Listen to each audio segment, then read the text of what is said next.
Chapter 2:10. There were very few items in Transcendent Castle's spatial equipment. David did not have the time to look at them carefully as he saw the spaceship that Transcendent Castle had mentioned through the porthole. This spaceship that was parked in space looked much more domineering than his Titan S-600 transport spaceship. The spaceship that was parked in space was like a ferocious beast that could devour a person. Anyone who saw it would be fearful. David could not turn the spaceship around, as it would definitely raise the suspicion of the people on the spaceship. There might even be energy weapons on the spaceship, which was not something that his Transcendent spaceship could compare to. Even if it did not use energy weapons, the Transcendent spaceship speed would not be as fast as a real spaceship. It's time to go all out, David thought to himself. He did not know how many powerhouses were on the spaceship. However, at this point, this was the only way. Although he did not have the exoskeleton armor, Transcendent Castle's spatial equipment still had a heavy axe that he could use, so it was not like he did not have any weapons. His heavy axe control had reached 99% mastery level, which was only a step away from mastery. Fortunately, taking items out of the spatial equipment did not require any power. He only needed to wrap the items with his consciousness. The items would only be affected by gravity outside the spatial equipment. David immediately grabbed the handle of the heavy axe as soon as it appeared. There was no gravity in the Transcendent spaceship, so the heavy axe did not feel heavy in his hand. David really hoped that the heavy axe in his hand was a grade 2 heavy axe. That way, his battles would be easier. When he took off the heavy axe's leather sheath, a green glow lit up his eyes. It was actually a grade 3 weapon. No matter how much experience David had, this was his first time holding a grade 3 weapon. The last time he was apprenticed, the Transcendent had only given him some grade 3 materials. The total amount was enough to make a small dagger. However, the grade 3 heavy axe in his hand was completely made of grade 3 materials. Just this heavy axe alone would require a lot of grade 3 insectoids. The reason why David didn't use the level 3 materials to forge a small dagger was because he wanted to accumulate them into a level 3 weapon. He was still young, and there would be plenty of opportunities for him to slowly accumulate level 3 materials in the future. However, he did not expect to obtain a level 3 heavy weapon in advance. David gripped the grade 3 heavy axe tightly in his hand and looked ahead. The single boarding ship was docking with the main ship. He entered the shadow attendant, and the shadow attendant passed through the unopened docking channel and flew into the main spaceship. He saw an old man in a black uniform waiting respectfully on the other side of the passage. Behind the old man were 4 beautiful women in maid outfits. David was not attracted by the 4 maids. Instead, he focused on the old man. That was because the old man was standing there. Although he appeared extremely respectful, he was emitting a faint, ferocious aura. It was as if he was a human-shaped weapon. It was also at this moment that the docking channel was completely connected and quickly opened. The moment the docking channel opened, David rushed over. As soon as he entered the channel from a zero-gravity environment, he felt gravity. The change in gravity made his body unaccustomed to it, and he staggered. Enemy attack. When the old butler saw the grade 3 heavy axe in David's hand, he couldn't help but be inexplicably shocked. However, he was experienced and immediately shouted. Without any hesitation, the 4 beautiful women in maid outfits pounced on David. They completely ignored the grade 3 heavy axe in David's hand and attacked David's eyes, throat, and groin. Mr. Cobham, will hold him back. You take the weapon. One of the maids shouted as she attacked. Although David did not take the 4 maids seriously, he did not have the exoskeleton armor on him. These maids were Kaji. If they attacked him with their bare hands, he would also be injured. Moreover, the 4 maids' attacks were vicious, and the madness in their eyes made David not dare to underestimate them. He definitely could not let Cobham wear the exoskeleton armor. David also had a clear understanding that he had to end the battle quickly. Without holding back, and without daring to hold back, David swept the grade 3 heavy axe in his hand towards the 2 maids closest to him with a green glow. The maids did not have any weapons and could not display their full strength. Under David's 99% mastery of the heavy axe, they did not have any strength to fight back. Perhaps if he encountered other people, he would not have the heart to kill them because of their beauty. However, David had experienced too many dangers since he came to this world. Once he entered the battle, he simply ignored all these.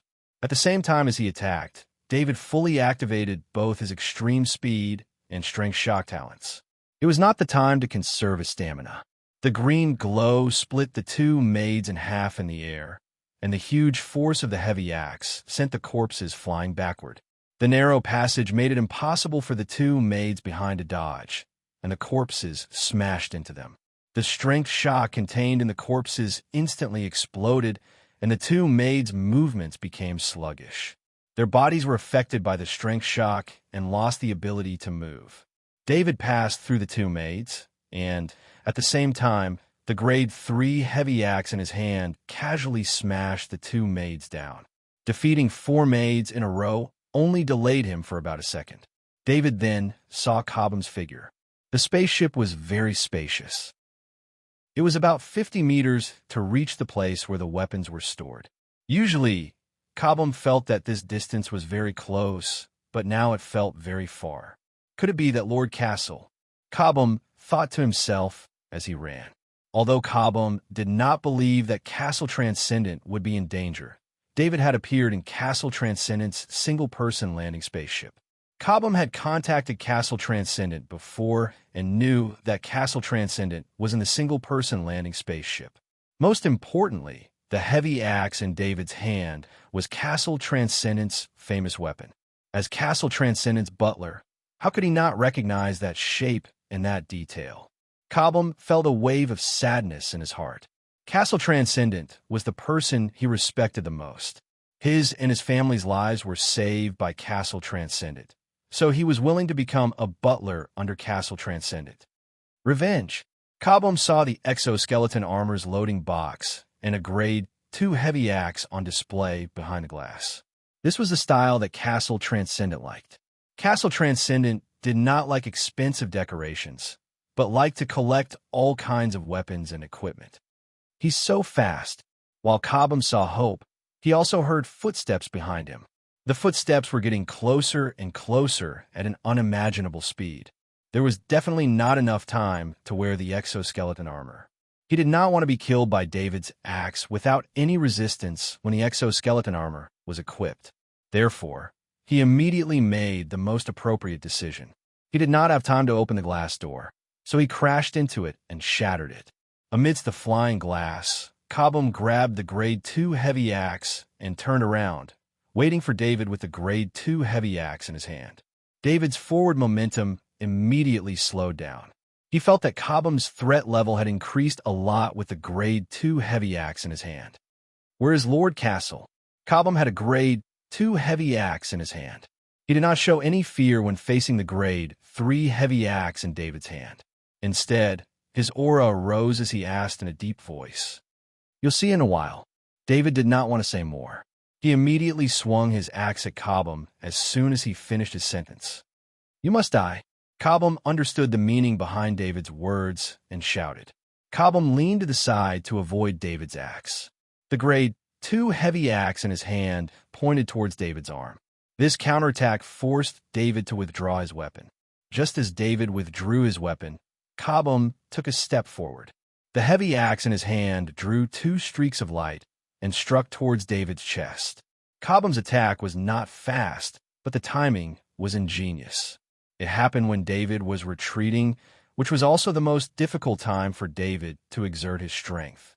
The grade 3 heavy axe in David's hand could only block one attack.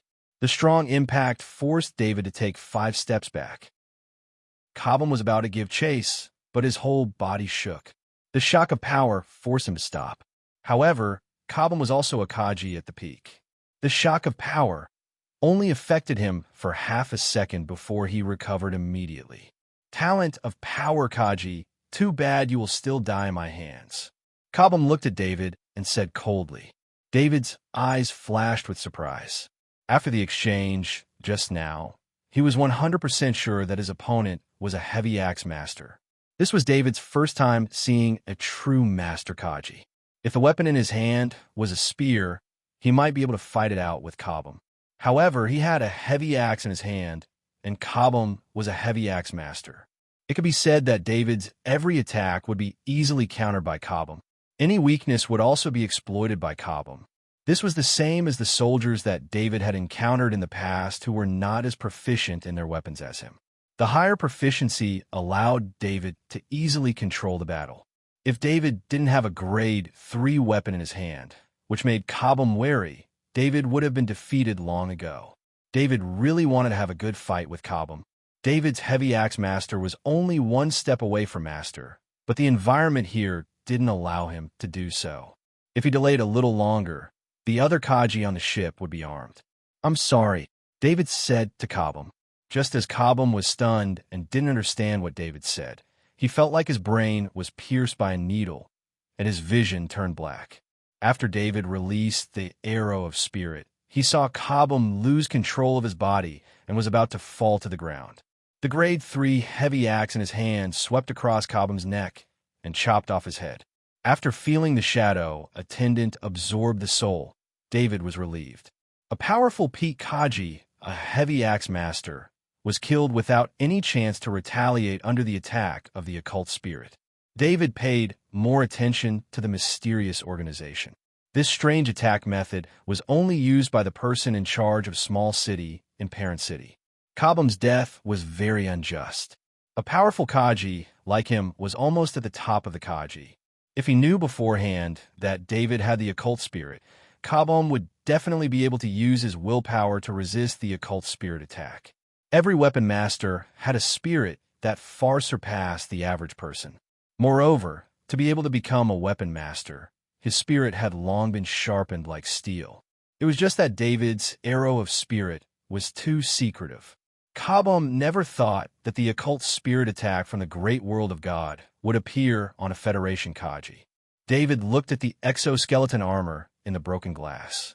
The shadow attendant took out the K2 military electronic countermeasure device from the portal ring.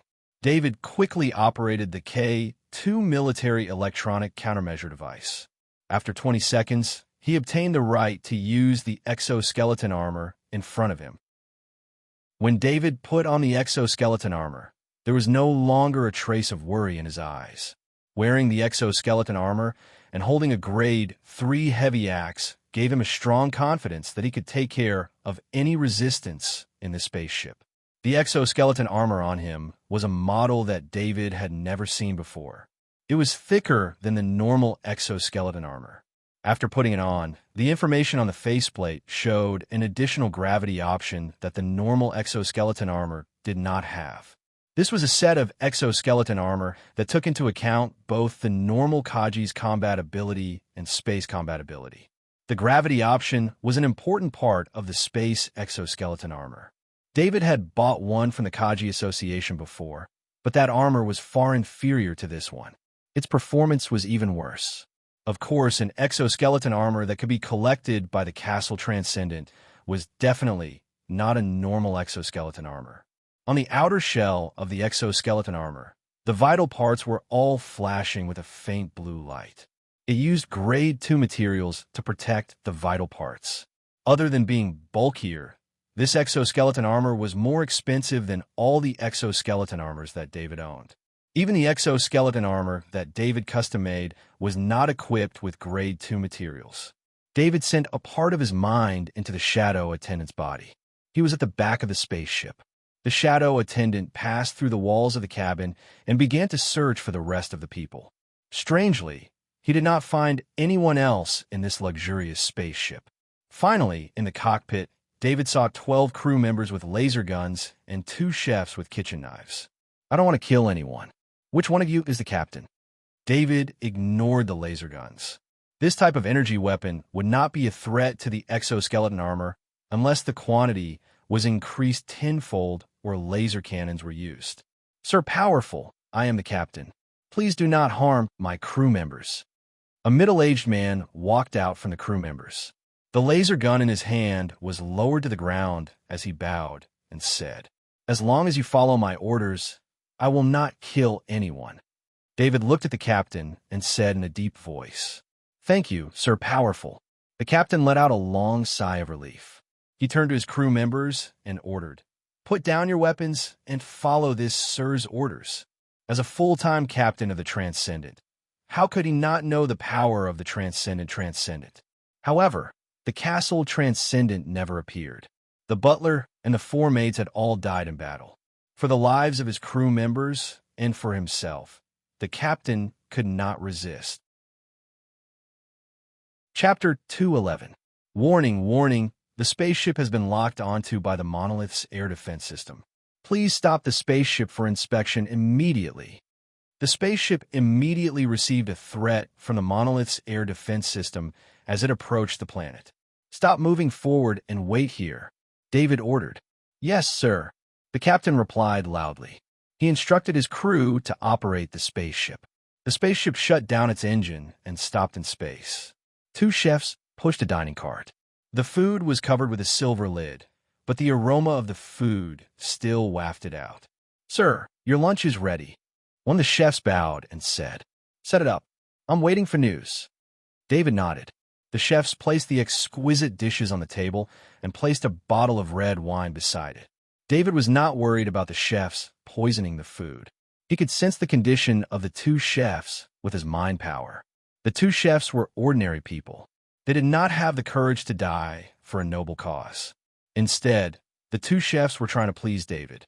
Their lives were in his hands. They had to treat it seriously. David did not take off his exoskeleton armor. He just sat on the chair. Luckily, the chair was designed for spaceships. It was made of steel that was fixed to the ship's body. It could withstand the weight of the exoskeleton armor. The battle had drained a lot of his stamina, especially when he used his two talents, extreme speed and strength oscillation, which increased his stamina. He had been hungry for a long time. Now that there was delicious food in front of him, he did not want to wait any longer. David cut a piece of beef with his knife and put it into his mouth with a fork. His eyes lit up. "Good cooking," he praised with a smile. "Thank you, sir." The two chefs were relieved and bowed respectfully. The chefs that were chosen by the Castle Transcendent were naturally top-notch chefs. Just as David was eating, the Transcendent Galen's anxious voice came. "Castle, are you here to return David?" Transcendent Galen had assumed that General Adams was the one who had played a part in the strange phenomenon when the ship of Transcendent Castle approached Monolith. Ahem, ahem, ahem. David choked on a mouthful of beef after hearing Transcendent Galen's question. Two chefs hurriedly went forward and poured a glass of red wine for David. David only stopped coughing after taking 2 sips. "Connect to video communication," David ordered the captain. "Yes, sir," the captain replied. Then, Galen Transcendent's figure was projected in the cockpit. "Uncle Galen." David put down the wine glass in his hand and stood up to greet him. "David, we're all worried about you, but you're eating and drinking here." Galen Transcendent Galen was relieved to see that David was fine. However, when he saw the food in front of David, he couldn't help but scold him with a smile. "Uncle Galen, I haven't eaten since this morning. I've only eaten 2 mouthfuls," David said innocently. "Forget it. Castle seems to treat you well." Galen Transcendent Galen waved his hand and said. Then he looked around and asked, "Where's Castle?" David didn't know what to say for a moment. What happened? Galen Transcendent Galen had been with David for some time. Naturally, he knew David's character well. Looking at David's appearance, he knew that something had happened. "Uncle Galen, I killed Castle Transcendent." David looked at the crew and the 2 chefs and said to Galen Transcendent Galen, "What?" Galen Transcendent Galen's eyes widened in disbelief. He couldn't help but lose his composure. That was Castle Transcendent, a powerful transcendent who lived an extremely comfortable life on planet Battlestar. Let alone David. Even Galen Transcendent Galen himself wouldn't be able to defeat Castle Transcendent Galen. He wouldn't even be able to survive. "It's true. I killed Castle Transcendent Galen and stole this spaceship," David confirmed. "Wait for me on the spaceship. I'll be there soon," Galen Transcendent Galen said loudly. Then, the video connection was cut off. David watched transcendent Galen, disappear and couldn't help but shake his head. Even he couldn't believe this kind of news. He actually killed the transcendent Galen. Of course, luck played a large part in this. If it weren't for that cramped environment and the need to hide in the water, Castle Transcendent Galen wouldn't have been able to kill Castle Transcendent Galen. Without Castle's carelessness, he wouldn't have been able to kill Castle Transcendent. Most importantly, General Adams' communication had distracted Castle Transcendent Galen, causing his sense of danger to drop to the point where he didn't even notice any nearby danger.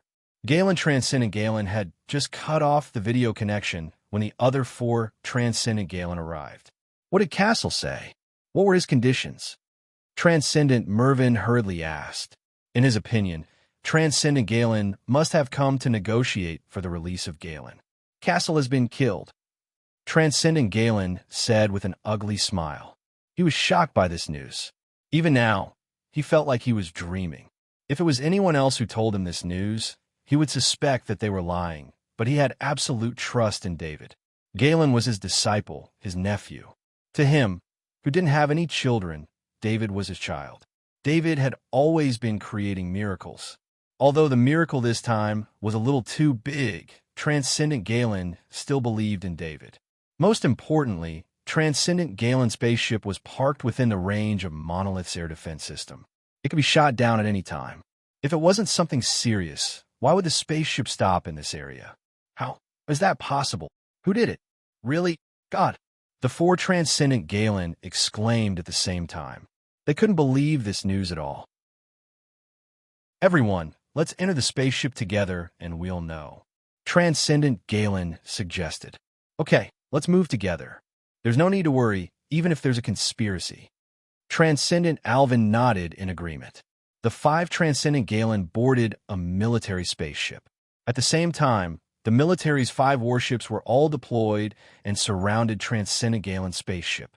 Seeing that Transcendent Galen's spaceship didn't have any intention of resisting, the 5 Transcendent Galen connected the spaceship with ease and prepared to enter. David stood at the connection point and welcomed the Transcendent Galen. The single landing spaceship had been retrieved. The nerve suppressor type 3 poison inside had also been removed. Other than some blood stains in the tunnel that hadn't been cleaned up in time, the corpses had all been moved away. David, Transcendent Galen, was the first to enter the spaceship after the tunnel was opened. He saw David standing at the entrance of the tunnel and couldn't help but go up and grab David. He looked at the luxurious exoskeleton armor on David's body and the rank 3 heavy axe in his hand and couldn't help but twitch his mouth. Transcendent Galen didn't even have a rank 3 heavy axe himself, because the number of rank 3 insectoids killed was too little and the Transcendent Galen had to fight together in every mission. The rank 3 materials distributed after the mission were even rarer. Until now, he hadn't even collected a fifth of the materials needed for a rank 3 warhammer, but his disciple David was now carrying a rank 3 heavy axe. David, I know you're fine just by looking at you. Transcendent Alvin followed in and said to David with a big smile. Transcendent after Transcendent entered one by one. All of them looked at the rank 3 heavy axe in David's hand with a shocked expression. Now, they mostly believed that David had killed Transcendent Galen. Otherwise, how could David have a rank 3 heavy axe? Such a weapon would never appear in Kaji's hands. Where's Galen's body? Transcendent Galen didn't care about anything else and asked. He was still a little worried before he saw Transcendent Galen's body. Uncle Galen, Transcendent, please follow me. David made an inviting gesture and said. Under David's lead, the 5 Transcendent Galen came to a room. There were 6 corpses in the room. It's Galen. Mervyn stepped forward and came before one of the corpses and confirmed after careful inspection. He's been poisoned, Transcendent Alvin said after inspecting it. David, you used the nerve suppressor type 3 poison on Galen's body. Transcendent Galen turned to David and asked. He naturally knew that David had exchanged for the nerve suppressor type 3 poison. His disciple had used the large amount of points from the first large-scale mission to exchange for a bottle of poison. Transcendent Galen didn't say anything when he found out about this. but he still didn't understand David's actions at the time. One had to know that the nerve suppressor type 3 poison was too harsh to be used. It didn't match its value. It was just that the materials used to make the nerve suppressor type 3 poison were too precious. Even if David had used half of the cost to exchange for it, it would still be a full 1,000 contribution points. Yes, I was in a single-person landing spaceship at the time. I was wearing a breathing device and released the nerve suppressor type 3 poison into the cabin. David explained the process simply. Galen's death is too unjust. He didn't even search your body. Transcendent Mervyn couldn't help but shake his head and say. A feeling of sympathy rose in the hearts of several Transcendent Galen, but this feeling quickly dissipated. No matter what method David had used, he had indeed succeeded in killing Galen Transcendent. David, hurry up and tell Hans that you're safe. Transcendent Galen reminded. David nodded. In fact, he had already sent a message to Hans earlier to tell him that he was safe. Uncle Galen, what should we do with the spoils of war? David asked Transcendent Galen. The spoils of war he was asking about naturally didn't include the level 3 battle axe or transcendent spatial equipment. These items had already been kept by him, so naturally, he couldn't hand them over. The matter of Galen Transcendent Galen coming to capture you has been confirmed by Skynet. The location where you killed Galen was in space. According to space law, all the items you seized, including the spaceship, will belong to you. I'll get someone to handle the ownership of the items for you, but you'll have to remove the transcendent symbol on the spaceship. Transcendent Galen said to David with a smile. David boy, don't think that we'll steal your things. What's yours is yours. No one can steal it. Transcendent Alvin also laughed and said. The other Transcendent also nodded in agreement. Of course, this was because David was a disciple of Transcendent Galen. In addition, all the Transcendent were present. If only 1 or 2 Transcendent were present, it would be hard to say what would happen when it came to the wealth of a powerful Transcendent. David's own potential also made the Transcendent suppress their own thoughts. The Transcendent knew that David was going to the first college of Iridia. With David's talent, once he became a Transcendent, he would definitely be a strong Transcendent. Being on good terms with David now was a very valuable investment. When the Transcendent arrived at the cockpit, the 12 crew members and 2 chefs were standing there, waiting for the Transcendent's verdict. I am Galen Transcendent. This spaceship and all of you participated in the attack on my disciple David. According to the Space Act, you can either be tried for attacking Silver Star insignia holder, Kaji, the law enforcer of the non-government, or you can sign a permanent service contract with David. You can choose between these 2 paths. Transcendent Galen said in a deep voice. The crew members and the 2 chefs all looked at the middle-aged captain. The captain was their leader, so they needed to see his choice first. When the captain heard David's identity, despair flashed through his eyes. No one knew better than him, who came from Warstar, just how much trouble attacking the successor of the kingdom insignia would bring. He was just an ordinary person. The record of attacking the successor of the kingdom insignia would make it difficult for him to move forward in the Interstellar Federation. His identity as a Silver Star insignia holder would also make the military target him. If he really went to trial, he would probably spend the rest of his life in prison. I'm willing to accept a permanent service contract, the captain said in a hoarse voice. A permanent service contract was an extremely special contract.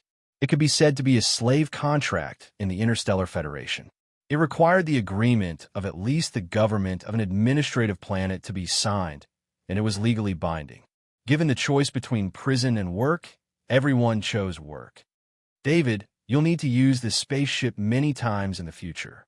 This spaceship's performance is much better than that yacht of yours, and this spaceship even has a weapon system. Even if you run into some trouble, you can easily deal with it. Transcendent Galen explained to David.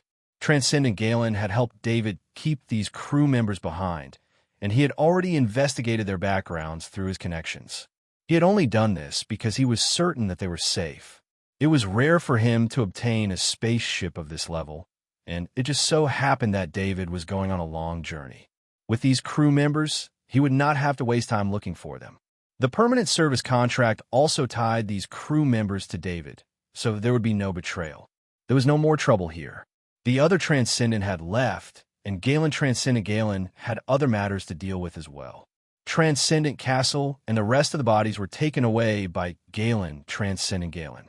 With the death of a Transcendent, they needed to clean up the mess, and these matters were all handled by Galen Transcendent. David stayed on the spaceship alone. He needed to sign a contract with the crew members and familiarize himself with the spaceship situation. One by one, the crew members signed the permanent service contract. Very quickly, the permanent service contract was sent to the monolith government through Skynet. In less than 2 minutes, they sent back a message that the contract had been registered and approved. The ownership of the spaceship was now David's. From this moment on, the spaceship and all the crew members on the spaceship became David's personal subordinates. Chapter 2:12. After the ownership of the spaceship was transferred to David, David learned the model of the spaceship. It was a modified Thundersnake. It was no wonder that David could not recognize the spaceship. It was a modified version of the military's Thundersnake corvette. The Thundersnake corvette was a type of warship equipped with Gaussian cannons and powerful kinetic energy bullets as its main means of attack. It was also equipped with a high-powered energy shield that had a strong defense against laser energy weapons. It also had the advantage of high speed. It was a meat shield-type warship that the military had designed specifically for deep penetration. Of course, the Thundersnake corvette's weakness was very obvious. Compared to other warships, its defense against kinetic energy attacks was weaker. This modified Thundersnake had even higher speed.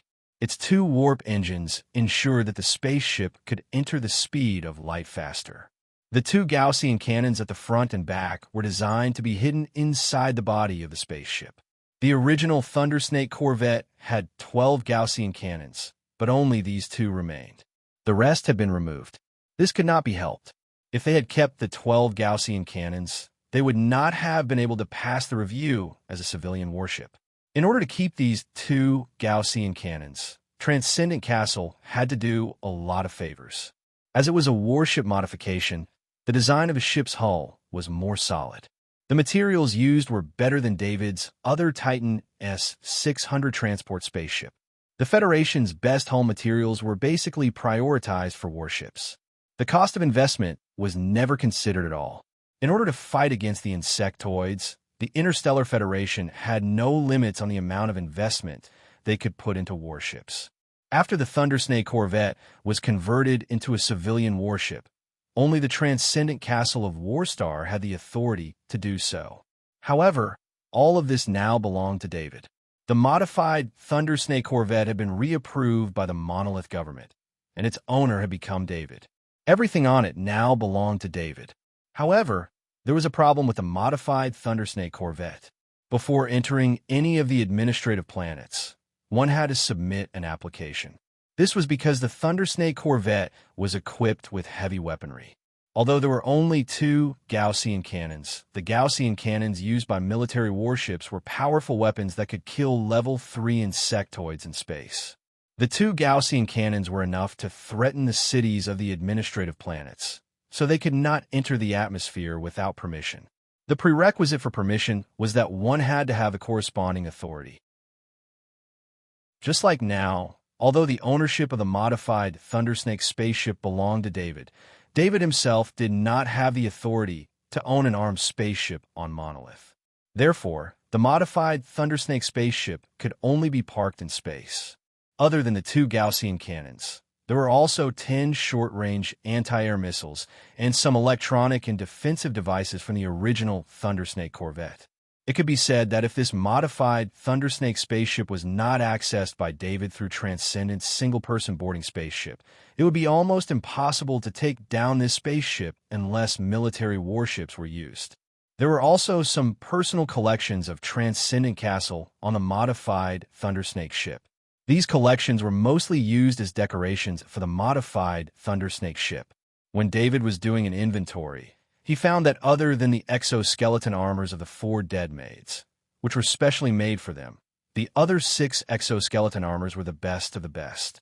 The 4 sets of specially made exoskeleton armors had obvious female characteristics. At the same time, the size of the equipment was fixed.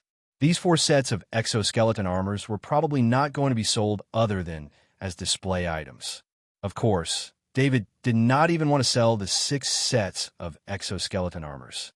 He was not short of credits recently. These exoskeleton armors that could catch the eye of Transcendent Castle were all rare types. With David's love for exoskeleton armors, he naturally kept them for himself.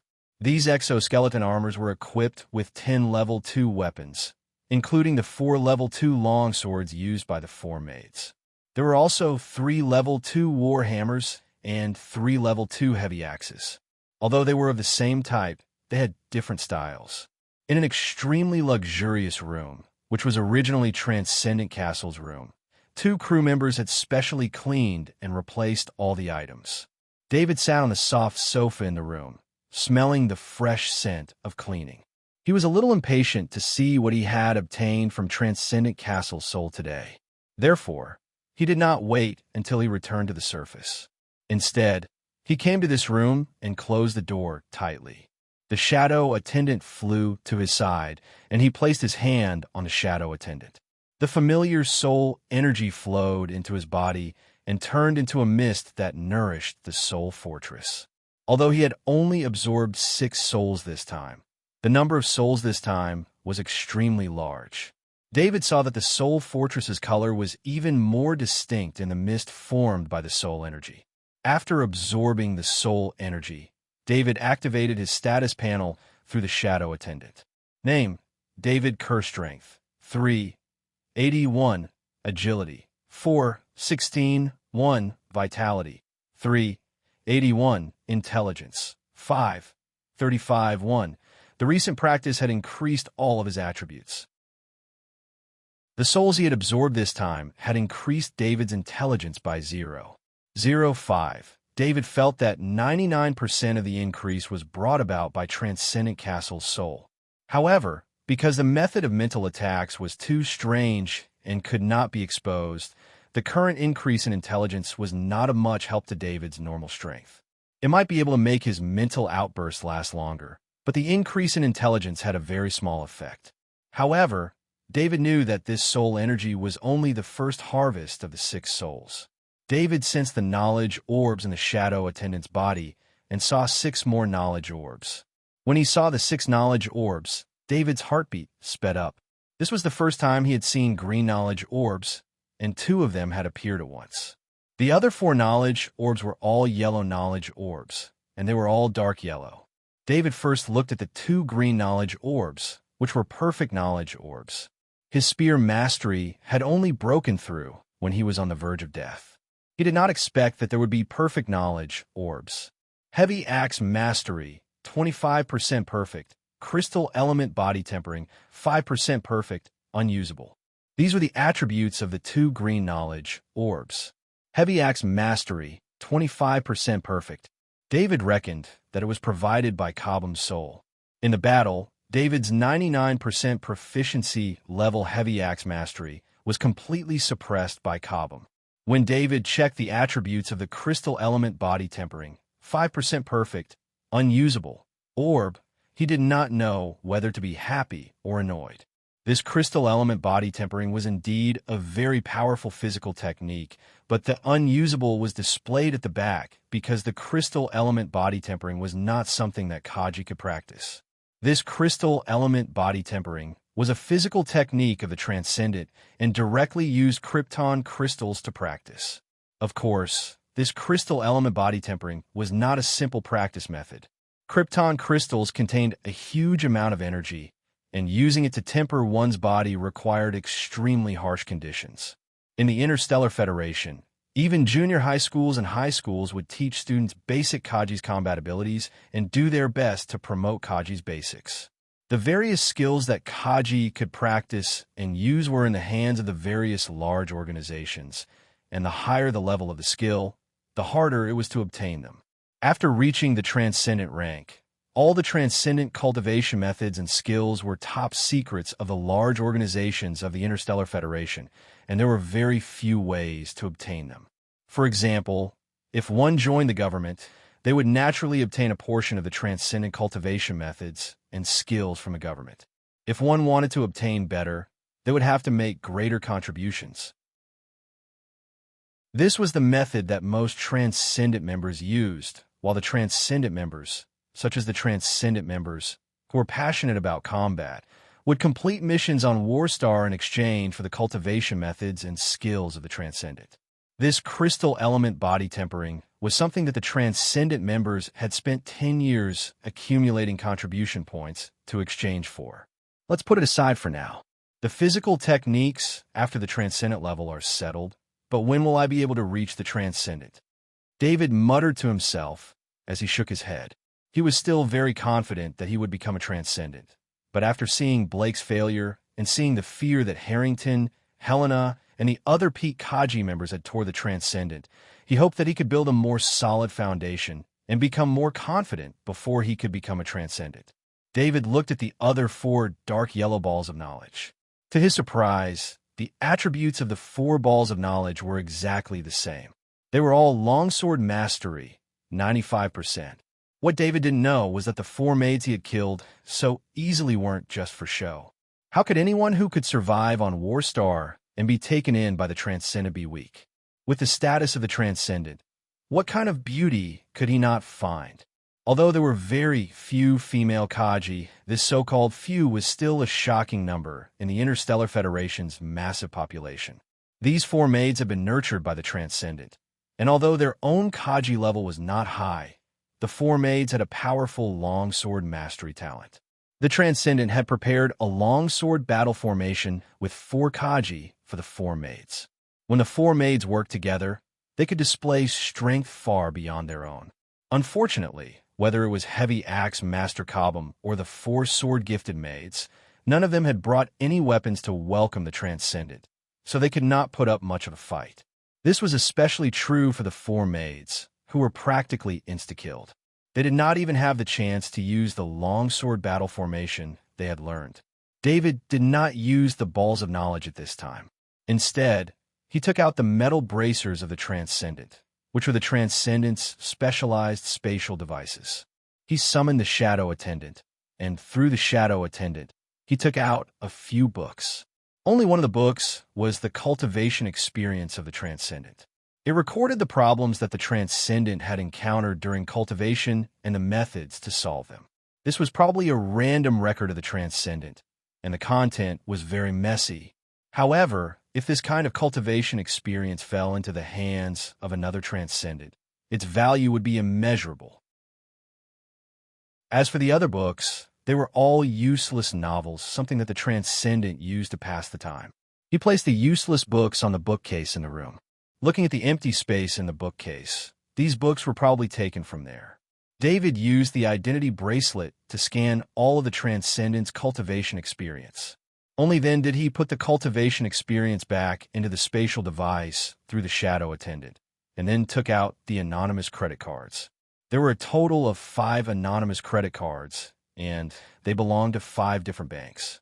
These banks were all big banks of the Interstellar Federation. David used the Skynet of the Monolith Star to check the 5 anonymous credit cards. Each of the cards contained 1 billion credits. David guessed that this was the reserve fund of the Transcendent. If they encountered any big trouble, they would use it to escape. Seeing how the Transcendent dared to accept a mission like capturing David, it was obvious that the Transcendent did not have any scruples. David was very satisfied. This time, he had more than enough credits. Finally, he had the Shadow Attendant take out the agreement to capture him. This agreement was signed by the Transcendent, and the name of the other party was in the language of the great world of God. This agreement was not very useful, because the matter of the Transcendent capturing David had been discovered in time. There was already conclusive evidence. Captain Hopper, I'll leave the spaceship to you. If the crew needs to return to the ground to rest, you don't need my permission. You'll be in charge. I'll be heading to the Elidia Star Field's Lunka planet soon. You must be prepared. David told Captain Hopper. Sir, please rest assured. I'll make the necessary arrangements. Captain Hopper replied respectfully. Your crew's remuneration will be increased by 10%. I'll transfer some credits to you. You'll be in charge of the spaceship's maintenance, supplies, and salaries.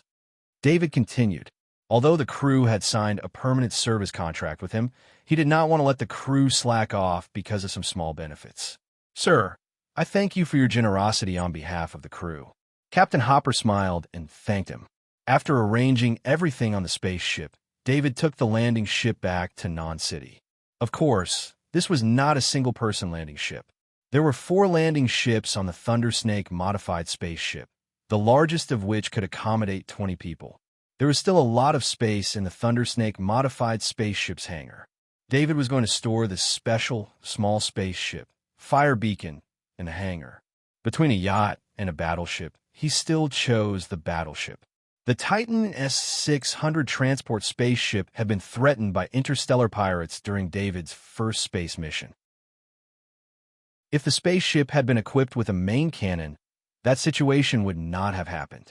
Besides, the Thundersnake modified spaceship was not as comfortable as the Titan S-600 transport spaceship. In other aspects, it was far superior to the Titan S-600 transport spaceship. There were crew members and 2 chefs during interstellar flight. At least the journey would not be too lonely. Therefore, David decided to use the Thundersnake modified spaceship in the future. As for the Titan S-600 transport spaceship, he would leave it on Monolith for his father, Hans. Hans's identity as a Nation Knight allowed him to freely enter and exit Monolith, and even all the other star fields in the Interstellar Federation. With the Titan S-600 transport spaceship, it would be more convenient for Hans to go anywhere. Chapter 2:13. David, you're back. Hans stood up from the sofa in the villa's living room and said calmly with a hint of excitement in his voice, Father, I'm sorry for making you worry. David hurriedly said, You have to thank Aaron. He mobilized almost the entire Non-City for your matter. Hans said in a deep voice, All right, David, sit down first. There's something I need to talk to you about. Transcendent Garen waved his hand to stop David from thanking him and pointed to the sofa next to him. Uncle Garen, what's the matter? David sat down on the sofa and asked, I've already told Myron and the others, as well as anyone who knows that you're going to the first college of Iridia, to keep the information from leaking out. Once you're in the Iridia star sector, it won't be easy for the organization to find you. Transcendent Garen explained his arrangements. What kind of organization is this? Did you find out through Transcendent Castle? David already had a guess in his heart, but he still wanted to confirm it. The organization you've provoked, according to the feedback from various sources, should be an intelligence organization belonging to the great world of God. It's just that we don't know if they're a subsidiary organization or a direct subordinate organization of the great world of God. Regardless, it's not something you can stop right now. Transcendent Garen said with a bitter smile. Previously, the intelligence organization didn't pay too much attention to a small character like David and only had some suspicions. However, as the members of the organization failed one after another, the organization finally wanted to solve the problem directly. This was also why they asked a powerful transcendent like Transcendent Castle to directly capture David. If David was alive, they could interrogate him and find out the whereabouts of the missing batch of Holy Water of Youth. David's development was too fast. Not only did he become Kaji, but he also became a disciple of Transcendent Garen. This made the intelligence organization have no choice but to be careful and mobilize the Transcendent. With the failure of the intelligence organization this time, the means to deal with David next time might be even more intense. For the sake of David's safety, Galen Transcendent concealed the news of David's departure. I understand. David nodded. He felt that the atmosphere was a little heavy. In order not to let his father Hans worry too much, he turned to Hans with a smile and said, Father, I have a new spaceship. I'll let you use the Titan S-600 transport spaceship. Haha, Hans, don't refuse. The spaceship that David seized is much better than the Titan S-600 transport spaceship. Transcendent Galen said with a smile. Then he said to David, I've prepared a gift for Hans. Do I have one? Originally, Galen Transcendent was just joking But then he saw David operate his ID bracelet a few times, and a document was sent over through the bracelet. There really is one, Galen Transcendent said with a smile as he looked through the document. However, as he opened the document and flipped through the first page, his expression became serious. After reading 2 pages, Galen Transcendent forced his gaze away from the document and said excitedly, "Good. I like this gift very much." Galen Transcendent, who had not made any progress in a long time, immediately understood the importance of this cultivation experience, even though it was only the beginning. Transcendent Castle was a veteran transcendent. The knowledge that he had learned in his life was not something that Galen Transcendent, who was content with a small corner of the world, could compare to. Castle Transcendent's strength was also far superior to Galen Transcendent's, so the cultivation experience notes would naturally be very useful to Galen Transcendent. "I obtained this from Castle Transcendent. It's good that you have a use for it," David said happily. "David, it's best if you leave Monolith as soon as possible. General Adams has received news that Castle Transcendent still has a few disciples on Warstar, as well as some good friends. Perhaps they will come looking for you," Han said in a deep voice after glancing at the message from his ID bracelet. Although General Adams had a lot of power, he could not personally control those people, especially since there were a few Transcendent's good friends. He could only send this message. In his opinion, as long as David was careful, David's safety should not be a problem in Non-City. However, David was going to leave Monolith soon, so the best choice was to leave as soon as possible. If he was too late, it was very likely that those people would take advantage of him. It should be known that although Non-City was safe, space was not. "All right, I'll make some preparations today and leave tomorrow," David said with a nod. The preparations had been made long ago, but they needed to be transferred from the Titan S-600 transport ship to the Thundersnake modified ship. "Uncle Galen, I prepared a gift for the 3 of them, Blake, Helena, and Furnace. I was going to give it to them, but I'll leave it to you now," David said as he took out a metal box and placed it on the table. "Looks like you've come prepared," Transcendent Galen said with a smile. He opened the metal box, and his expression suddenly changed as he looked at David with some surprise. In the metal box, there were 3 test tubes on a shelf. The green liquid and the special test tubes allowed Galen Transcendent to recognize what they were at a glance. "David, are you keeping them for yourself?" Hans looked at the 3 bottles of Transcendent Potion and asked with concern. "You don't have to ask. David will definitely keep his share." Transcendent Galen also woke up from a shock and said with a helpless smile. David had received 5 billion credits, which was enough for him at the moment, so he didn't have to sell the Transcendent Potion. It was better to give the Transcendent Potion to the 3 of them as a token of appreciation and also as a form of repayment for the love and care his 3 fellow disciples had shown him. Transcendent Galen looked at the Transcendent Potion and said with some emotion, "Back then, I used all of my military merits to exchange for a bottle of Transcendent Potion. That's how I got to where I am now. As long as a bottle of Transcendent Potion like this appears outside, all the Kaji will go crazy for it." Hans continued.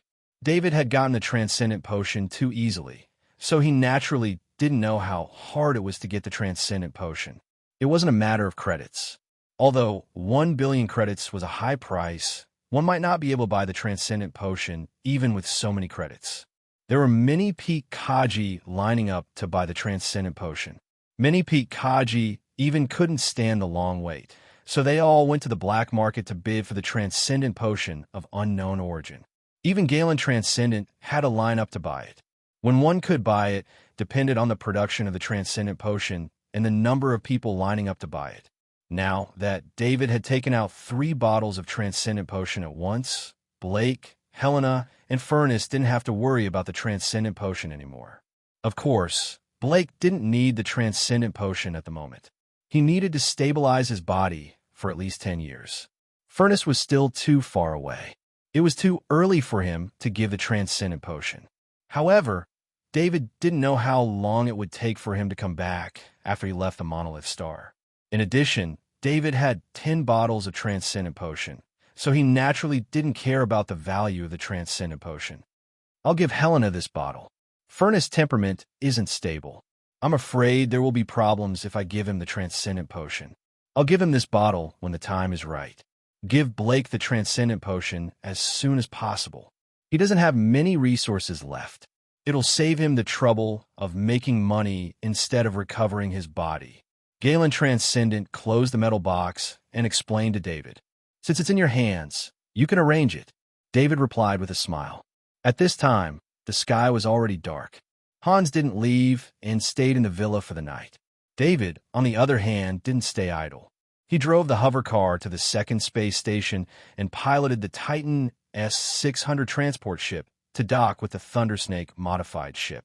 He transferred all his equipment and some important items to the Thundersnake modified ship. The most important thing was naturally the fire beacon.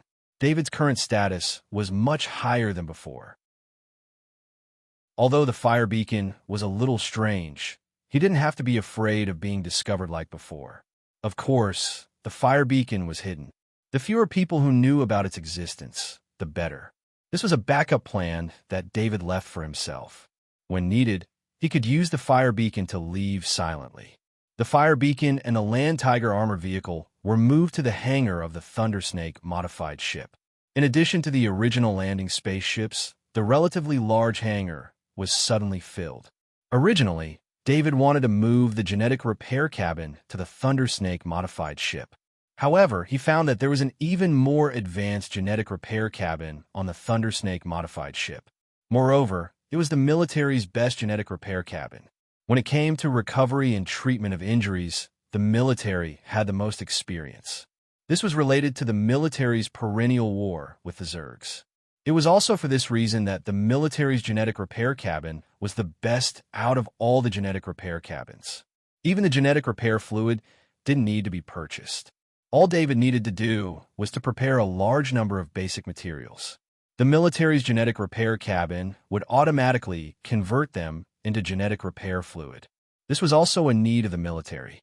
During war, they were always looking for basic materials so that they could continuously heal. Captain Hopper knew that they would be leaving tomorrow. He also brought a few crew members to replenish the ship's needs. From food to daily necessities, there were a total of 15 people on the ship, including David. The number of items that needed to be prepared was also a lot. Fortunately, the Transcendent Castle had already replenished once before they set off. Until now, they hadn't used much, so the workload was reduced by a lot. They busied themselves until midnight before everything was ready. The next morning, David woke up at 6 o'clock, as usual. After practicing the advanced Kaji body art, Han saw David's bloody body for the first time. Unlike Myron, who had seen the same scene before, Hans didn't say anything. He knew very well what kind of hard work it took to become a powerhouse. His eyes were full of gratification. With David's perseverance, how could he not succeed? During breakfast, David handed over all his businesses to Hans. During the time he was away, Hans would manage his businesses on his behalf. Of course, there weren't many things that needed to be managed. At most, there were some problems with contracts and rent. David, I didn't expect your net worth to have reached this level. Hans looked at the property rights handed over and couldn't help but shake his head.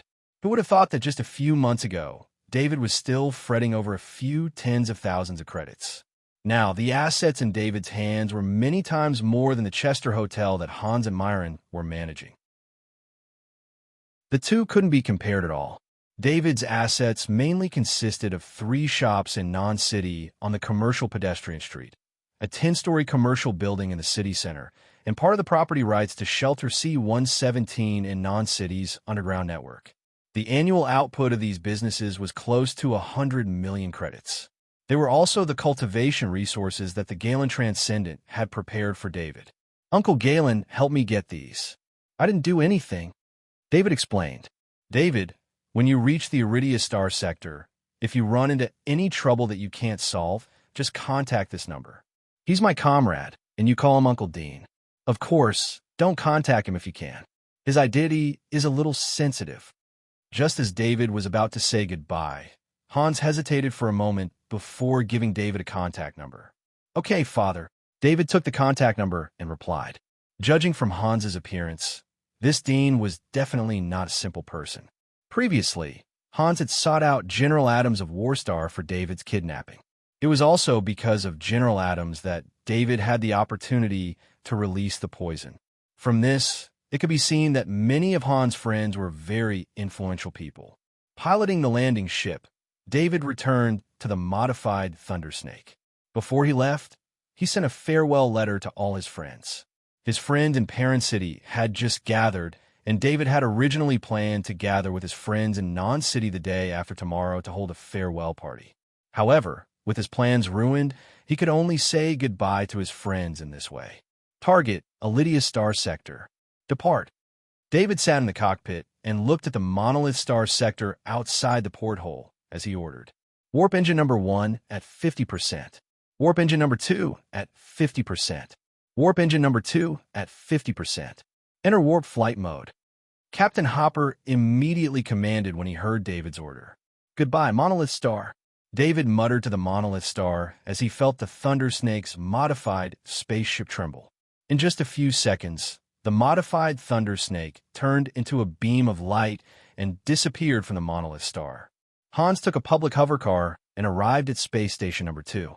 He returned to Parent City this time because he had his own spaceship, so he did not need to take the Sky Patroller. When he saw the Titan S-600 transport spaceship for the first time, he felt that something was wrong.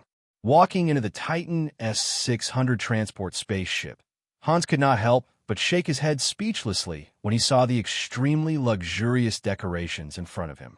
There was an ecological garden inside, as well as a swimming pool that should not have appeared on the Monolith Star. This child, David, actually said that this is a transport spaceship. Hans muttered to himself. Chapter 214.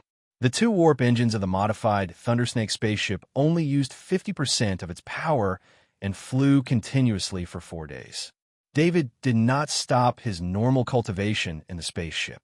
However, his life in the spaceship was more comfortable than his solitary cultivation in Non-City. He brought the AI butler Emma's AI core onto the spaceship.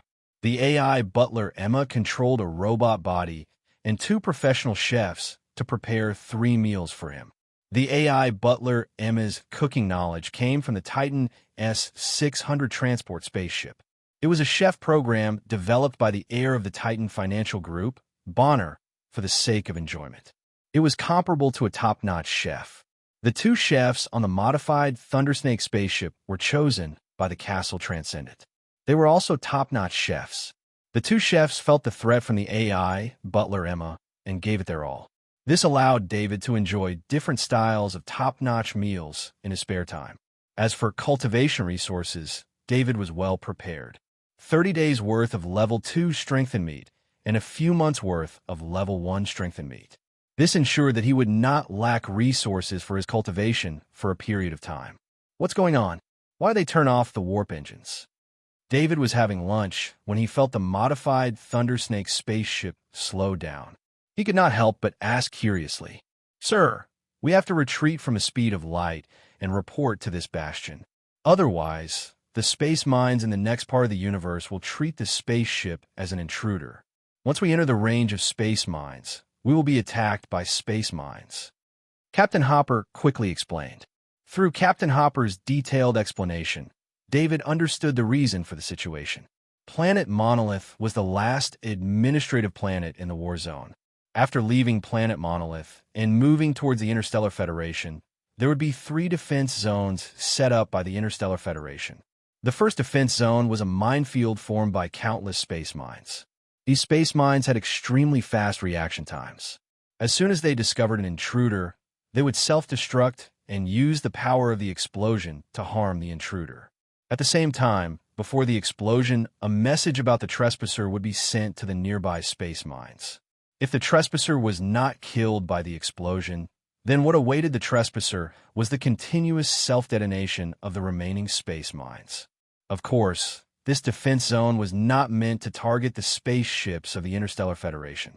Instead, it was meant to stop the occasional Zerg that managed to break through the encirclement. However, since this defensive belt had been set up, The Interstellar Federation would naturally use it to deal with some illegal spaceships and prevent them from leaving the war zone. Every spaceship had to be inspected before leaving the war zone to ensure that no insectoids had been smuggled out of the war zone. At the same time, the spaceship had to have the legal right to travel. Only then would the spaceship have a safety identification system. With the safety identification, when passing through the space minefield would not be triggered, and the spaceship could pass through the space minefield smoothly. The insectoids were too dangerous. As long as one of their larvae was taken away from the war zone, it could produce a huge swarm of insectoids on a planet with a better environment and more abundant resources. The establishment of this rule came from a destructive war. A long time ago, there hadn't been such a strict inspection. A crazy collector had taken a larvae as his new collection. With exoskeleton armor and various confinement devices, the larvae could not resist at all. However, when this crazy collector returned to his hometown, due to the negligence of the staff, the confinement device used to imprison the larvae was cut off during the transportation process. This allowed the larvae to use extremely corrosive saliva and sharp limb blades to break out of the prison and successfully escape. This crazy collector did not take this matter seriously and did not report it. However, 10 years later, the administrative planet located in the hinterland of the Interstellar Federation was filled with all kinds of insectoids. The Interstellar Federation could not allow the insectoids to occupy an administrative planet. Fortunately, it was only for 10 years, and there was no support from the Warstar insectoids, so the highest level of insectoids was only level 2. After many surface cleanups, a large number of Kaji died, and even a dozen Transcendent died in battle. The Interstellar Federation realized that it was impossible to eliminate all the insectoids on the administrative planet using this method. Countless larvae were hidden on the ground of the administrative planet. Coupled with the large amount of resources on the administrative planet, large batches of level 2 insectoids appeared. In the end, the Interstellar Federation had no choice but to destroy the administrative planet.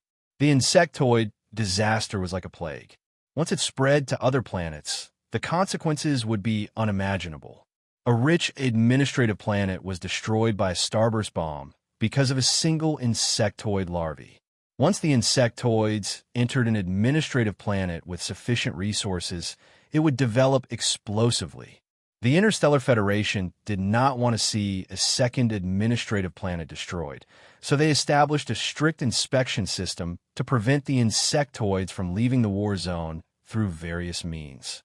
When a modified Thundersnake warship slowly entered the space fortress, David saw the military base in space up close for the first time. This was a huge steel space fortress, a military fortress. The space fortress was not aesthetically pleasing, but its rough style revealed the terror of a war machine. The space fortress was equipped with a large number of heavy weapons, kinetic weapons, energy weapons, missiles, and all kinds of weapons from far to near, from strong to weak. The space fortress was arranged into a powerful space armory. The space fortress was one of the important supply stations of the space fleet. The interior of the space fortress was used to produce ammunition, repair equipment, and, at the same time, it was a place for the space fleet's officers and soldiers to relax. Under the guidance of the space fortress, the modified Thundersnake warship entered a parking spot. This parking spot was equipped with super powerful scanning equipment. However, during the scanning, to prevent any harm to the human body, the crew had to leave the spaceship.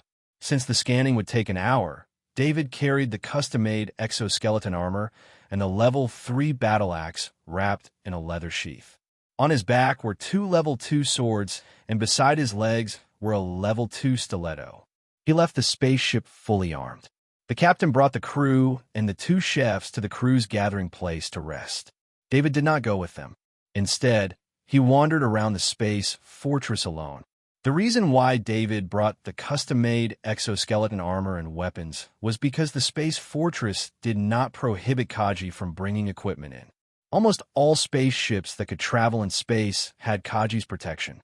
A military installation like the space fortress would not care about Kaji carrying equipment. It must be known that every space fortress had heavy weapons that could easily kill Kaji. Causing trouble in a military installation was almost the same as courting death. David was also used to being careful. He carried the exoskeleton armor and walked on the street outside the space fortress. Because a large number of spaceships passed through here every day for inspection, a large number of rich crew members and Kaji would spend money in the space fortress. The spaceship also used this place as a supply point. The bustling street in front of David was formed outside this spaceship parking spot. Merchants had set up many shops here, making this place look more like a bustling city than a military fortress. The various shops on both sides of the street did not attract David's attention. Instead, it was the pedestrians on the street that attracted David's attention. Most of the pedestrians here were very tough. With David's eyesight, almost 1/5 of them were Kaji. This ratio was extremely shocking in any city, but in a space fortress, it was normal. Because not only were there Kaji accompanying the spaceship, but there were also many Kaji who stayed here waiting for recruitment, as well as Kaji from the military. From the relatively safe non-war zone to the war zone, this space fortress was the last safe place. It was also the only way for all spaceships to enter the war zone. Therefore, a labor market with Kaji as the main force was formed here. Kaji were here waiting for spaceships to enter the war zone to recruit Kaji accompanying them. Of course, there were also many space pirates who reported the appearance of targets that could be attacked here. In addition, this place was also a market for selling stolen goods. There was no Skynet here, no corresponding government departments. As long as the management fee was paid to the military here, some goods of unknown origin could be traded here. It was because of this that this strange market appeared.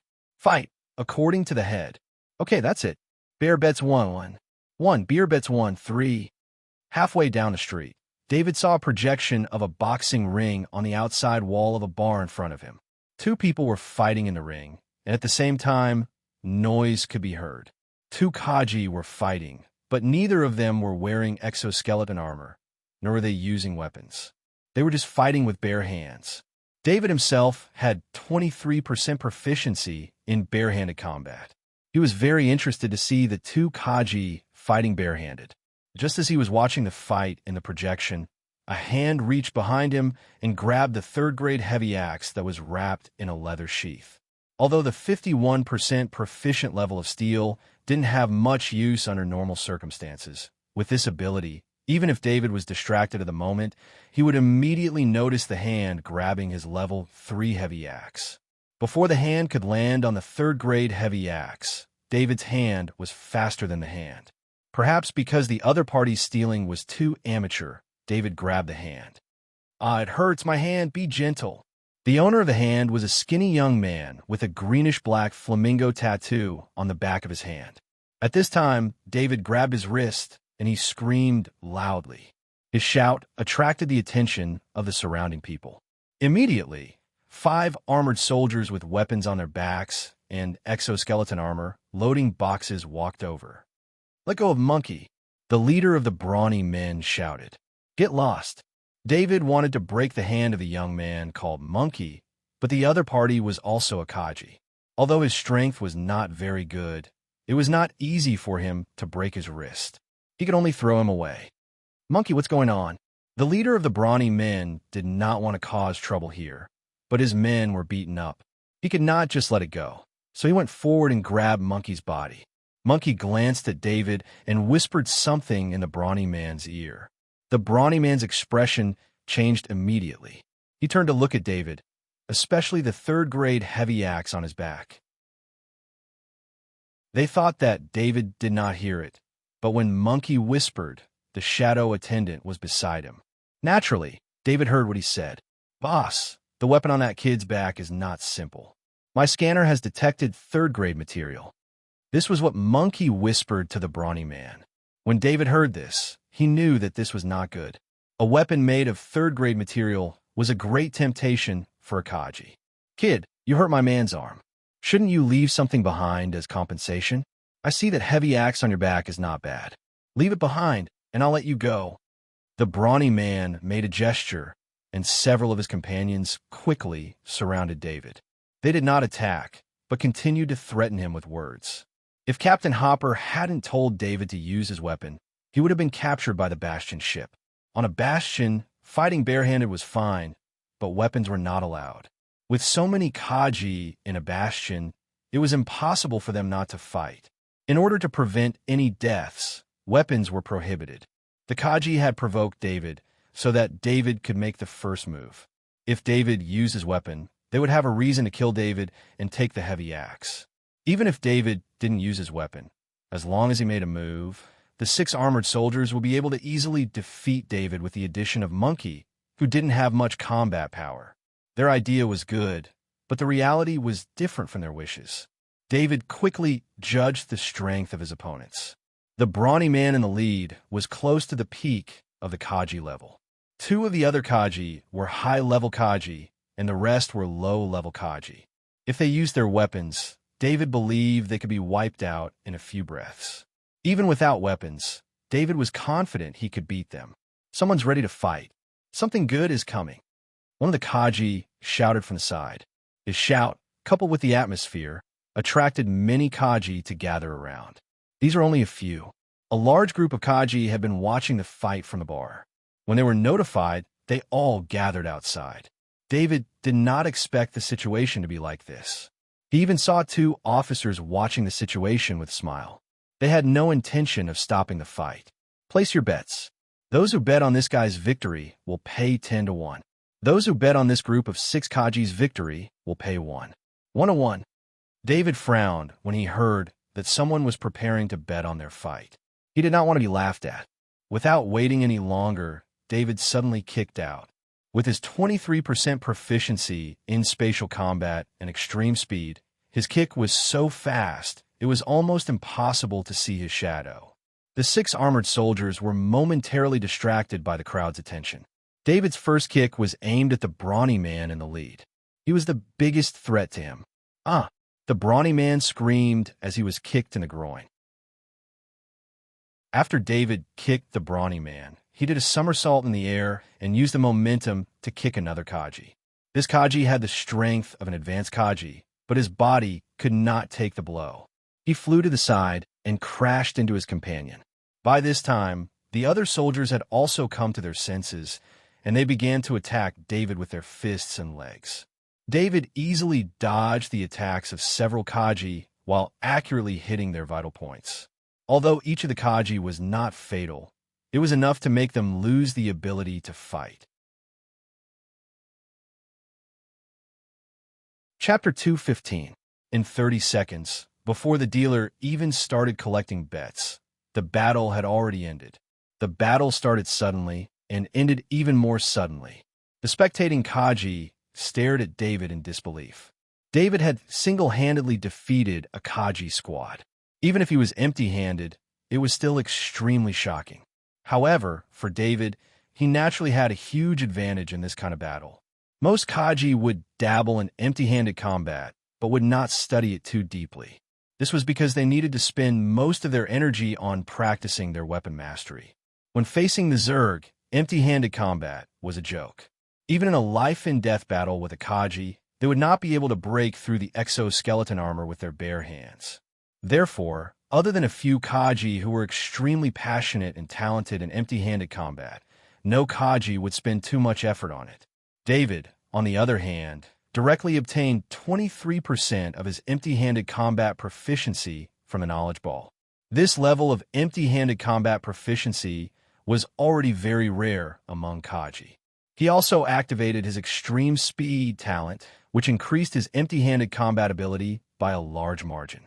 It could be said that even if he met a Kaji who was proficient in empty-handed combat, he would still be able to defeat him.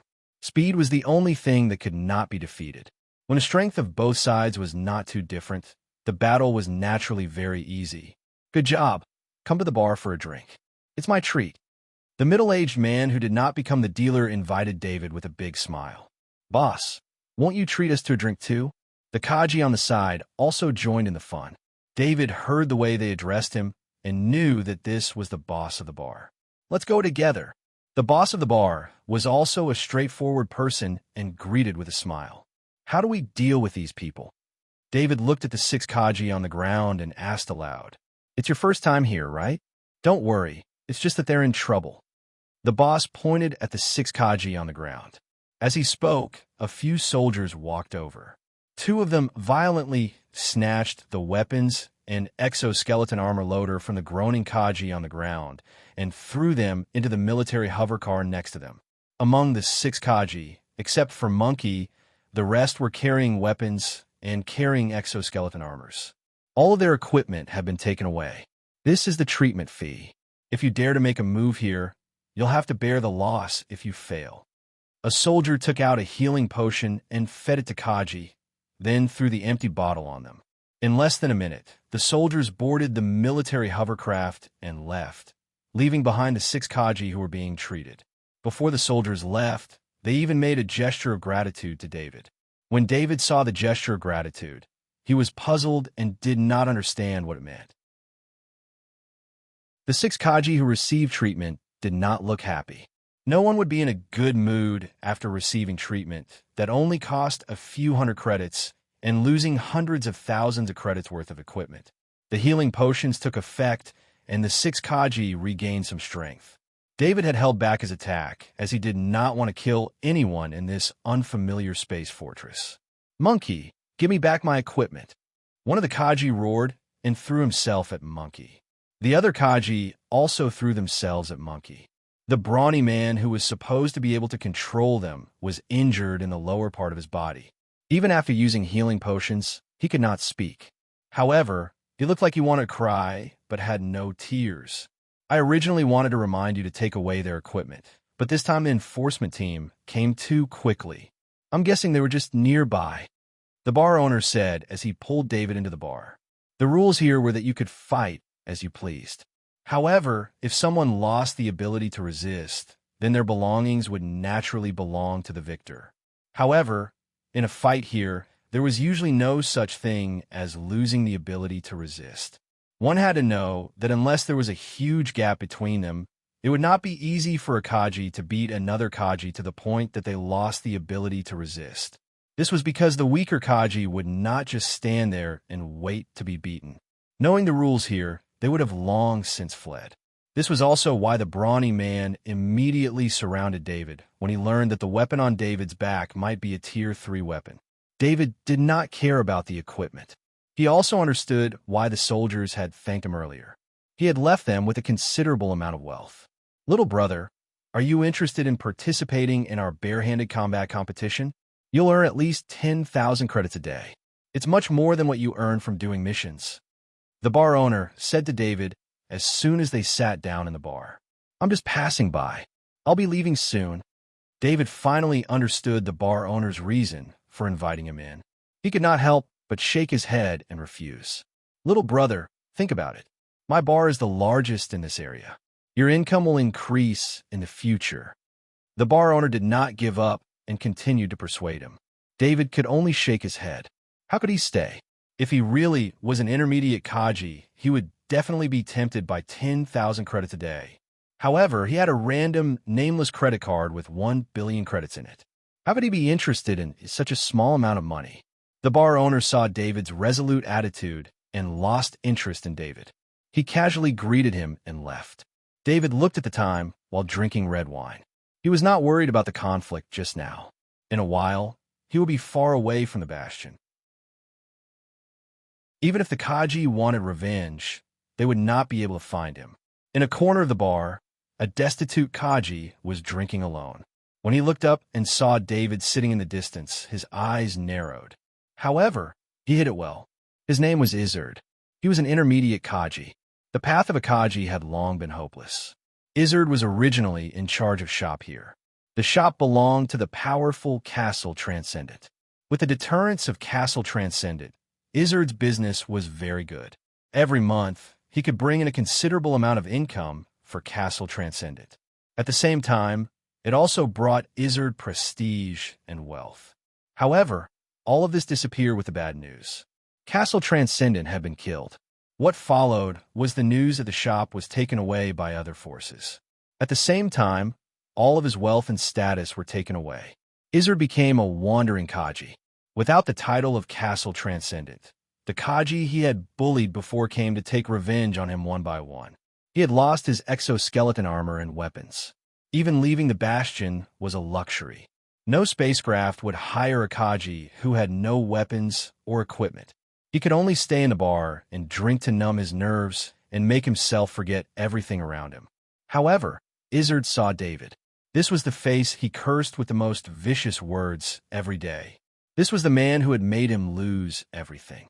To be able to become a successful merchant, Izzard didn't just rely on Castle's extraordinary reputation. He also had the talent of a merchant, so he was able to control his anger very well. David didn't know anything about this. The bar was very noisy, causing his perception to become extremely dull. Looking at the time, he put down the glass in his hand, used his ID bracelet to pay for the drinks, and then walked out of the bar. After David left, Izzard immediately rushed out and ran to the dispatch room here. After handing over the last of his credits to the dispatcher in the dispatch room, he got the flight route of David's spaceship in the space minefield. Within the space minefield, spaceships cannot use warp drive and must move forward according to the flight route. Because once the warp drive is turned on, it is likely to hit a space minefield due to excessive speed. It only takes half a day to pass through this area, and it won't take long. It won't have much impact on ordinary spaceships. I didn't expect one piece of information to sell for 2 credits. After Izzard left, the dispatcher muttered to himself with a smug smile on his face. He didn't care if selling the flight route would cause an accident to the spaceship. That was the spaceship's own business. This was the extra money he earned from his dispatcher position. When David returned to the Thundersnake, the scan was already over. The captain and the crew had returned to work. "Sir, shall we depart now?" the captain asked respectfully. "Let's go." David nodded in agreement. The Thundersnake slowly moved out of the bastion. The captain navigated according to the route map, preparing to pass through the space minefield. 10 minutes after the Thundersnake left, 5 medium-sized combat spaceships also left the bastion. 30 minutes later, the largest mercenary group in the bastion received a commission. 2 large combat spaceships, 10 medium-sized combat spaceships, and 30 small combat spaceships left the bastion and followed the same flight route. Because they were passing through the space minefield, David did not return to his room. Instead, he stayed in the cockpit and watched the situation outside. Outside the porthole, all he saw was a dead silence. There was not the slightest sign of life.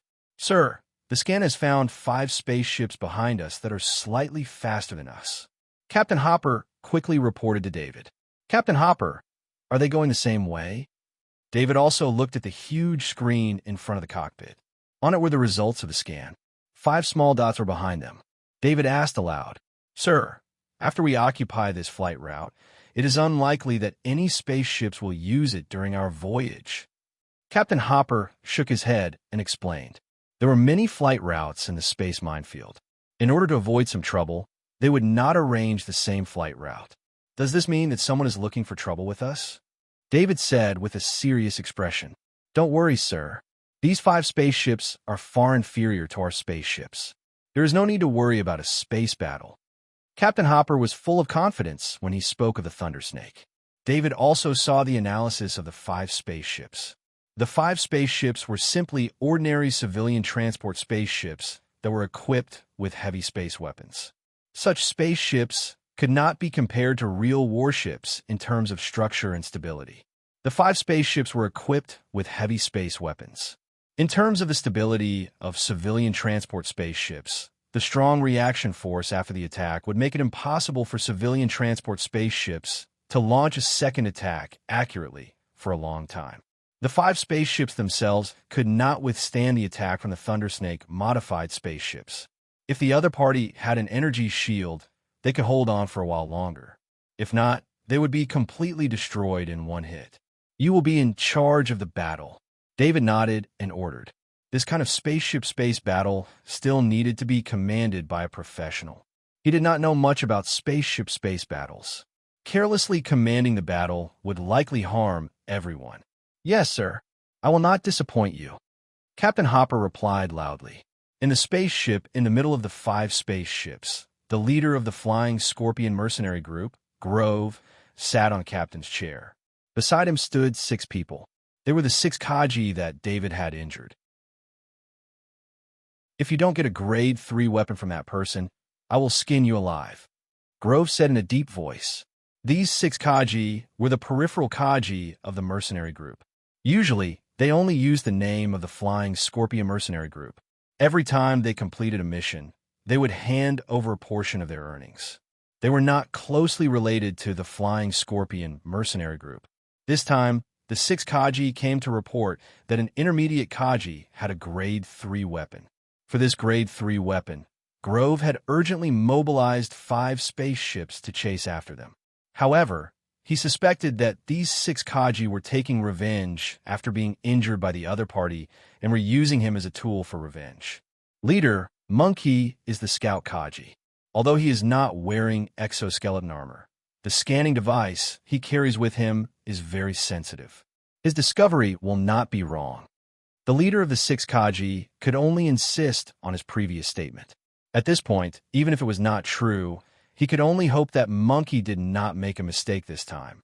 "All right, if you get a grade 3 weapon, you can all become official members." Grove nodded and promised. After saying that, he ignored the gratitude of the 6 Kaji and looked at the spaceship on the display screen.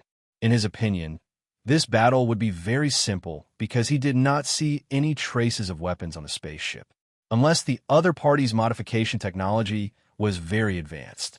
He did not believe that the spaceship was modified by the Thundersnake corvette. He thought that it was just an imitation. This was often seen in spaceships. Because every captain wanted to pilot a real battleship, there were all kinds of spaceships that looked very similar to battleships. "How long until we enter the attack range?" Grove asked the crew beside him. "Leader, we still have 1 minute before we enter the attack range of our main cannon."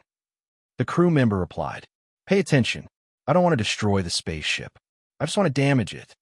Grove ordered all the crew members through the communicator. "Yes, leader." The crew members replied loudly. This was not the first time they had done something like this. With their rich experience, they knew how to ensure the integrity of the spaceship while also stopping it. Chapter 2:16. The 5 battleships were about 200 kilometers away from the modified Razor Serpent. The main laser cannon on the battleships had already been charged and was waiting to enter combat range. They would fire as soon as they were within 150 kilometers. Aim the rear Gaussian cannon at the first left. Fire the explosive shell in 3 seconds.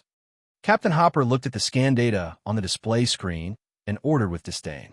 The distance between the 2 sides had not entered the attack range of the 5 battleships, but it had entered the attack range of the modified Razor Serpent's Gaussian cannon. This was the difference between a civilian spaceship and a warship. A distance of 50 kilometers was the difference between life and death. Following Captain Hopper's order, the weapon bay at the back of the modified Razor Serpent opened, and the hidden rear Gaussian cannon extended from the weapon bay. The weapon control crew locked the attack on the leftmost battleship at the front of the 5 battleships. This battleship did not even have its energy shield activated. The energy shield consumed a lot of energy. Under normal circumstances, the energy shield would only be activated moments before the battle officially started. According to the judgment of the 5 battleships at the back, they had not even entered the attack range and had made the wrong judgment that the modified Razor Serpent was armed. Why would they activate the energy shield in advance?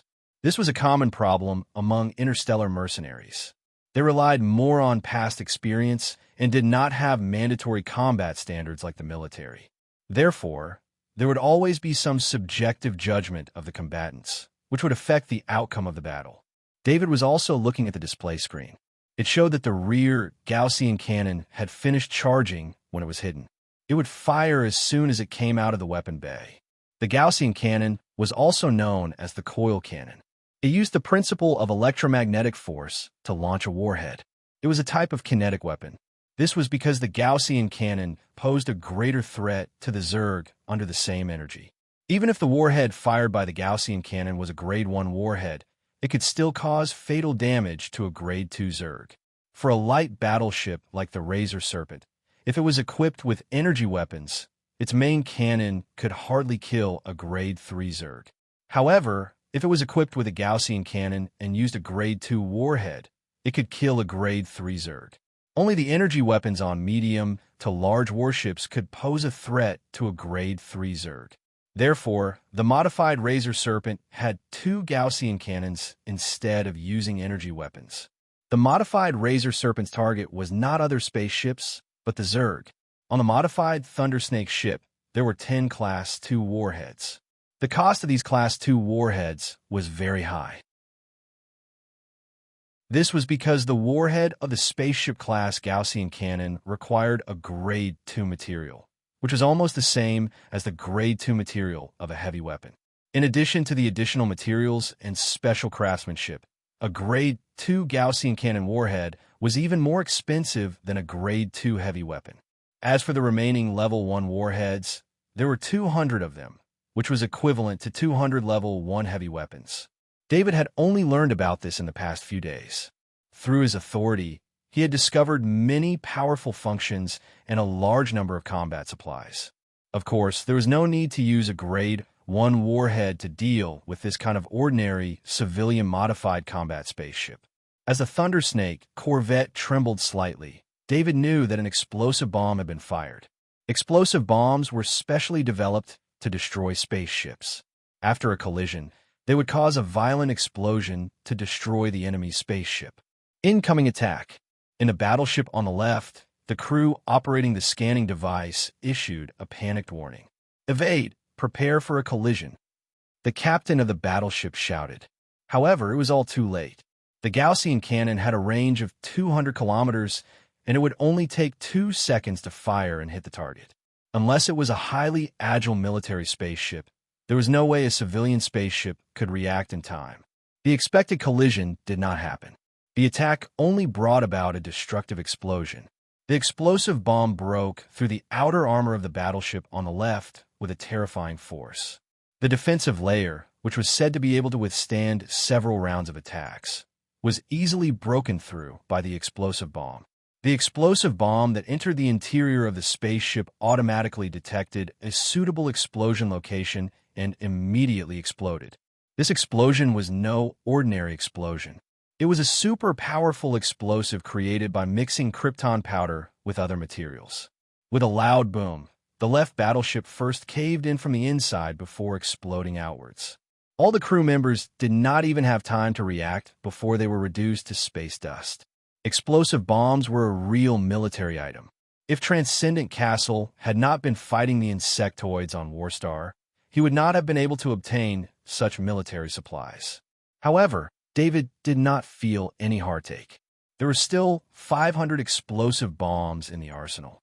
He estimated that as long as he did not engage in aerial combat often, this stock would last him a long time. Damn it! Why do they have long-range main cannons on their spaceship? Commander Grove cursed loudly. After cursing, he did not have time to feel sorry for the loss of that battleship. Since the enemy had such a long range, they would continue to attack continuously. Fire the long-range missiles. Fire all of them. Order the rest of the spaceships to accelerate immediately and approach the enemy ship. Commander Grove immediately made a decision and issued a new order. He had bought the long-range missiles from the black market, and they were very expensive. Normally, he would not be willing to fire them even once, but in a life-and-death situation, he did not hesitate to fire all of them. Only his main spaceship was equipped with long-range missiles. 5 launch holes opened on the side of the spaceship, and 5 long-range missiles flew out, leaving trails of flame behind them as they turned into red lights and flew toward the modified Thundersnake spaceship. The other 3 battleships received the order and pushed their engines to the maximum, speeding up to enter attack range. As for Commander Grove's main spaceship, he did not immediately approach it. Instead, he slowly retreated, needing to observe the other party's reaction. If the modified Thundersnake spaceship could dodge the missiles and defeat the 3 battleships, then his main spaceship would be useless. Furthermore, Commander Grove was extremely suspicious that the modified Thundersnake spaceship was a real warship. Otherwise, how could it have such a long-range attack? Commander Grove was familiar with the spaceships of interstellar mercenaries. Unless it was a large mercenary group related to a large financial group, it was impossible for them to have the ability to attack from a distance of 200 kilometers. This was the attack range of a light warship. It was precisely because of this that Commander Grove retreated. Throw the decoy missile. Aim the Gaussian cannon to the right. Fire. Captain Hopper looked at the 5 rapidly approaching dots on the display screen and determined that 5 seconds had passed since the first Gaussian cannon shot. It was time to fire a second time, so he ordered in a deep voice. The modified Thundersnake spaceship fired 5 small decoy missiles. These missiles simulated the modified Thundersnake spaceship's signal and flew toward the 5 long-range missiles. The 5 long-range missiles were several generations inferior to the small decoy missiles on the modified Thundersnake spaceship, so the long-range missiles flew toward the 5 small decoy missiles without any hesitation. The 5 long-range missiles collided with the 5 small decoy missiles and exploded in midair. Amid the flames of the explosion, an explosive missile passed through the flames and shot toward the battleship on the right. Although the battleship on the right had detected the explosive missile, it was still unable to avoid it and could only rely on its energy shield to take it head-on. Turn the ship around. Fire the Gaussian cannon at the front. Captain Hopper immediately ordered after completing his second attack. The Gaussian cannon was very powerful, but it also had its flaws. The main cannon needed time to recover each time it was used. The interval between 2 consecutive attacks needed at least 5 seconds, and as the attack continued, the interval would get longer and longer. The modified Razor Serpent nimbly turned around in the air. The front Gaussian cannon extended from the weapon compartment and was immediately fired. At this time, the flames of the 5 long-range missiles had yet to dissipate. Another explosive missile pierced through the flames. It hit. The captain of the battleship on the right warned loudly. He believed that with the energy shield, they could completely block the enemy's attack. The explosive bullets hit the energy shield, causing it to shake violently. Then, the violent explosion caused the energy shield to tremble, and it was on the verge of collapse. Just as the captain of the battleship on the right breathed a sigh of relief, he heard the crew member operating the scanning device yell, "Attack! Attack!"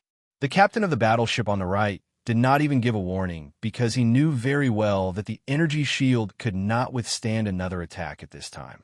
Under the desperate eyes of the crew, an explosive missile flew into the cabin, and then the explosion swept across the entire battleship.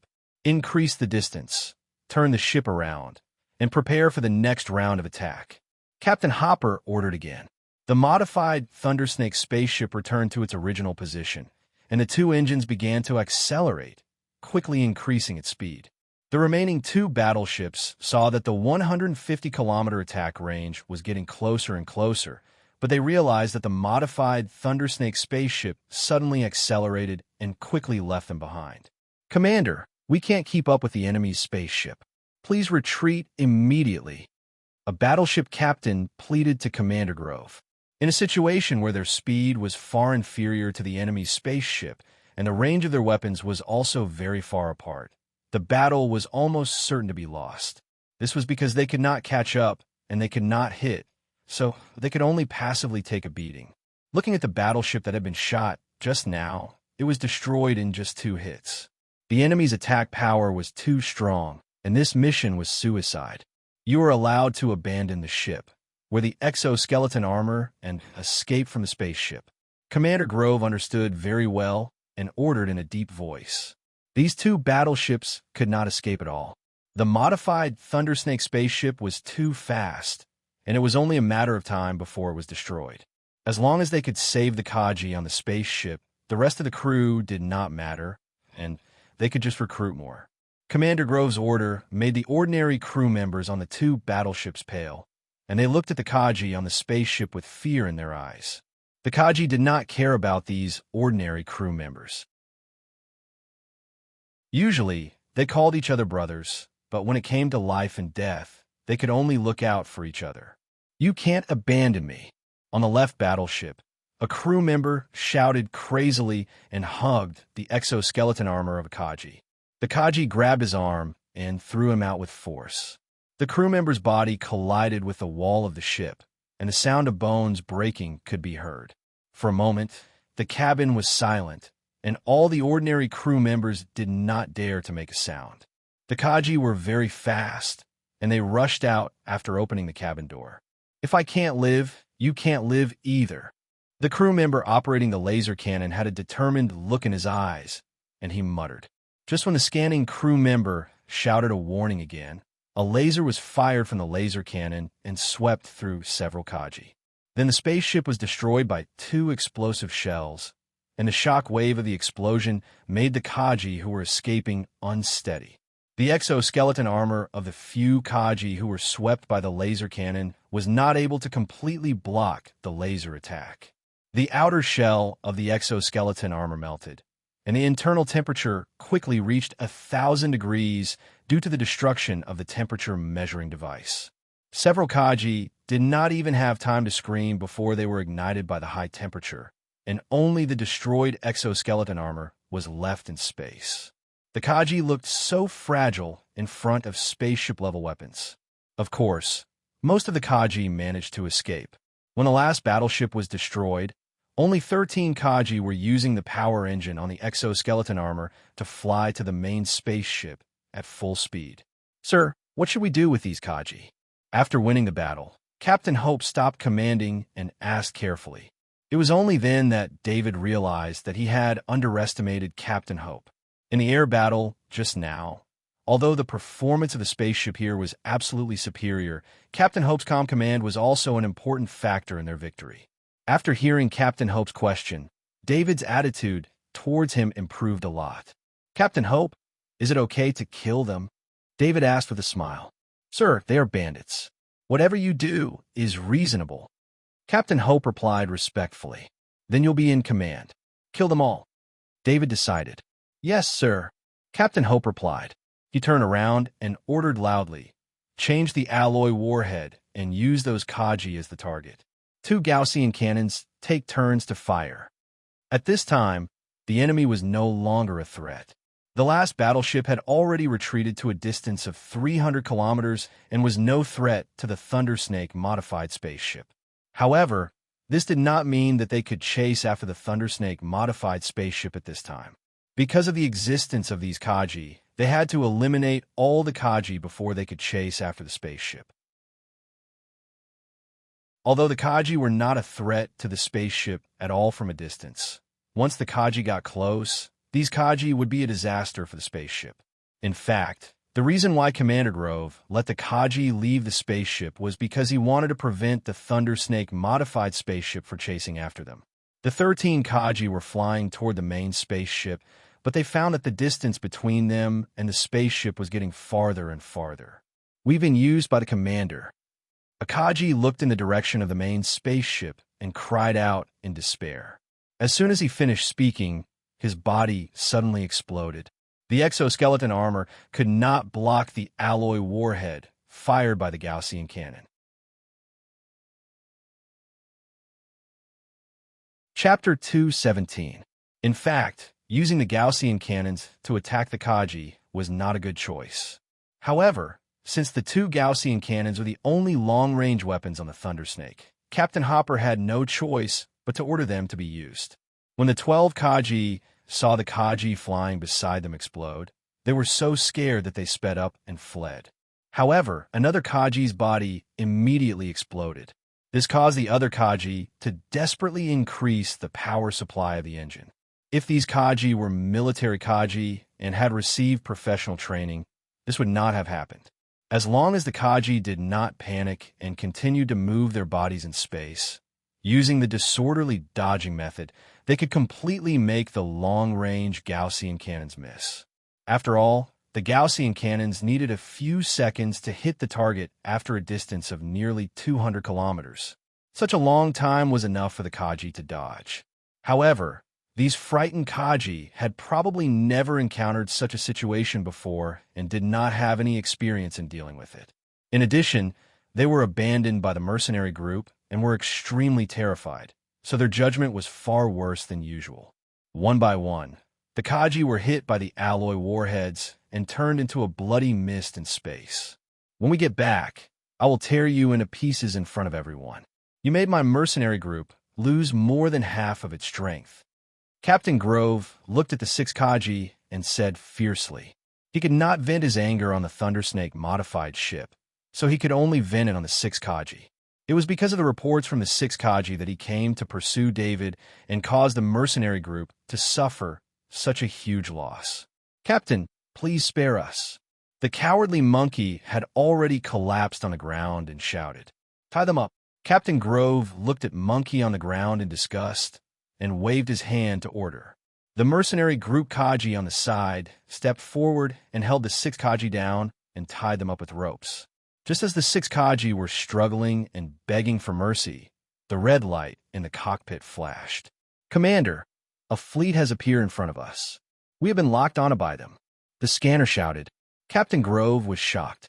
He looked at the screen in front of him and found that there was indeed a fleet in front of him. They were on the same route. 2 large combat spaceships, 10 medium combat spaceships, and 30 small combat spaceships were enough to start a small-scale war. "I'm Grove from the Flying Scorpion Mercenary Group. May I know where you're from?" Grove asked through the public channel. Trash. Following that, all the spaceships on the other side attacked at the same time.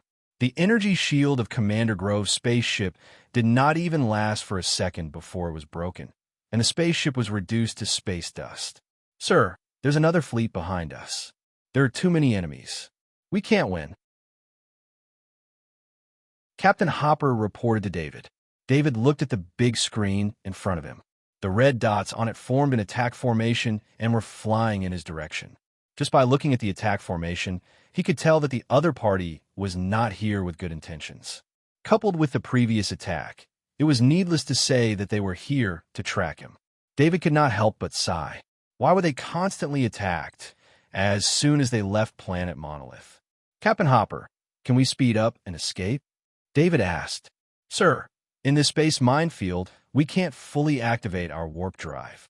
The other party has 2 large combat spaceships. Judging from their models, they are Thunderbolt II frigates.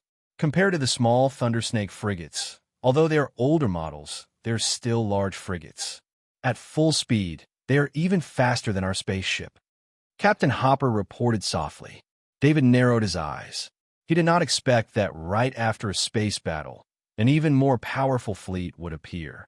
"Send them a contact request and ask them what their purpose is," David said after thinking for a moment. "Sir, if I'm not mistaken, only the Thunder and Lightning Mercenary Group can have 2 military Thunderbolt II frigates. They must have received a mission, and the Thunder and Lightning Mercenary Group's leader, Norton, has a close relationship with Transcendent Castle." After hesitating for a moment, Captain Hopper told him what he knew. "So, this fleet is here to avenge the death of Transcendent Castle?" David asked in a deep voice. "That should be the case," Captain Hopper said with a nod. "Do you know which Thunder and Lightning Mercenary Group's main ship is?" David asked again. He knew very little about space fleets, but Captain Hopper was very experienced, so he asked one question after another. "Look at the Thunder and Lightning Mercenary Group's formation.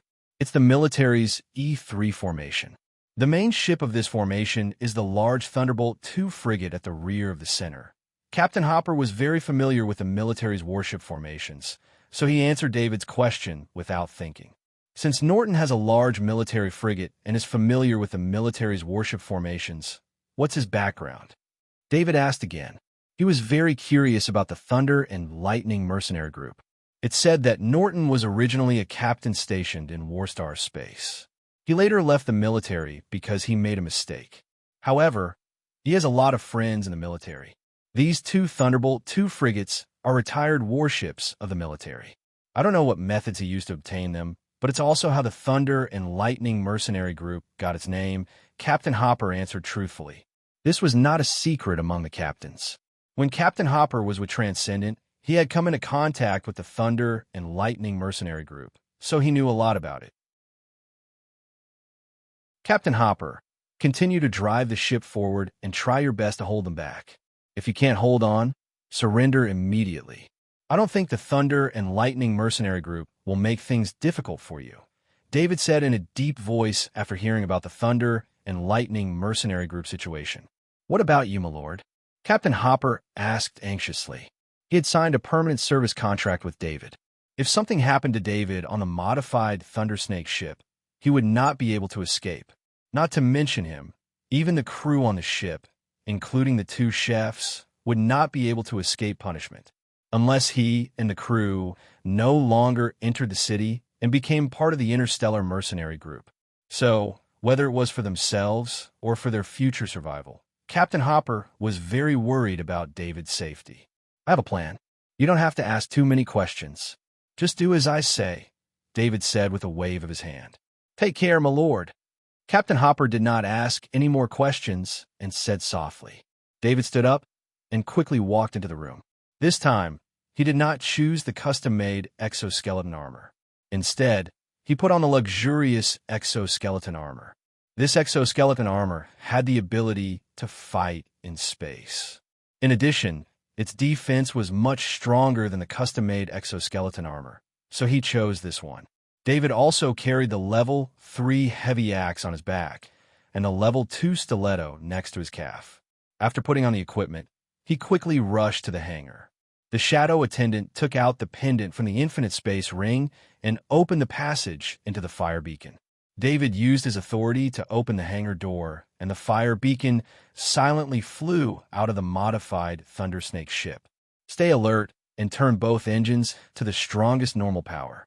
Our mission is to use the environment in the space minefield to make the spaceship behind us unable to catch up with us, Captain Hopper ordered the crew loudly. As he was speaking, he saw the hangar door open on the screen in front of him.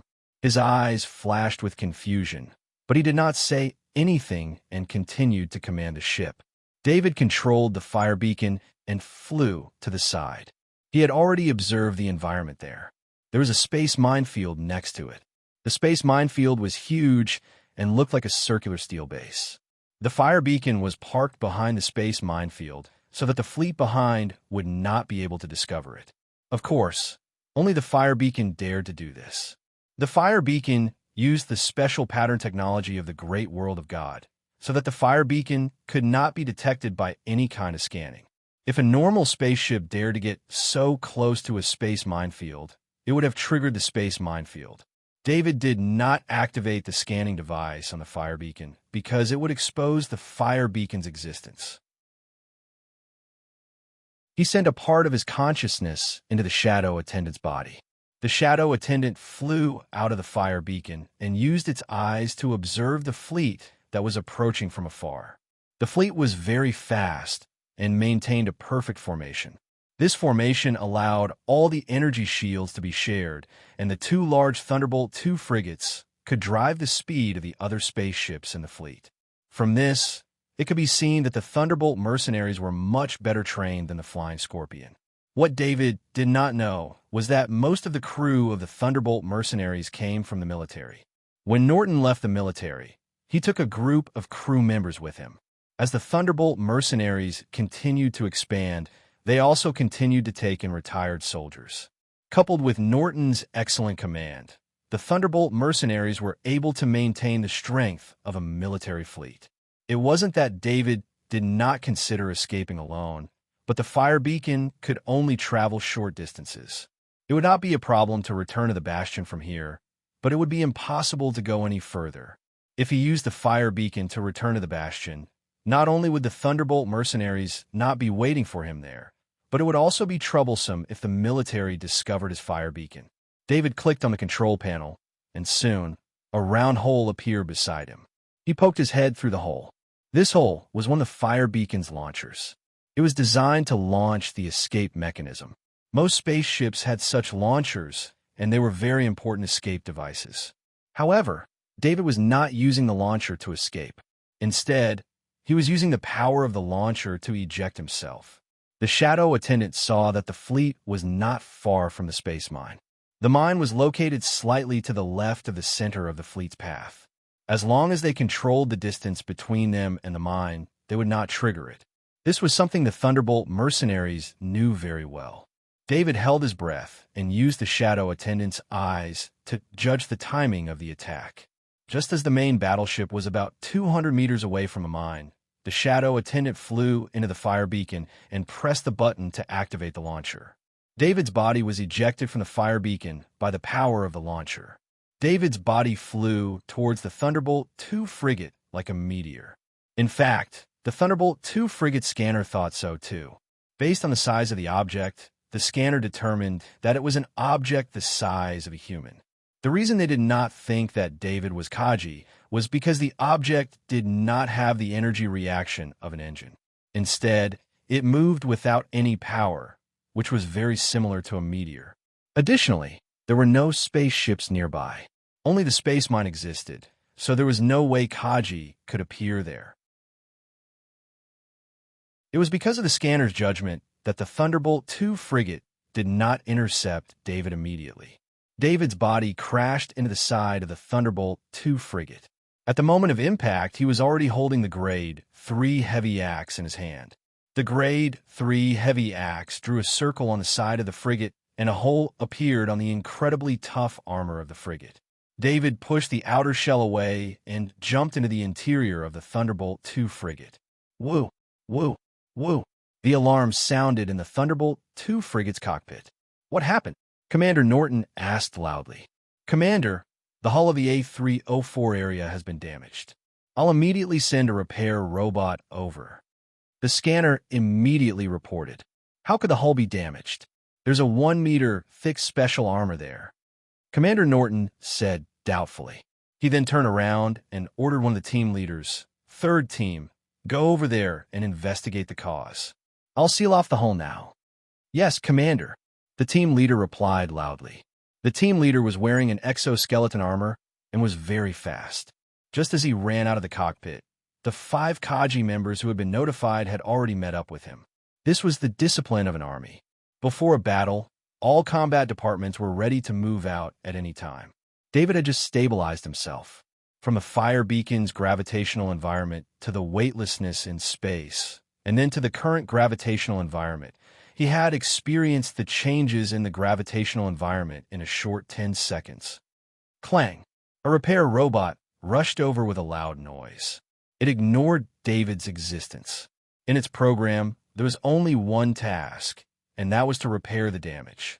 David took a step forward and grabbed the repair robot with one hand, while using the other hand to quickly destroy the robot's limbs. The repair robot was still trying its best to move towards the hole, but it had completely lost its ability to move. David raised his arm and pressed it lightly, revealing the Model K-2 military electronic countermeasure device protected by the exoskeleton armor.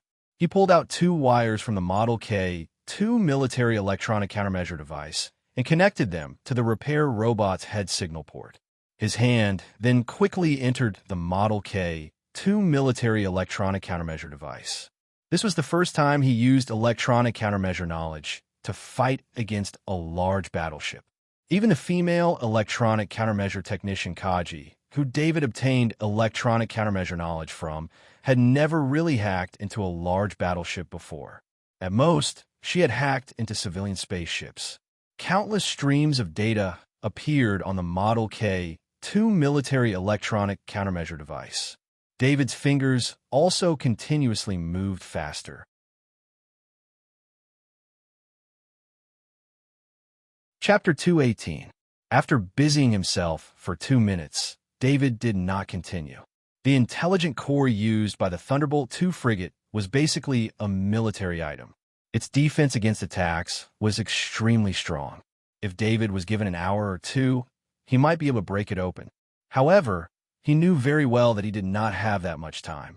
The modified Thundersnake frigate was being pursued by a fleet. Not a single minute could be wasted. Of course, David did not waste these 2 minutes. He obtained the internal layout of the Thunderbolt II frigate.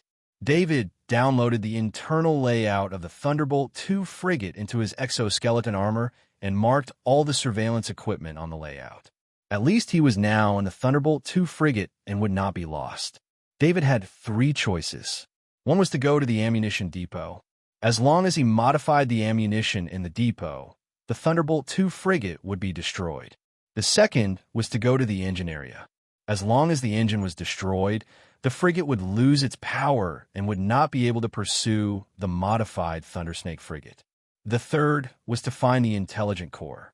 David would then be able to control the Thunderbolt 2 frigate. On the exoskeleton armor's faceplate, David constantly zoomed in and out of the layout to find the location of the intelligent core. His first choice was the intelligent core. He felt that this was the most suitable choice. Found it. David made a mark on the map and then used the small optical computer on the exoskeleton armor to analyze the route of action. Soon, the best route of action was found. David glanced at the struggling repair robot. He did not destroy it. Once he did, he would be discovered by the frigate's intelligent core. He ran quickly in the tunnel. However, just as he turned a corner, he found that the tunnel was sealed by a sealed door. The purpose of the sealed door was to separate a damaged part of the spaceship from the other parts of the spaceship in an emergency. This sealed door was controlled by the intelligent core in the cockpit. There was no port here. Even if David had electronic countermeasures, he could not do anything about the sealed door in front of him. I can only break it open by force. David thought to himself. He had already raised a grade 3 heavy axe in his hand. However, just as he was about to strike down, he stopped in midair. He pressed his ear against the sealed door. Just now, he heard a trace of footsteps. Although it was separated by the sealed door, the hard foot armor of the exoskeleton armor made contact with the equally hard steel floor. The sound was naturally loud. Sure enough, when he pressed his ear against the sealed door, he could hear even more clearly. The footsteps of the 6 Kaji were extremely clear. A little of his mind entered the shadow attendant's body, and the shadow attendant passed through the sealed door. Through the shadow attendant's eyes, David saw 6 Kaji in exoskeleton armor approaching the sealed door. We were discovered. David was not familiar with the battle inside a warship. The knowledge orb he received did not contain any combat experience in this area. So the moment he saw the 6 Kaji appear, he instinctively thought that he had been discovered. He had originally wanted to sneak in, but now he had to give up on that idea. According to his idea, knowing the location of all the surveillance equipment, he could carefully avoid the surveillance equipment and try not to be discovered by the people in the warship. Fight! David chose this risky way to enter the Thunderbolt 2 frigate. Naturally, he had already planned to fight to the death. Now that he had no choice, he was not afraid at all. The third team was led by the captain. This was a standard Kaji team. 1 Kaji with a big shield, 2 Kaji with a warhammer, 2 Kaji with a heavy axe, and 1 Kaji with a spear. We have arrived at the sealed door, A304. Open the door and let us in, the captain said to the operator in the cockpit through the channel. The 6 Kaji stood casually in front of the sealed door. The captain spoke while the rest of the Kaji waited for the sealed door to open. Since the sealed door had not been opened, they did not think that there would be any danger, so they did not have any precautions. Suddenly, a crack appeared in the sealed door, and a green light flashed out from the crack. David's first target was the captain, who was communicating with the captain, who asked him to stop the closest. The rest of the Kaji looked at the captain, showing that he was different from the others. Beside the captain was a big shield Kaji. No matter how safe it was, the big shield Kaji was ready to protect the captain at any time.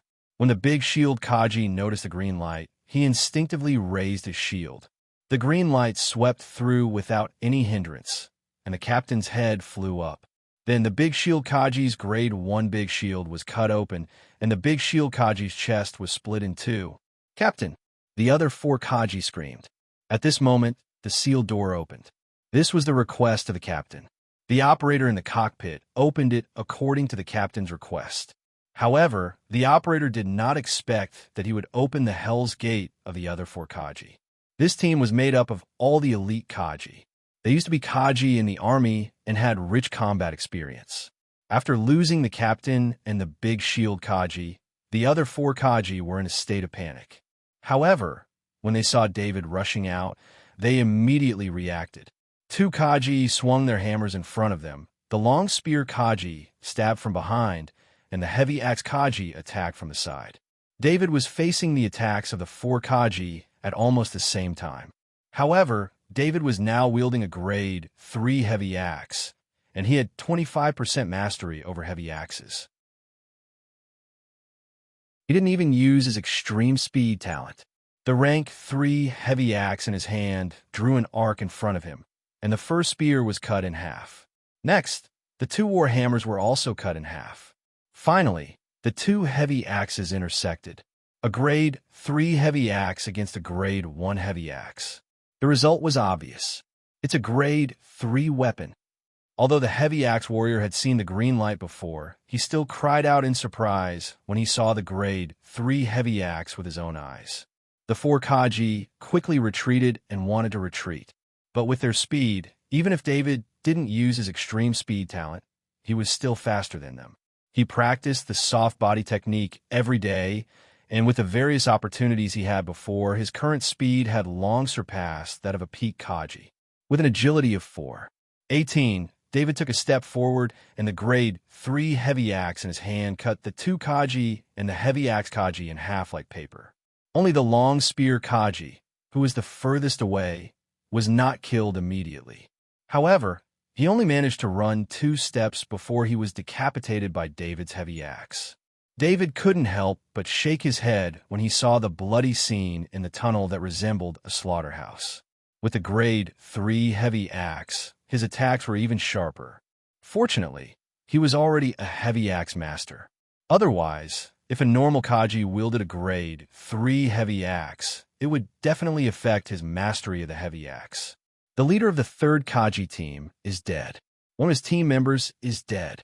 In the cockpit of the Lightning II frigate, the scanner reported loudly. Captain Norton was shocked when he heard the report. He raised his head and looked at the monitor. The third Kaji team was located in Area A304, and among the 6 Kaji's real-time health indicators, 2 of the Kajis had turned gray, indicating that they were dead. Just as Captain Norton was about to ask what happened, 3 more Kaji's indicators turned gray, and in less than a second, the last Kaji's indicator also turned gray. The 6 Kajis were all killed in a matter of seconds. During this time, the Kajis didn't even have the time to report the situation. Group 1, Group 2, Group 4, head to Area A304 immediately. Activate the ship's life signature scanner and guide the Kaji's targets. Captain Norton didn't have the time to be angry. He knew that a strong person had entered the frigate, so he immediately ordered them. There were 8 groups of Kaji's team on the Lightning II frigate. This was already a very strong force of Kaji's team. However, Captain Norton didn't feel safe at all. The Kajis on his flagship were all the elite Kajis of the Lightning mercenary group. These Kajis' teams were ranked according to their strength. This was also the incentive mechanism of the Lightning mercenary group. The Kajis' team that was ranked at the top would be treated better. The third Kaji's team was already very strong, but Kaji's team was almost instantly defeated. The ship's life signature scanner was activated. In less than 10 seconds, the ship's AI found David's location. Only one person. Captain Norton's eyes widened as he muttered to himself in disbelief. He was certain that the other party wasn't the Transcendent.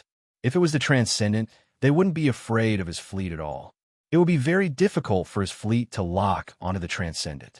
If it was a real military fleet, there might be a chance. Although his Thunderbolt II frigate looked impressive, most of the heavy weapons on it had been dismantled. Only a Gaussian cannon and some rapid-fire anti-air cannons were left. The main cannons on the front and back of the frigate were just for show. Of course, the secondary cannons on a large frigate were also much more powerful than those on a normal battleship. Captain Norton thought back to the report on David. That glorious battle record of his and the fact that he was only 17 years old. No matter how he looked at it, the report seemed to be an exaggeration. However, the Transcendent Castle had indeed died at the hands of David. Although the Monolith Star tried its best to hide this news, there were too many people who knew about it at that time. This shocking news couldn't be hidden at all. David, you dare to enter my ship? You won't be able to escape. Captain Norton said through the broadcast. The reason he accepted the mission to avenge the Transcendent wasn't because of his deep friendship with the Transcendent. Instead, it was because one of his friends in the Transcendent had promised to provide him with 2 new frigates. To Captain Norton, who wanted to expand the Lightning mercenary group, this was an irresistible temptation. David heard Captain Norton's broadcast, but ignored it. Since he was inside the ship, the only way to deal with him was to send out Kaji. Right now, he wasn't afraid of the Kaji at all. As long as he wasn't surrounded by many Kaji, he could easily kill the Kaji. In the void where no one could see, the shadow attendant was constantly passing through the steel walls in search of any Kaji that approached. To David, a normal cabin door only needed 2 seconds to open with the Model K-2 military electronic counter. He didn't use the Grade 3 heavy axe to forcefully open the door, because every time he did so, his position would be exposed. Little did he know that his position had been exposed long ago. 3 Kaji squads were surrounding him. The electronic door in front of David opened with a click. He pushed open the cabin door, and according to the map, this was the resting area for the crew. It was separated into several cabins. Just as David was about to pass through, the shadow attendant discovered a Kaji squad approaching from the other side of the wall. Even though it was just a wall, to reach David, they still had to go around a few more doors. David swung the Grade 3 heavy axe in his hand. The thick steel walls didn't stop the axe in the slightest. On the other side of the steel wall, a Kaji was following the footsteps of his comrade. On his helmet, the red dot representing David was very close to them. Being familiar with the environment, he knew that after passing through a few more doors, he would come into contact with David in at most 30 seconds. Thinking of that, he couldn't help but feel excited. Brothers, the opponent is very strong. The 3rd squad was killed in an instant, so we must be careful. The leader reminded. Leader, Before the Kaji could finish his sentence, a green light swept past, and his head fell to the ground. Enemy attack, the leader shouted. Another Kaji was also killed by a green light. It was only then that the leader saw what killed the 2 Kaji. On the wall beside him, there were 2 large cuts showing the source of the attack. Don't get close to the wall, the leader warned loudly. Just as he warned, another Kaji fell. David was very satisfied with the environment. There were steel walls everywhere and cabin doors everywhere. In this environment, the Kaji couldn't detect his presence at all. However, he could observe the Kaji's position through the shadow attendant. The level 3 heavy axe could ignore the steel walls and deliver a fatal blow to the Kaji. The leader and the other 2 Kaji took a few steps back. The tunnel wasn't wide to begin with. It was at most 3 meters wide. When the 3 Kaji retreated to the other side of the wall, a large piece of the steel wall seemed to have fallen from the wall. A hole that was big enough for one person to pass through appeared in the steel wall. Then, David's figure passed through the wall and stood in front of the 3 Kaji. The 2 Kaji stood in front of the leader and looked at each other. Their eyes flashed with determination. Leader, you go first. We'll hold him back. The 2 Kaji shouted and took the initiative to charge at David. The green Grade 3 heavy axe flashed with 2 strange lights, and the bodies of the 2 charging soldiers paused for a moment, and then they fell to the ground in several pieces. Level 3 heavy axe, master heavy axe. The leader was very knowledgeable. He muttered to himself with a dry mouth. Faced with either of these 2 situations, the leader wouldn't be able to withstand it. Not to mention, the 2 situations happened to the same person. The power was not 1+1 at all. A green light flashed in front of his helmet. The leader's thoughts stopped, and his head separated from his body. The shadow attendant rushed past the corpses and absorbed their souls.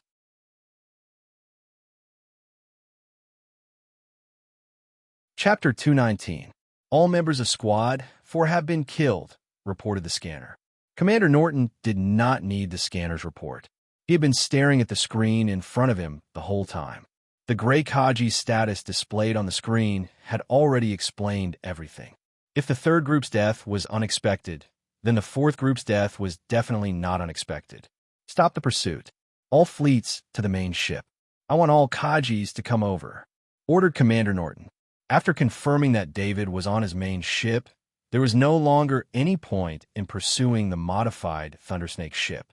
Commander Norton was now preparing to use the most common military tactic to deal with Kaji's experts. That was to gather all the Kajis in the fleet and encircle their target, David. In the crew's resting area, David was hiding in a room. When he saw a Kaji squad heading towards his room without any hesitation, he immediately understood that his position had been exposed. However, he still had an advantage. In the previous battle, he did not activate his two talents, strength oscillation and extreme speed, in order to preserve his stamina. Up until now, the strength he had displayed was only a small part of his total strength. Just by relying on his Grade 3 Heavy Axe and Grandmaster Heavy Axe Mastery, he was able to completely suppress these Kajis. The same thing happened. Just as the Kaji's squad slowly approached the room, a crack appeared on the wall, and one of the Kaji's body was cut in half. Following that, another Kaji's body also collapsed, his body split in half. Attention, attention, the opponent is wielding a Grade 3 weapon, said the leader of Squad 1. When he saw the green light, he immediately determined what it was and hurriedly shouted in the comms channel. This time, not only the Kaji's squad, but also the other squad's Kajis. Even Commander Norton in the cockpit heard it. That's Transcendence Grade 3 Heavy Axe, Captain Norton said in the comms channel. He then said in disbelief, a Transcendent from planet Monolith actually left this level 3 Heavy Axe to David. He didn't know that on one hand, David was a disciple of the Galen Transcendent. The other Transcendent couldn't interfere at all. On the other hand, the Transcendent didn't want to offend a genius like David. Besides, the appearance of the third-grade Heavy Axe was too sudden. The Transcendent was not prepared at all. Under the circumstances at that time, no one dared to act rashly. After that, David left Nine City and didn't give the Transcendent a chance to target him. On the other side, the other 4 Kaji members of Team 1 were far away from the room. Be careful, number 3. He's in the room next to you. The team leader suddenly reminded her loudly. Just a moment ago, the red that representing David suddenly moved. It moved to the room next to number 3 Kajis. However, the warning was too late. David had the shadow attendant's observation skills and had already made the best battle plan. When he broke through the steel wall between the 2 rooms, he charged towards number 3 Kaji and struck with the Grade 3 Heavy Axe in his hand. Kaji heard the warning, but his neck was cut in half. The thick exoskeleton armor around his neck didn't provide any protection at all. Come out. Let's fight to the death. The team leader roared. These squad members were all brothers who had gone through life and death with him, not only in the Lightning Mercenary group, but also in the military. They were brothers in the same group. It was easy to imagine how deep their relationship was. David sneered. He didn't care about the team leader's roar at all. Instead, he locked onto the other Kaji's body. When he had the upper hand, why would he fight with his opponent head-on? From the aura of these Kajis, he could tell that they were all elite Kaji. The weakest among them was an advanced Kaji. Each group had at least 2 pinnacle Kaji. Without an absolute advantage, David wouldn't waste his energy to fight. Seeing the Kajis fall one by one, the team leader roared crazily. He waved the Grade 2 Heavy Axe in his hand aimlessly. A green light appeared on the wall behind him. He stopped roaring and fell to the ground. David looked at the Grade 2 Heavy Axe. In the air, an invisible force swept across the Grade 2 Heavy Axe. The Grade 2 Heavy Axe disappeared. It was kept in the space ring by the shadow attendant. David also had a space ring on his wrist. However, he could only use it through the shadow attendant. The first group has been wiped out. In the cockpit, the scanner's voice was trembling. Captain Norton's face was gloomy. Even if the mission was completed, the losses of the Lightning Mercenary crew would not be compensated. The 1st, 3rd, and 4th Kaji groups were the strongest groups in the Lightning Mercenary crew. Even if the Kajis retired from the military, it would be difficult to invite them to join the Lightning Mercenary crew. It would take at least 10 years to make up for these gaps.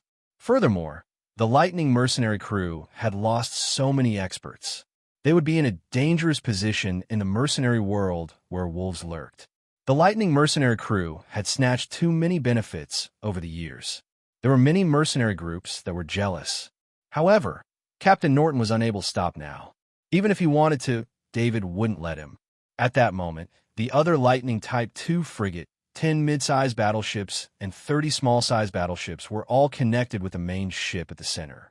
The Kajis were all moving towards the main ship. This was a large battalion of about 170 Kajis. For example, on a mid-sized battleship, there would usually be one Kaji's group. On the small-sized battleships, there would usually be two Kajis. Together, they formed a terrifying Kaji's group. Of course, most of the Kajis were not as strong as the Kaji's elites on the main ship. However, they were still slightly stronger than the normal Kajis. The most terrifying thing about them was their discipline. Regardless of whether the Kajis were retired soldiers or not, they had all received military training after joining the Lightning mercenary crew. Call Apo, Prague, and Mida over. Captain Norton ordered. Apo, Prague, and Mida were the strongest Kajis in the Lightning mercenary crew. However, they were now part of the Lightning mercenary crew's upper echelons, and each controlled a portion of the ship.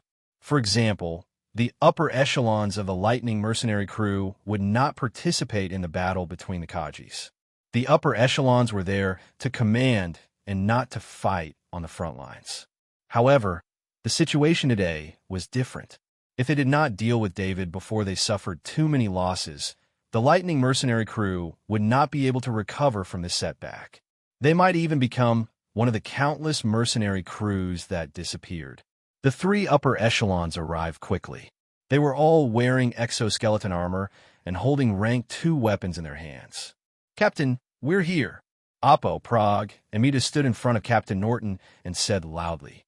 Just like when they were in the military, they probably treated the Lightning mercenary crew as an extension of the military. My 3 brothers, it's time for us to act. Up until now, we have lost more than 5 Kaji's groups. All of them are elite squads. We can't afford to lose any more. Captain Norton said in a deep voice.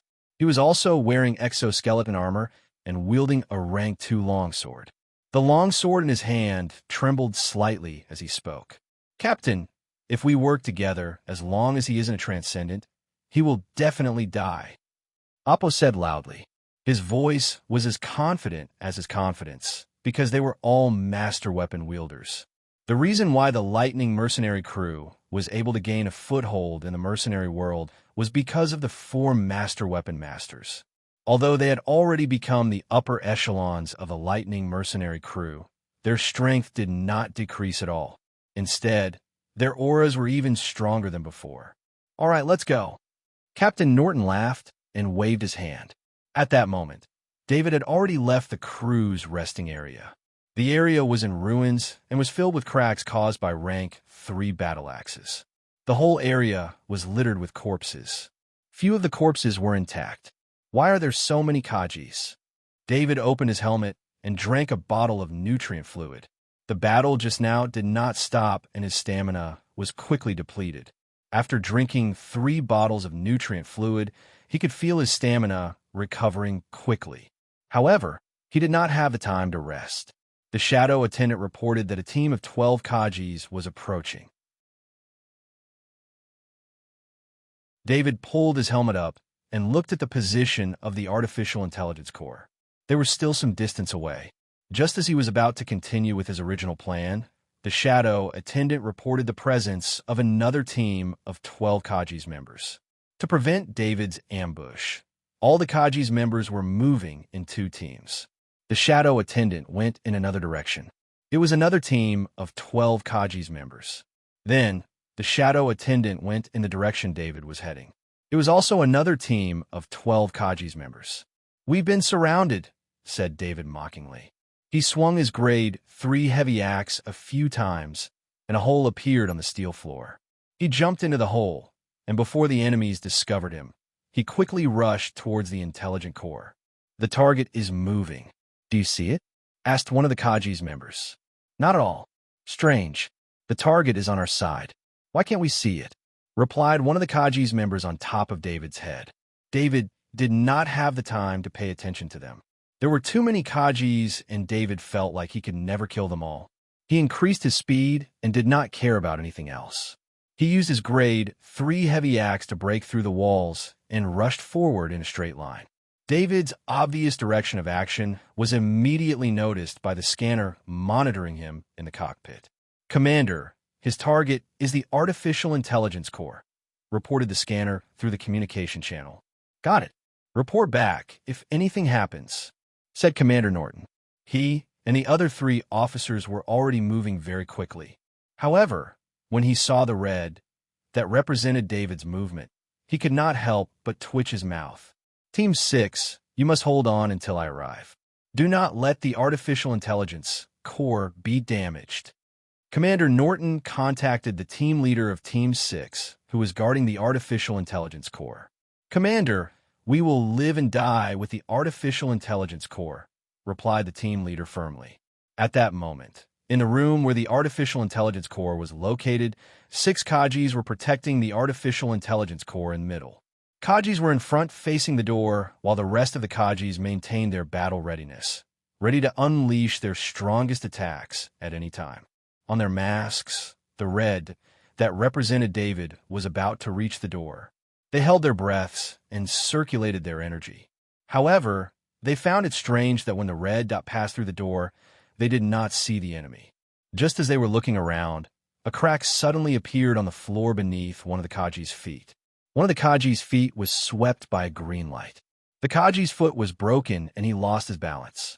He let out a scream and fell to the ground. The moment he fell, he saw another Kaji's foot being broken as well. "He's on the lower deck," shouted the team leader. However, they did not have a good way to deal with David.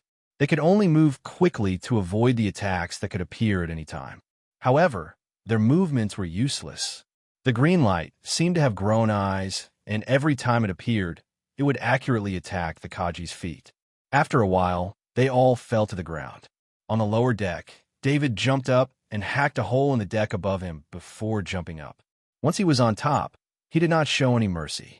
The heavy axe in his hand swept across the Kaji's bodies, harvesting their lives. This was not the time to show mercy. Although the Kaji's foot was missing, after the Kajis took the medicine, they could still exert some combat power through the exoskeleton armor.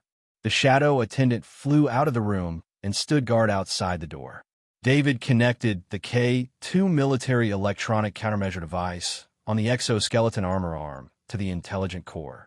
With a 98% proficient level electronic countermeasure ability, when it was physically connected to the intelligent core, it could play a much more powerful role than a remote connection. David entered a series of commands into the intelligent core. The intelligent core in front of him was actually a special optical computer. The only part of the intelligent core that was exposed was the center of the room. However, this was only the core of the intelligent core. The intelligent core could use all the optical computers on the entire warship to integrate their computing resources. When the intelligent core was designed, it had the first priority to control the entire warship. The intelligent core's control authority was also the complete control authority of the Lightning II frigate. David's fingers tapped quickly. The shadow attendant outside saw the Kajis rushing over and would be here soon. David finished entering the last word and activated the program that he had just entered into the intelligent core. Within the intelligent core, the permissions were removed one by one. All the screens in the cockpit turned black. The scanners found that the scanners could not be used. The messengers found that the fleet's communications could not be used. What happened? Has the intelligent core been destroyed? The crew in the cockpit cried out. They had never encountered such a situation before. Since Commander Norton was not around, they did not know what to do.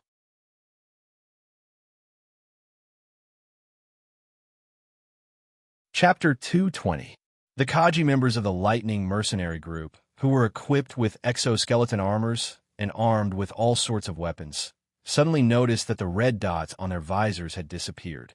At the same time, their communication with the fleet was also cut off. Apart from the communication between the exoskeleton armors, they could not receive any other communications. What happened?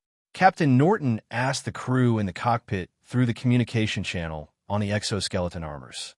However, there was no response from the other side. David's program had changed all the authority of the Lightning II frigate to David. Everyone else's authority had been removed. Six squad. What's the situation on your side? When Captain Norton realized that he could not contact the cockpit, he immediately thought of another possibility. He hurriedly contacted Six Squad, who were guarding the AI core, but the exoskeleton armors could not communicate with each other either. Something happened to the AI core.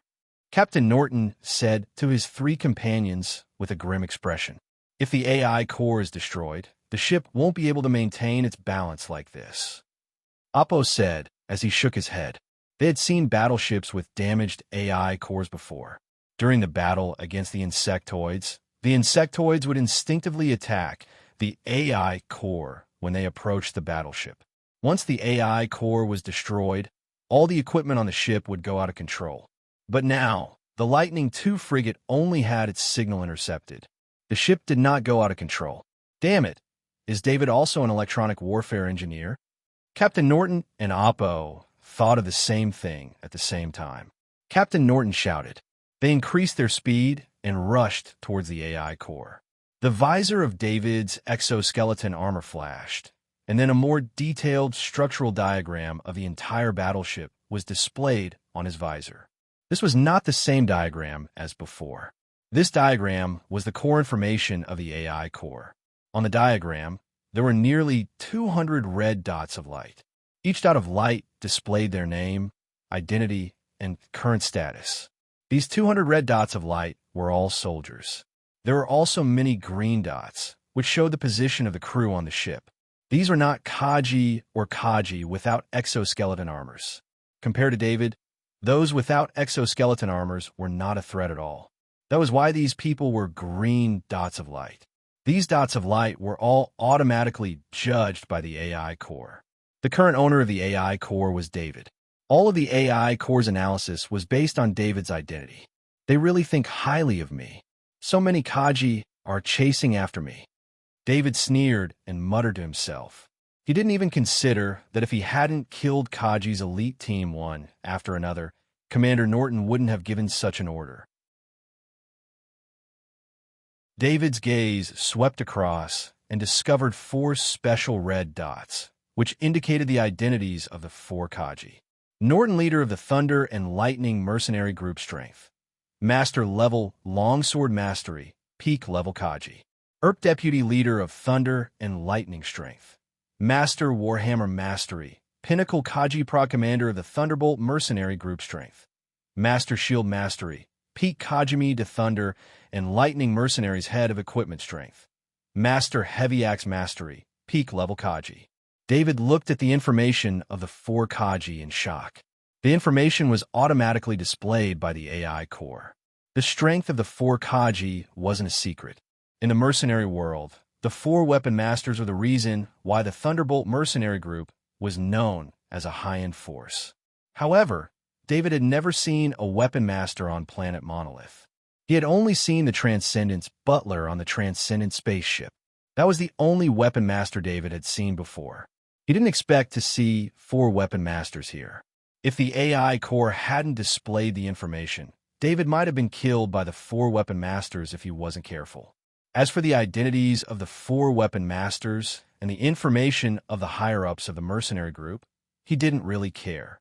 Since he knew about the existence of the 4 weapon masters, David naturally wouldn't choose to send himself to them. David also knew why his location was exposed. The warship scanning device had many modes. Just a life scan was enough to discover him. However, the warship scanning device was now under David's control. The Kaji wouldn't be able to discover him using this method. Even so, David didn't dare to let his guard down.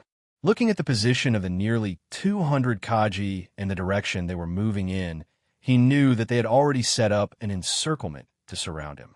David looked at the countdown program on his helmet and had a plan in his mind. Big Shield Kaji, go forward. Those behind, don't pull away. There's only one enemy, and he's good at sneak attacks. Don't give him a chance. The 12 temporary leaders of the Kaji team ordered loudly in the team channel. The 12 Kaji were formed by the 2 Kaji teams to prevent David's sneak attack. Although there were 12 Kaji, the temporary leaders didn't feel at ease at all. Before the communication went back to normal, as the temporary leader of the team, he received information about David's previous battle. The elite Kaji teams of the Thunder and Lightning Mercenary Group were almost completely wiped out. This information only reached his level and didn't reach the other ordinary Kaji. On one hand, it was to stabilize the morale of the team. On the other hand, it was to prevent unnecessary chaos. Although the Kaji of the Thunder and Lightning Mercenary Group were well trained, they weren't part of the military. In terms of discipline, they were much looser than the military, especially since not all the Kaji were retired from the military or didn't serve in the main force before they retired. Relatively speaking, if these Kaji knew that the enemy was too strong, it was very likely that they would cower or even leave the battle. This temporary leader could only remind all the Kaji about the danger of the situation through constant reminders and loud yelling. Currently, the 12 Kaji were walking in a tunnel. The tunnel was very bright, and they could see everything clearly. This was the environment that was least likely to be ambushed. Therefore, although the temporary leader reminded them loudly, the Kaji and the team still let down their guard. Suddenly, all the lights in the tunnel went out. Then, a green light appeared from the wall in the darkness and kept flashing among the Kaji. As all the Kaji had their masks down, their screams could only be heard through the team channel. From David's point of view, this was a silent attack. The biggest advantage of having the AI core controlled was that David could use the environment as he pleased. For this attack, he let the AI core turn off all the lights before he attacked. He directly communicated with the AI core and cooperated seamlessly. A shadow attendant observed the positions of all the Kaji and broke through the wall the moment the lights went out and rushed into the group of Kaji. These Kaji didn't even have time to switch to dark vision mode and were stunned by the sudden attack. David was in dark vision mode and could see every movement of these Kaji clearly. With the master grade heavy axe in hand, he was like a fish in water in this environment. When David rushed from one end of the tunnel to the other, the lights went back to normal. There was no one alive in the tunnel other than David. The 12 Kaji, even the 2 Pinnacle Kaji, were killed by the level 3 heavy axe without being able to retaliate. David shook his head. He felt that these Kaji's reaction speed and strength were far inferior to the Kaji he encountered before. He didn't know that the Kaji he killed before were all the elite Kaji of the Lightning Mercenary Group, while the Kaji he encountered now were just ordinary Kaji. Commander Norton didn't want the elite Kaji to be completely wiped out, so he planned to use numbers to surround and kill David.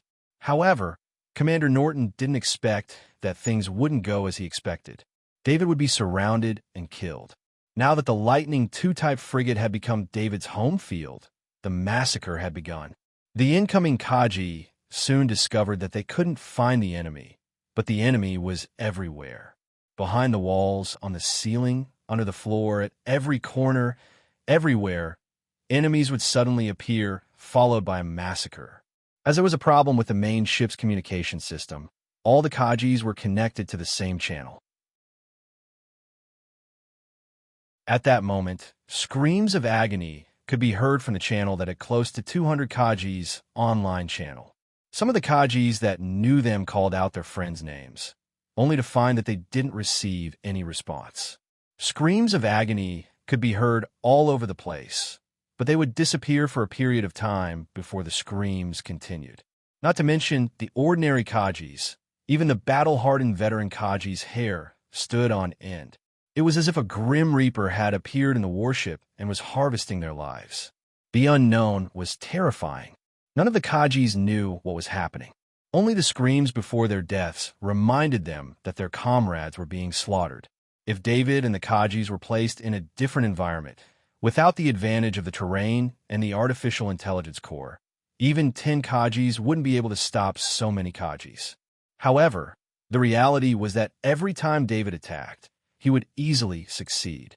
Even if an attack landed on his body, the extravagant exoskeleton armor he was wearing, which was made of rank 2 materials, would be able to block a fatal attack. Commander Norton was also in the channel, but he didn't say anything. He also didn't scold the Kajis that had lost control. In the channel, there were Kajis that were calling out the names of their comrades. Some were screaming out of fear, some were talking to themselves out of fear, but most of them were screaming uncontrollably. The Lightning Mercenary Group is finished this time, Commander Norton said to the 3 old comrades in the group channel. Commander, the warship is still here. We're still here. The mercenary group can still rise again. Prague said as he waved his large rank 2 shield. Yes, we are still here. Mita and Oppo said in unison, although they said that they understood that the Lightning Mercenary Group's decline was inevitable with the Kaji's loss. What they wanted to do the most was to find the culprit behind all this, David, and torture him in every possible way to vent their anger. David couldn't remember how many Kajis he had killed. His exoskeleton armor was full of blood stains.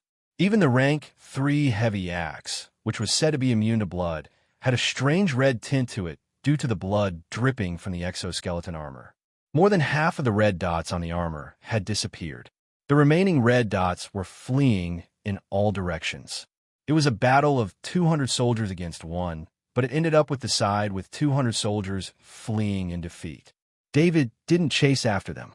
Instead, he looked at the 4 special red dots. Those 4 dots were already at the AI core. They probably didn't have any electronic warfare specialists among them, so they wouldn't be able to regain control of the AI core in a short period of time. However, David knew that the 4 weapon masters must have called for the electronic warfare specialists on the warship. On David's armor, there was a group of green dots moving quickly towards the AI core. It's time to put an end to this, David said softly. He sped up and charged towards the 4 weapon masters. He's coming. Commander Norton was a longsword master and had been in a high position for a long time. His mental strength was much stronger than normal people.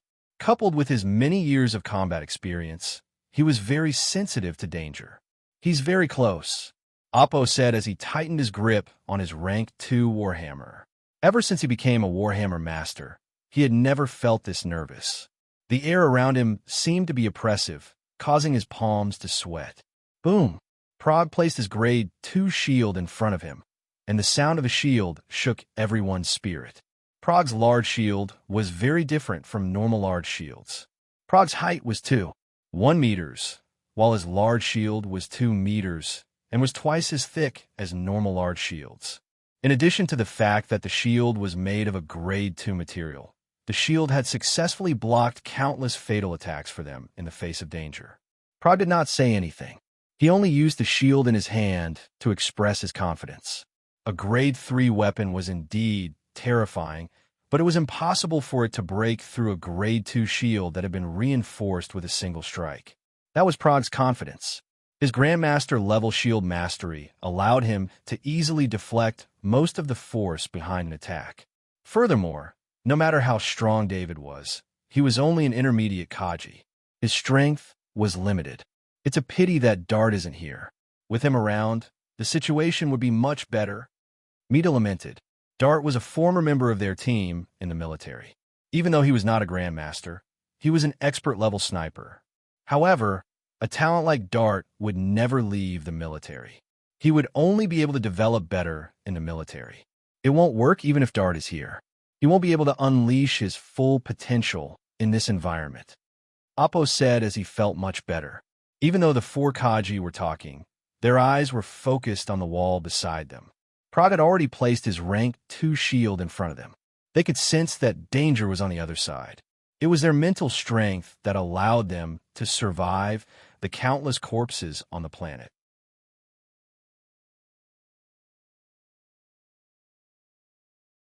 Chapter 2:21. David stood behind the wall while the shadow attendant observed the movements of the 4 Kaji through the wall. After seeing the movements of the 4 Kaji, David understood that it would be difficult for him to ambush them. It made sense. None of the Kaji who were able to become weapon masters were easy to deal with. His only advantage was the grade 3 heavy axe in his hand and the fact that he was in the dark. David's heavy axe master was at an absolute disadvantage against the 4 weapon masters. At this moment, David hesitated. The program he left in the AI core could ensure that he could escape easily, return to the fire beacon, and return to the modified Thundersnake ship. At that time, the entire fleet would not be able to pursue them. However, David knew that the opportunity to kill a few weapon masters was rare, not to mention the chances of encountering a weapon master. Even if he did, David was not a homicidal maniac. He would not kill them without a reason. Right now, there were 4 master weaponsmiths here, and they had a grudge against him that would not rest until he was dead. If he missed this opportunity, he did not know when he would encounter it again. Furthermore, although he had given up on killing the 4 weapon masters, he had already offended the Lightning Mercenary Group. The Lightning Mercenary Group was the strongest force he had encountered so far.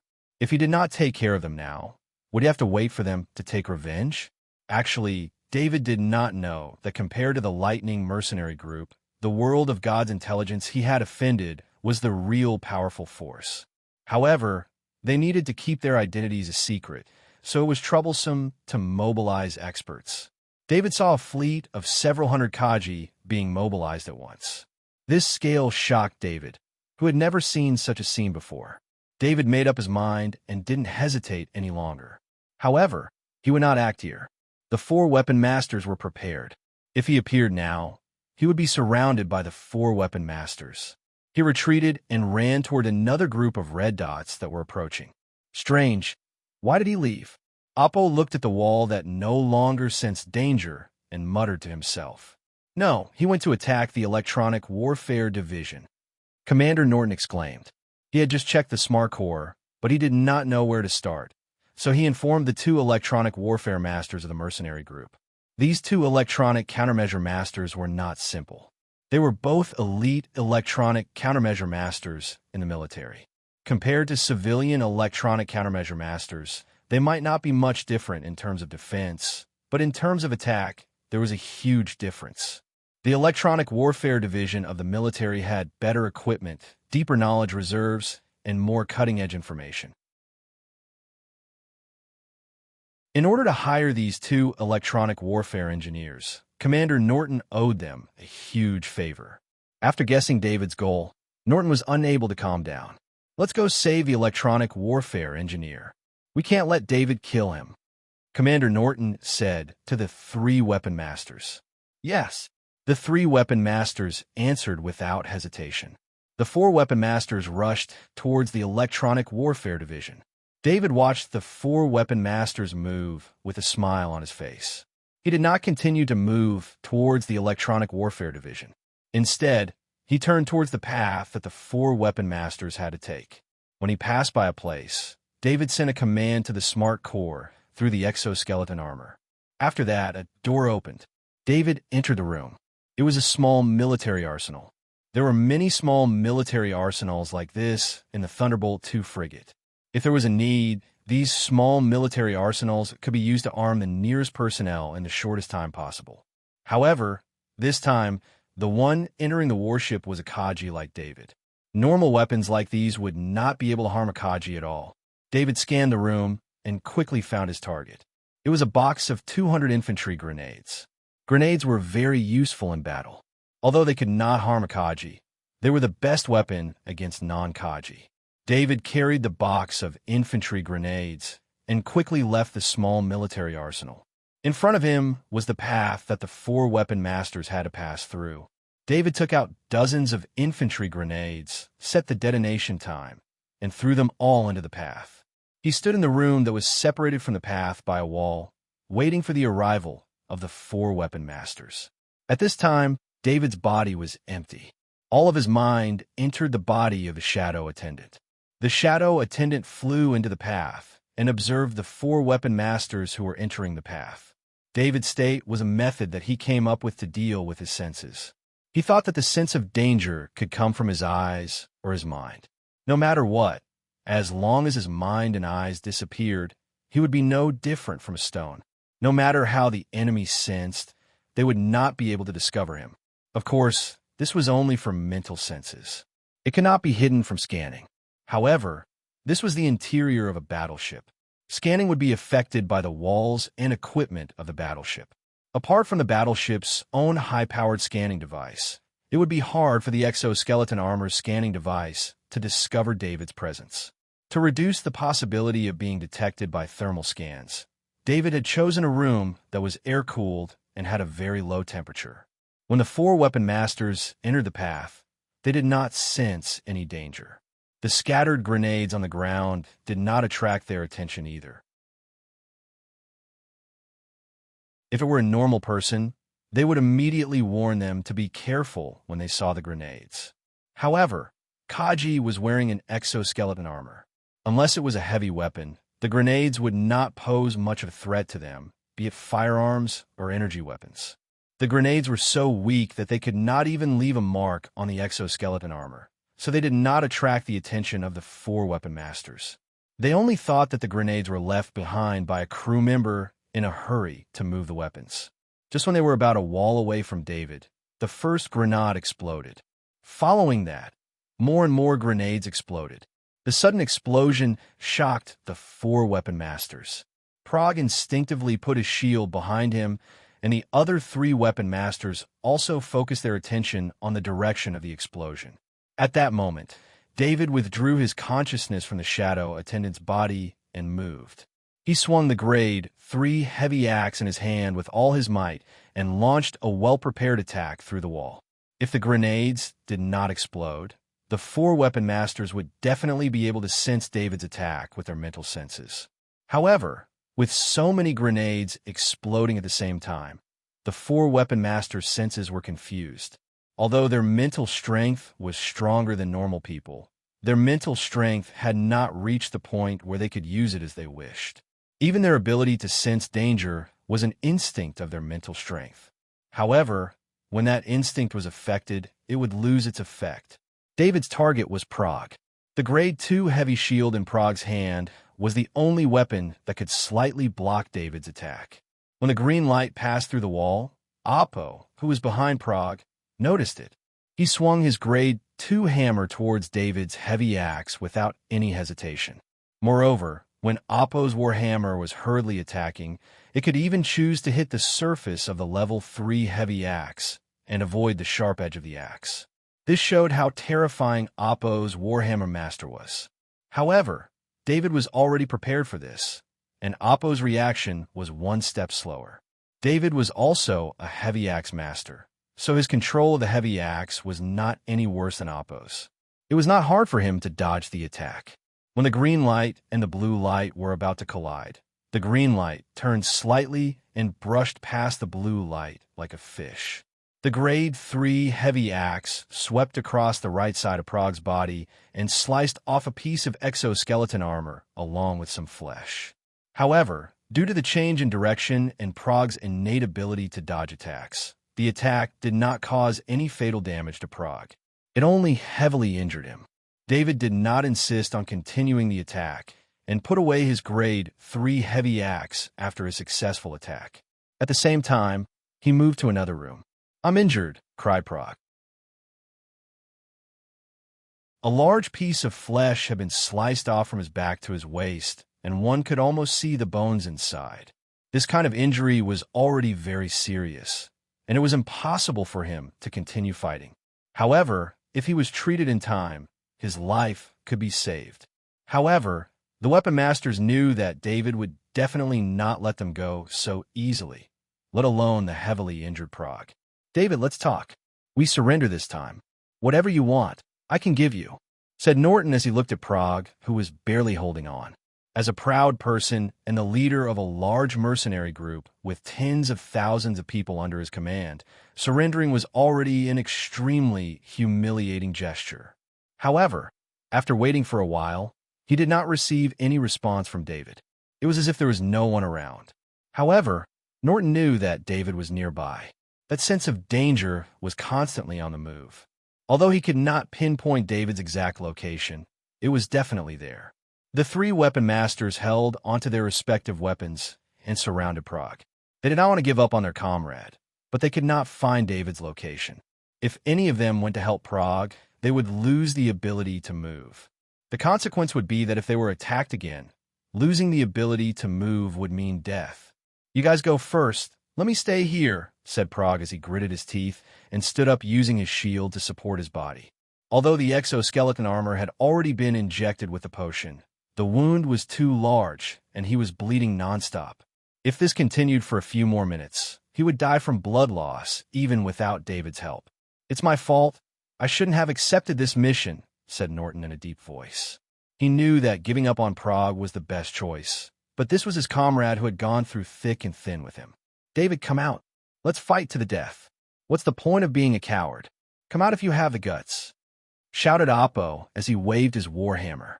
After that, he said in the comms channel, "I'll lure David out. You guys do it." Meade and Norton gripped their weapons tightly and prepared to attack at any moment. Oppo was using himself as bait to lure David out, waving his weapon around like that exposed too many of his weak points. If David was nearby, he would definitely take advantage of this rare opportunity. Unbeknownst to them, the shadow servants were watching their performance from above their heads. David took out 10 infantry grenades from the room he was in and set them to explode after 3 seconds. After that, he threw them into the tunnel through the gap created by the heavy axe. Grenades again.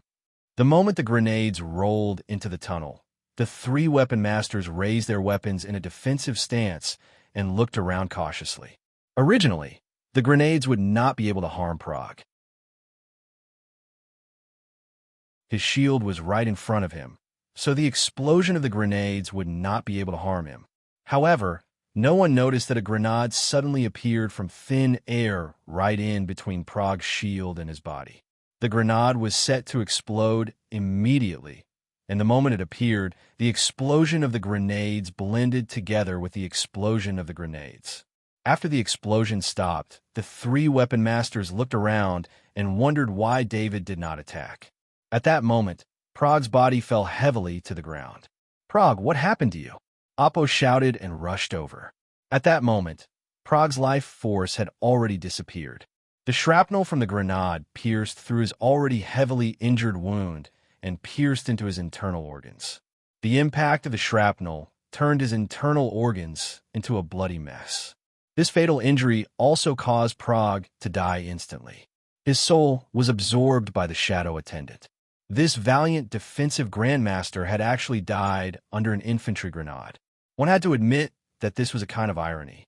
Norton also rushed over while Meade carefully observed the surroundings with his heavy axe in hand. "What happened? How did Prague die?" Norton could not understand what just happened and asked loudly. His question was not directed at the others, but at himself. When the grenades flew over, he and the other 2 weapon masters had the same judgment. These grenades couldn't hurt Prague, so they only paid attention to whether or not David would use the explosion of the grenades to launch another surprise attack. One of the grenades flew between the shield and the wound and exploded. Oppo concluded after checking the wound. When he saw the wound, Oppo could not believe it. David seemed to have planned this beforehand. He did not know what kind of technique he used to throw the grenade at that exact spot, and it exploded. Oppo would definitely not believe that it was an accident. "Let's go. We need to find an empty spot." Norton also calmed down and looked at the surroundings.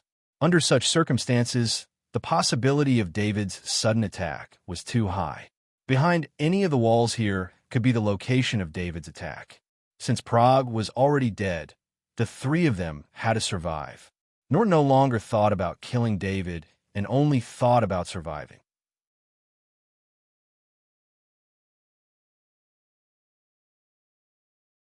Chapter 222. After Norton, Oppo, and Meade carefully left the tunnel, David appeared in the middle of it. He glanced at Prague's corpse on the ground. The shadow attendant floated over and stored Prague's exoskeleton armor into his spatial ring. David casually picked up the heavy Grade 2 shield with the Grade 2 shield in his left hand and the Grade 3 heavy axe in his right. He wasn't worried about losing sight of the 3 weapon masters. On his visor, 3 red dots were quickly moving towards the hangar. The hangar was extremely spacious. The 3 weapon masters probably wanted to use the space to their advantage so that David wouldn't be able to hide himself. That way, they would be able to face David face to face. "The hangar is just up ahead," Norton said as he walked to the front. "I wonder how many of our Kaji survived." I will personally chop off David's head to avenge our brothers," Mita said with bloodshot eyes. Norton didn't know what to say after hearing Mita's words. His heart was filled with regret. If he knew that David was so terrifying, he wouldn't have accepted such a mission. Even though he didn't know how many Kaji had died, he could no longer hear the voices of the Kaji in the channel. The entire channel was dead silent, which reminded him of the fate of the Lightning Mercenary Band. "We must kill David," Appo said as he stood at the back of the group. Most of the Kaji in the Mercenary Band were personally handpicked from the retired Kaji. They had spent a lot of effort to train these retired Kaji. But now, everything had turned into bubbles. His many years of achievements had been destroyed in a single day. Even their best brother, Prague, had died. This grudge could only be repaid with David's blood. Of course, that was only Appo and Mita's thoughts. Norton only wanted to survive. The strength that David had displayed was completely different from what the report said. At least, the report didn't say that David was a heavy axe master. It only said that David was a spear master. However, David didn't use a spear. Instead, he used a grade 3 heavy axe to wipe out the entire Lightning Mercenary Band. The might of a level 3 heavy axe grandmaster wielding a level 3 heavy axe was something that Captain Norton could easily imagine. He hoped that David would give up on the idea of fighting them after seeing that they had the advantage. Damn it, this broken door. Mita used a grade 2 heavy axe in his hand to hack at the sealed door. With just a few strikes, the sealed door was split open. He used his leg to kick away the broken pieces of the door and squeeze through it. It was no wonder that Mita couldn't stop cursing. This was their main ship, but now it was blocked by a series of doors. Every time they tried to pass through a door, they had to destroy the door before they could pass through. It was easy for them to break open the steel door, but they were afraid that they would be attacked by David during the process. That was why they had to be extra careful every time they tried to break open the door. This slowed down their speed, but strangely enough, they didn't encounter any attacks from David. After David collected Prague's corpse and picked up the grade 2 shield, he didn't immediately give chase. Instead, he had the shadow attendant fly over. He pressed his hand on the shadow attendant. The shadow attendant passed through the exoskeleton armor and touched his hand. A wave of soul energy entered his soul. He resisted the comfortable feeling in his soul and focused on the shadow attendant's body. Within the shadow attendant's body, there was a large pile of knowledge orbs. Among the many knowledge orbs, the one with a green glow was especially eye-catching. David's mind focused on the green knowledge orb. A message appeared on it. Shield Mastery, 49% perfect. This is it, David thought to himself. He then ordered the shadow attendant to move the Shield Mastery, 49% perfect, knowledge orb into his body. This was the first time he absorbed a knowledge orb in an unsafe place. Of course, he knew that there was no problem with the safety of this place. He knew the location of everyone in the battleship. Because he had to face a few weapon masters, only a stronger defense would be safer. That was why he chose to absorb the Shield Mastery, 49% perfect, knowledge or to increase his mastery of the shield. David now had a 98% shield mastery level. He could deal with a normal Kaji, but against a few powerful weapon masters, he would pale in comparison. David's vision blurred, and then he appeared in the middle of a battlefield. In front of him were level 1 insectoids. There were giant worms, hunter mantises, spike calicerae, and so on. The number of these insectoids was almost endless. The ground in front of him was filled with level 1 insectoids. Beside him were great shield Kaji. These great shield Kaji blocked the attacks of the Zergs. Behind him, there were also countless Kaji wielding various weapons. The Kaji used the great shield Kaji to attack the Zergs in front of them from time to time. David could not control this body, but he could feel how this body used the great shield. Due to the different types of level 1 Zergs, their attack methods were also very different. This body would react differently to each attack. The strength of the Zergs was terrifying, but no matter how the Zergs attacked, this body did not take a step back. Every attack that hit the Great Shield would be easily guided to the ground by this body. Great Shield Kaji kept falling around this body, but this body kept defending. Soon, he became the frontmost defender of the entire defensive line. As the pressure increased, this body's defense became more tenacious. The Great Shield constantly adjusted its direction to minimize the impact of the attacks. At the same time, the body also constantly adjusted its center of gravity. David had a feeling that this body was like a reef in the sea under the attacks of the Zergs. All the attacks would be blocked by the Great Shield. Just when David thought that this body would keep defending, this body seemed to have received an order. He held the Great Shield and stepped forward. Under the attacks of the Zergs, he actually took large strides forward. Every step he took was shaky, but firm and persistent. At this moment, he was the arrowhead of the Kaji. When he broke into the Zergs, the Kaji behind him could focus on killing the Zergs and break through the Zergs formation. This time, the duration of the knowledge ball was not long. This probably had something to do with David's shield mastery being at 98% mastery. His shield mastery foundation was strong, so the knowledge ball did not need to repeat too much basic knowledge. In reality, David suddenly opened his eyes. The level 2 Great Shield in his left hand was swaying gently. Although this movement did not look like much to outsiders, David felt as if the Great Shield had come alive.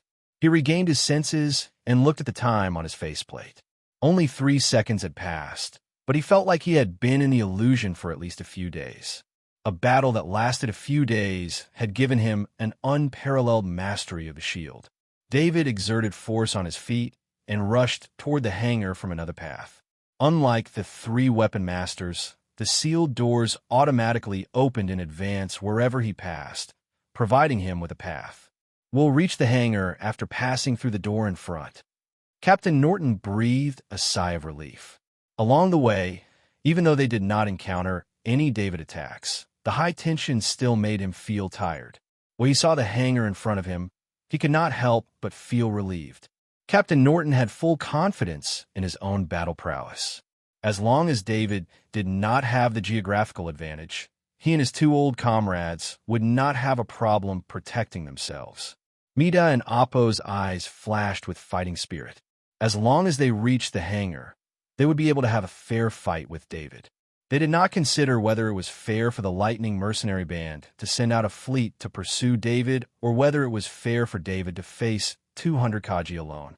Just as Mida broke the lock on the steel door and kicked it open, the lights in the hangar and the corridor suddenly went out. At the same time, a figure jumped down from above. Captain Norton and Mida could vaguely see that it was a Kaji. There was only to think about who this Kaji was. Captain Norton's long sword flashed with a blue light, which coordinated perfectly with the blue light of Mida's heavy axe and sealed off Kaji's movements. Out of their expectations, Kaji did not dodge at all and charged straight at them. Captain Norton's sword and Mida's axe both struck Kaji at the same time. We've been tricked.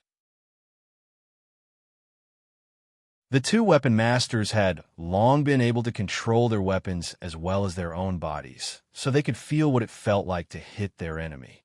The Kaji that was hit was not a living person, so when the long sword and heavy axe entered Kaji's body, it was a dead object instead of a living body. Just as Captain Norton and Mida attacked, David activated his innate talent extreme speed behind Appo and charged towards Appo like a ghost. Appo was very experienced in battle. Even though he did not expect that there would be another enemy besides the one in front of him, he realized that he could not dodge the attack in time and immediately counterattacked. In his opinion, David was only one person. If he wanted to deal with 3 weapon masters, he definitely wouldn't dare to fight against them. The second grade battle hammer in Appo's hands carried all his strength as he swung it towards David. David looked at Appo's counterattack and couldn't help but sigh at how terrifying a Warhammer master was. Even though he had calculated the attack well, his opponent was still able to make the most accurate counterattack. If David did not have a rank 2 shield and the ability of a shield master, all his efforts would have been for naught. However, reality was not an if. David used the rank 2 shield in his left hand to block Appo's attack, while the rank 3 heavy axe in his right hand did not stop and swept towards Appo's neck. Clang! Oppo's final attack struck the rank 2 shield in David's left hand. The force of the impact caused David to lose his balance, even though he was holding the shield with one hand. David's mission to kill Oppo was completed, and he borrowed the force of the impact to fly backwards. During the entire process of the attack, David was like an assassin who would escape after one strike. When Captain Norton and Mida realized that they had been tricked and wanted to help Oppo, they only saw David's figure disappearing into the darkness. Oppo, Captain Norton let out a mournful cry. David, come out. If you are a hero, fight us to the death. Mida yelled as he took off his visor. At that moment, the lights in the corridor and outside of the hangar lit up at the same time. Captain Norton saw Oppo's injuries clearly. His neck was sliced in half, and he also saw Kaji's corpse. It was the corpse of his good brother, Prague. Prague's corpse was almost sliced in half by Norton and Mida. The scene was extremely gruesome. Captain Norton carried Oppo's corpse while Mida carried Prague's corpse and slowly retreated into the hangar. The hangar was very spacious, and there were no spaceships parked there. It was just a place where the crew members trained.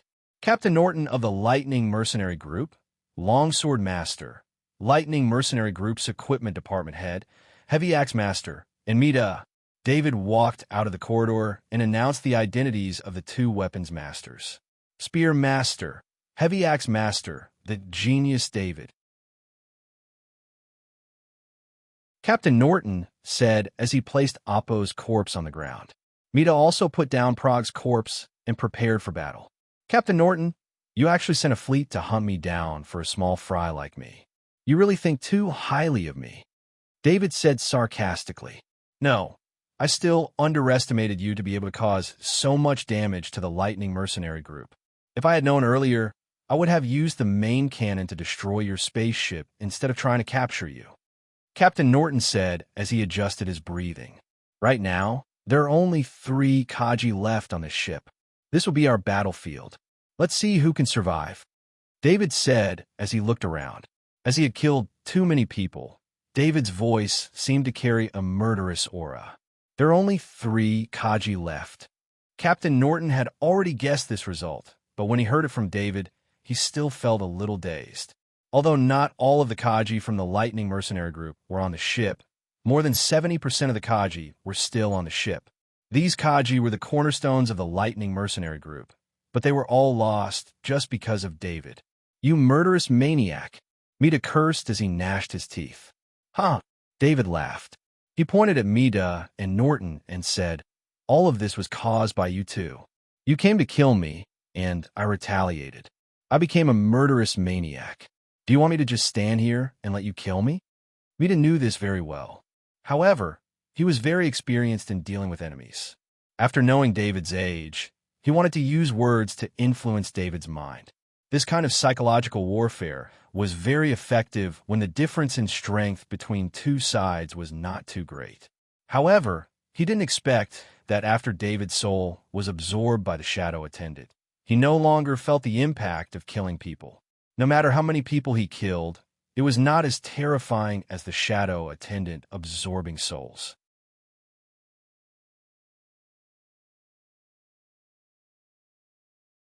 Chapter 223. Let's fight, shouted Norton when he saw that David wasn't affected by Meade's words. Just as he gathered his energy and was about to attack together with Mida, David took a step back. There's no need to rush. We will definitely fight, but before that, I want you to watch a good show, said David as he waved his hand. A good show. Captain Norton was stunned. He didn't understand what David meant by a good show. It's about time, said David as he looked at the time on his visor. He then started counting down. 5, 4, 3, 2, 1. At the end of the last count, the Lightning II frigates suddenly shook. Norton and Meade were stunned. They looked in a certain direction in disbelief. That was where the Lightning II frigates' secondary cannons were located. The tremor was caused by the secondary cannons being fired. Following the tremor was a muffled sound, followed by the sound of countless cannons being fired. Looking from above the fleet, 30 light combat spaceships, 10 medium combat spaceships, and a Thunderbolt II frigate were all linked together with the main ship as the center through a connecting channel. First, the main ship's secondary cannons fired. A Grade 1 cannonball was fired from the secondary cannon's Gaussian cannons. Its target was the other Lightning II frigate. Although it was only a secondary cannon, it was still the secondary cannon of a large frigate. Its power was many times stronger than the main cannons of normal spaceships.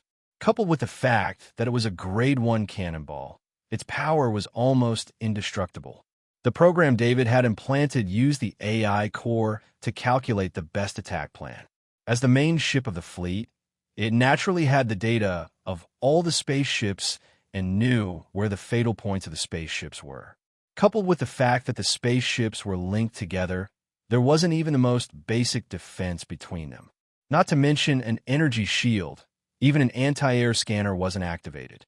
The Grade 1 cannonball shot into the Lightning II frigate and easily pierced through its outer armor. It then passed through several planks of the ship's cabin and hit the ammunition storage. Inside the ammunition storage were large amounts of powerful explosives used by the secondary cannons. Apart from normal chemical explosives, there was also the terrifying kryptonite. The first grade artillery shell entered the ammunition depot and hit the place where the krypton explosives were stored.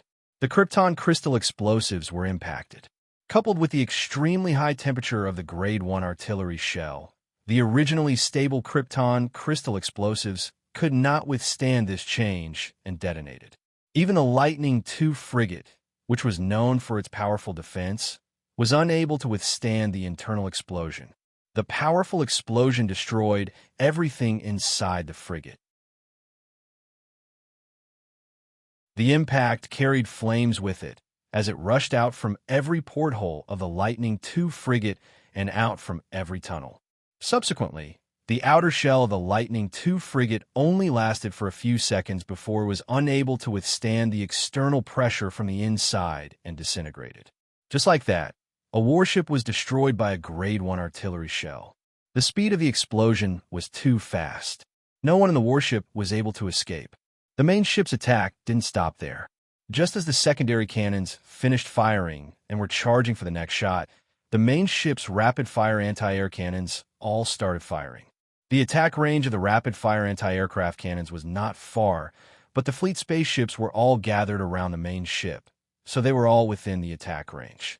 The first to explode were the 30 light combat spaceships. Their weak armor did not allow them to withstand for long. In just a few seconds, their armor was broken and the ammunition depot was detonated. The 10 medium combat spaceships lasted a little longer. However, because of the connection, the medium combat spaceships could not leave the main ship in a short period of time. It also took a long time for the engines to work. Therefore, the alarm on the medium combat spaceships was a special alarm for abandoning the ship. The crew members who heard this alarm were pale. They frantically threw away everything in their hands and ran to the nearest escape pod. One by one, the escape pods were ejected into space. The rapid-fire anti-aircraft cannons on the main ship did not care about the escape pods. A large amount of ammunition continued to pour on the 10 medium combat spaceships. If these medium combat spaceships were also military warships, they might be able to hold on until the engines were restarted. However, these medium combat spaceships were modified civilian spaceships. Their armor was far inferior to that of a warship. They could not withstand the attack of the rapid-fire anti-aircraft cannons at such close range. Beautiful fireballs rose in space one after another. In the end, none of the 10 medium combat spaceships were able to escape. They all turned into space dust. In the entire fleet, apart from the few crew members who ejected using escape pods and the remaining crew members on the main ship, no one else survived. Using escape pods in a space minefield, the crew members who actually managed to escape were probably very lucky. It must be known that the escape pods were not marked by the military. The moment they were discovered by a space minefield, they would immediately explode. The violent explosion caused the main ship to shake uncontrollably. Fortunately, the main ship's defenses were strong enough, and it was not damaged by the explosion. What did you do? Captain Norton could not see the situation outside, but he could still imagine what was happening outside. He roared angrily. If the Lightning Mercenary Group only has this one fleet, Then the Lightning Mercenary Group will no longer have a fleet in the future, replied David with a smile. You demon! Captain Norton pointed at David and said angrily. If the loss of Kaji could be said to have destroyed the Lightning Mercenary Group's foundation, then the destruction of the fleet would completely sweep the Lightning Mercenary Group into the annals of history. Hearing the word demon, David did not feel the slightest bit of emotion. When he knew that the Shadow Attendant could absorb souls, he had already treated the Shadow Attendant as a demon. And as the master of a demon, he did not feel that the word demon was derogatory. Kill! Mita could no longer hold back. He shouted and swung the rank 2 heavy axe in his hand towards David. David's eyes narrowed. Facing Mita head-on made him feel that Mita's master-level heavy axe mastery was slightly stronger than his own. This made David's original intention of facing the 2 weapon masters head-on completely dispel. He had the 2 innate abilities extreme speed and strength oscillation. He thought that with his master-level heavy axe mastery and master-level shield mastery, as well as his rank 3 heavy axe, he should have no problem dealing with the 2 weapon masters. However, he underestimated the weapon masters in their prime. Due to their rich battle experience and the guarantee of the best resources, these weapon masters could be considered to be above average among the weapon masters. As for David's spear master, he was at the bottom of the weapon masters. His heavy axe master was slightly better, but only slightly better. David did not use his rank 3 heavy axe, as he had to be careful of Norton's attack with the axe in his right hand. Instead, he used the shield in his left hand to block Mita's attack. This was an attack filled with Mita's fury.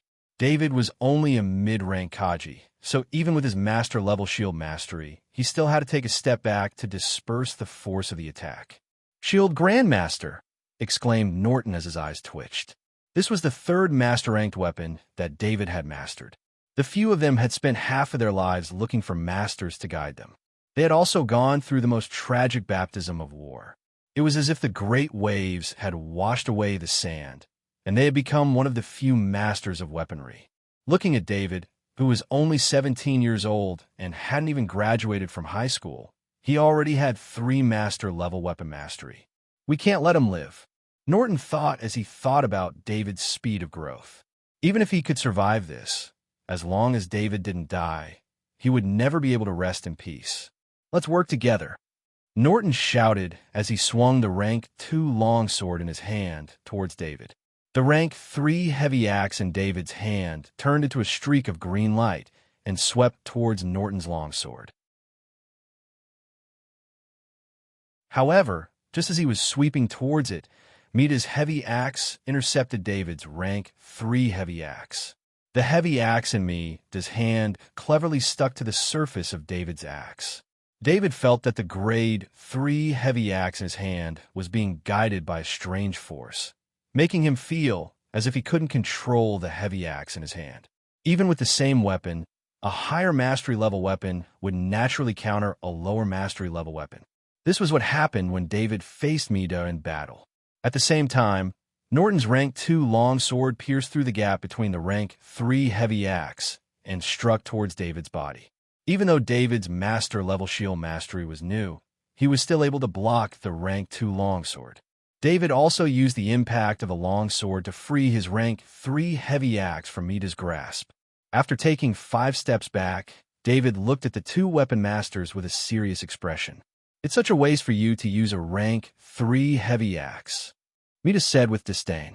Again, David tightened his grip on the weapon in his hand. With a loud shout, he activated his extreme speed and strength shockwave talents. His speed was doubled in an instant, causing the gap between his master-level heavy axe mastery and Mita's master-level heavy axe mastery to shrink. David swung his heavy axe towards Mita. Just as Mita was about to counter the attack like before, he realized that he couldn't keep up with David's speed at all. Mita could only use the flat of his axe to strike David's axe, which was already the limit of his technique. At the moment when the 2 axes collided, David was affected by the huge force and took a step back. As he retreated, he used the shield in his left hand to block Norton's attack and took another step back. At the same time, David prepared himself and waited for Mita's reaction. Mita also felt the counterattack from David's axe. He could still withstand the force, but after the counterattack, he felt a shock wave that spread throughout his entire body. The power of the shock wave was transmitted to his entire body. Without thinking, Mita's body instinctively fell backward. This was a technique used to resist the shock wave. Of course, this technique could only be used in a one-on-one situation with the help of teammates. David was waiting for Mita to be affected by strength shockwave. As long as Mita's body stopped moving, he would use his fastest speed to deal a heavy blow to Mita. However, he didn't expect Mita to fall on his own accord. When his body fell, he was already under the protection of Norton. Strength shockwave. You're a gifted Kaji. When Norton saw Mead's reaction, he immediately understood what it meant and cried out in shock. Gifted Kaji were the pride of the Kaji. Unlike weapon masters, gifted Kaji were more dependent on one's innate conditions. Even if the same resources were given to different gifted Kaji, the number of people who could become a gifted Kaji was pitifully small. Furthermore, the gifted Kaji that appeared could not be controlled. David didn't reply. He didn't only use Strength Shockwave as a trump card. When he attacked, he had already prepared for 2 other moves. Within his soul fortress, he directed the psychic arrow to shoot towards Mita, who was on the ground. David knew that a weapon master's spirit was different from a normal person's, so the effect of the spirit arrow would not last long. He attacked Norton with the rank 3 heavy axe in his hand and completely ignored Mita, who was on the ground. Norton also made a decision. He needed to hold on for at least 1 second to protect Mita from Strength Shockwave. As long as he could block David's attack, David would be surrounded by the 2 of them. Norton didn't hesitate. The long sword in his hand turned into specks of light as he swung it towards David's heavy axe. He was very clear that he couldn't clash head-on with a rank 3 heavy axe, as that would only damage his weapon. That was why the specks of light avoided the heavy axe's blade. At the same time, his wrist also changed slightly as he prepared to counter Strength Shockwave. However, what surprised him was that the shield in David's left hand was also coming towards him at the same time. David was going to clash head-on with him. You're courting death. Norton laughed coldly as he swung his long sword towards the shield. He thought that as long as David paused for a moment, Mita, who was on the ground, would fight alongside him and David would be at a disadvantage. As the long sword clashed with the shield, David's body swayed twice as the energy within the long sword was dispelled. During the process, David drew a slumber rune and shot it towards Norton. Norton shook his wrist and controlled the effects of Strength Shockwave to his arm. At the same time, he switched his long sword to his left hand and prepared to continue his attack. However, he suddenly retreated as he felt a strange mental energy. Even though he couldn't see the slumber rune, he could feel the mental energy contained within it. Furthermore, the slumber rune was not as fast as the mental energy arrow. The slumber rune floated towards the enemy, so its speed was much slower. Just as Norton retreated, David exerted strength in his legs and charged towards Norton with a shield in front of him. Norton retreated once again as the strange mental energy was still chasing after him. He didn't want to engage in close combat with David at such a time. Although he didn't mind dodging, Mita's body was completely exposed to David's heavy axe. David's heavy axe swept across Mita's body and accurately sliced through his neck.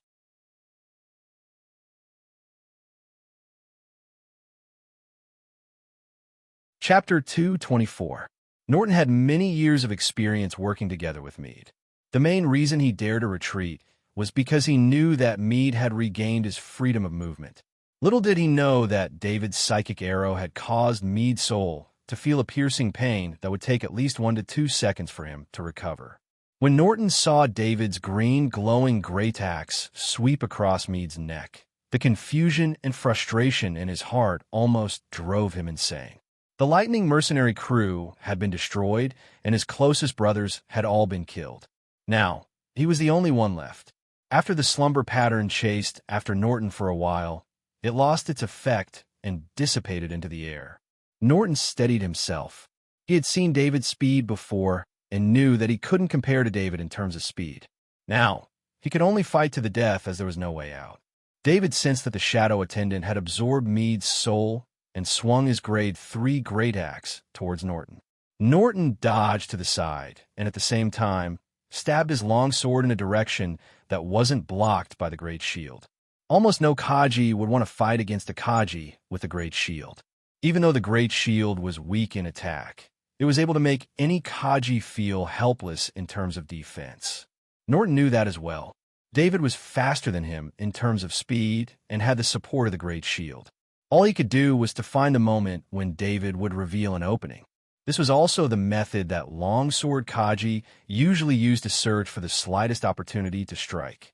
Even though David's speed far exceeded that of Norton's thanks to his innate talent, extreme speed, Norton's Grandmaster level sword mastery made up for the difference. Longsword Kaji's specialty was agility. In short distances, its nimble footwork was able to counter David's speed to a certain extent. The more David fought, the more surprised he became. He originally thought that he would be able to gain the upper hand with only Norton left. With his Grandmaster shield mastery and heavy axe mastery, as well as his extreme speed and strength shockwave talents, he believed that he would definitely be able to suppress Captain Norton in battle. However, the truth was that Norton was constantly moving and dodging within such a narrow space. He would also occasionally strike out with his sword, forcing David to withdraw his attacks and defend himself. David really wanted to use his grade 3 heavy axe to chop off Captain Norton's sword, but Captain Norton wouldn't give him the chance to do so. Every time he attacked with his grade 2 long sword, it would be quickly retracted. David's stamina was quickly depleting, and Norton, who was fighting against him, was not having a good time either. In order to keep up with David's speed, Norton seemed to have unleashed all of his strength. Every single movement and every single attack he made required him to be completely focused in order to keep up with David's speed. The outcome of the battle would depend on whether David's stamina would run out first or if Norton's mental strength would run out first. Just as David felt that his breathing was getting heavier, the speed of Norton's long sword suddenly slowed down. With his Grandmaster weapon mastery, every single attack required mental strength. Norton's mental strength was finally depleted, and he felt a slight pain in his head due to overexertion of his mental strength. After a long period of running for his life, he had already expended a large amount of his mental strength. Now that he was using his mental strength as much as he could no longer hold on after a few minutes of battle. David took advantage of Norton's momentary lapse in movement and smashed the shield in his left hand towards Norton. Due to his mental strength, Norton was unable to dodge the attack and could only use his long sword to block it. David's strength was inferior to Norton's in the first place, so it wasn't a big deal. However, the strength shockwave that followed caused Norton to fall backwards like Mead. David had also learned from Mead's experience. When Captain Norton fell backwards, he immediately understood what his opponent was thinking. David's body suddenly accelerated. Just as Captain Norton's body was about to fall backwards, David swung the grade 3 heavy axe in his hand towards Captain Norton. At that moment, Norton was still suffering from the effects of the strength shockwave. As long as he fell to the ground, he would be able to regain control of his body. However, David's heavy axe caused him to lose that opportunity. The green light swept across Norton's body and split his exoskeleton armor apart from his waist. His body was also split apart. Even though Norton's waist was almost cut in half, he didn't die immediately. David didn't pursue him any further. With such injuries, Norton would definitely die. And at most half a minute, Norton would die from excessive blood loss. "Give me a quick death," Norton begged. The intense pain caused him to be unable to care about anything else. However, David wouldn't approach him at that moment. David's body was also extremely tired. Using both extreme speed and strength shockwave consecutively had greatly depleted his stamina. Coupled with the fact that it was a battle between two weapon masters, both sides didn't dare to hold back at all. Both of them were using their full strength, so it was natural that they would expend a lot of their stamina. It must be noted that in normal battles, weapon masters would usually end their battles quickly. Even if it was a long battle, they wouldn't expend too much of their stamina to allow time for their stamina to recover. David's mental strength was extremely high, so he wouldn't expend too much of his stamina. However, his stamina was also close to being depleted. At that moment, he wouldn't dare to approach the dying Norton. If Norton had a way to take him down with him, it would be difficult for him to deal with it with his stamina. David casually tossed the shield to the side, and the extremely thick second-grade shield disappeared as if it had entered the void. Mead's second-grade heavy axe also disappeared from the ground. "You're a transcendent?" Norton struggled to ask. He didn't believe that David was a transcendent at all. However, only the transcendent could use spatial equipment. "Take a guess," David said with a smile. Norton's eyes widened. He didn't think that David wouldn't even give him a clear answer before he died. His body went limp, and he stopped breathing. David looked at Norton's corpse with a strange expression on his face. He didn't go forward to retrieve the Grade 2 longsword that Norton was still holding in his hand. Instead, he waited. That was because the shadow attendant didn't absorb Norton's soul, which meant that Norton was still alive. After 10 seconds, Norton's body trembled nonstop before it went limp again. This time, the shadow attendant flew over and absorbed his soul. David shook his head. To think that Commander Norton would still want to deal a fatal blow to David even after receiving such a fatal blow. If he had really gone forward to retrieve the longsword in Norton's hand, it would have been impossible for him to avoid the final blow of a Grandmaster swordsman without suffering any injuries at that distance. David walked over to Norton's corpse and retrieved the longsword from his hand. The longsword's craftsmanship was extremely intricate, especially the design on the hilt, which stood out from the rest.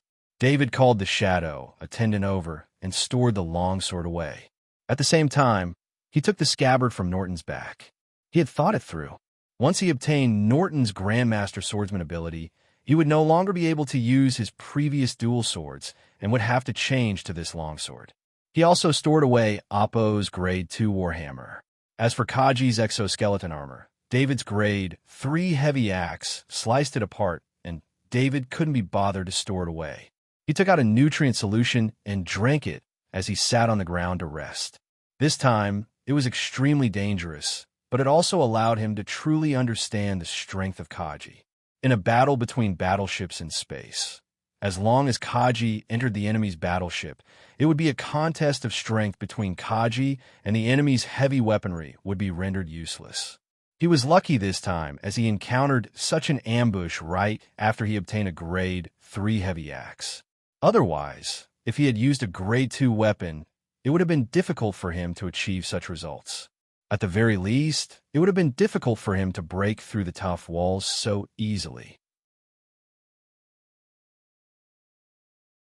David treated the interior of the Thunderbolt II as if there was nothing there, and used his Grade 3 heavy axe to break through anything that obstructed his path. After resting for a minute, David's helmet flashed with an alarm. Someone is approaching the AI core. David saw 5 green dots approaching the AI core, and the AI core alerted him. David immediately stood up from the ground. Now that he had recovered some of his stamina, it wouldn't be a problem for him to deal with the normal crew members. He couldn't afford to lose the AI core. Otherwise, when he returned to the modified Thundersnake ship, he might be shot by the Thunderbolt II frigate's secondary cannon. The password to this door can be cracked immediately. An electronic warfare specialist held a portable optical computer in his hand and quickly typed. Their group of electronic warfare specialists received orders to take back the AI core's authority. However, all the doors along the way were closed, and they needed to open them one by one, which wasted a lot of time. The mercenary group's fleet was destroyed. I wonder what happened to the captain and the others. Another crew member said in a deep voice, "How strong is the captain?" With 3 weapon masters attacking together, even Transcendent would have a hard time stopping them. The crew member beside him was full of confidence, as he said loudly. However, the 2 electronic warfare specialists looked at each other and were filled with apprehension towards the battle. They were afraid that the one who entered the battleship was a Transcendent. If it wasn't Transcendent, how could it cause such a huge commotion and almost single-handedly destroy the entire Thunderbolt mercenary group? The two electronic warfare specialists were not the same as the three crew members beside them. They were very knowledgeable and naturally knew how terrifying Transcendent was. Following a sound, the door was opened. However, what they saw was not the passageway to the AI core, but a Kaji bathed in blood Kaji. Before they could even scream, a green light swept across, and all five of them fell. David did not have any psychological burden towards killing non-Kaji. As long as they were enemies, he would kill them. David noticed that among the 5 people who fell, 2 of them had equipment that he was very familiar with. It was the electronic warfare specialist equipment. He immediately asked the shadow attendant to put the 2 equipment into the spatial ring. He ignored the shadow attendant to absorb the souls and turned around to go to the AI core. He couldn't take the rest of the spaceship with him, but he was prepared to take the AI core. The AI core on a military spaceship like this had more computing power than the medium-sized server he used to have. Furthermore, the cost of the AI core was extremely high. The military's AI core could not be bought publicly. Every military spaceship only had one AI core. He was very lucky to have the opportunity to get one this time. David asked the AI core to issue one last command. Then, he quickly disconnected the AI core's surrounding connections. With the exoskeleton armor, the disconnection of the AI core was very fast. It was completely disconnected in a minute. The AI core, which was the size of a cube, was put into the spatial device on his wrist through the shadow attendant. After doing all this, David quickly rushed in a direction. That direction was the exit that he had calculated. All the doors of this exit passage were opened. He could leave the spaceship as quickly as possible. Inside the Thunderbolt II frigate, all the crew members stared blankly at the blinking red light. Their ears were filled with the ear-piercing sound of the alarm. This was a very special kind of alarm. They had only learned about it during their studies, but this was the first time they had actually heard it. This was because this was the alarm that the spaceship was about to self-destruct. Most of the crew members would only hear it once in their lives. The crew members wanted to escape, but all the doors were tightly shut. The crew member, sitting in front of the communicator, suddenly realized that it could be used again. He picked it up and sent out a distress signal to the nearest bastion. He knew that the signal had been received. By the time the rescue ship arrived, he would have already self-destructed along with the ship, but he didn't want to die in silence. He needed people to know what had happened here. He packaged up the battle footage and sent it out through the communicator. Although the footage was messy, if one looked carefully, they would be able to understand what had happened. David didn't know that when he put away the AI core, some of the equipment had lost the AI core's ability to lock onto it. He rushed out of the spaceship. In front of him was a large amount of wreckage. This was the result of the attack. David only glanced at it for a moment, then immediately flew toward the beacon. On his helmet, a 2-minute countdown was running. As soon as he entered the beacon, David immediately piloted the ship into the distance. The beacon scanner was activated at the same time. At this time, he didn't have to worry about anyone discovering the beacon. Soon, the beacon discovered the modified Thundersnake spaceship 300 kilometers away. The beacon immediately accelerated toward the Thundersnake spaceship. After flying for a while, a fireball appeared behind it. It was the Thundersnake II frigate that had self-destructed. "Captain, will the sir be okay?" In the Thundersnake spaceship, one of the crew members asked softly. Originally, the crew members didn't have a good impression of David. They only followed David because of the pressure. Although David had given them some benefits, this kind of mentality would take a long time to dissolve. But this time, when the Thundersnake spaceship was in danger, David took the initiative to leave the hope of survival to the crew. This completely changed the crew's view of David. "We'll wait here for the sir. He'll come back." Captain Hopper's gaze was fixed in the distance. Although he couldn't see anything because it was too far away, he still stared with a determined gaze.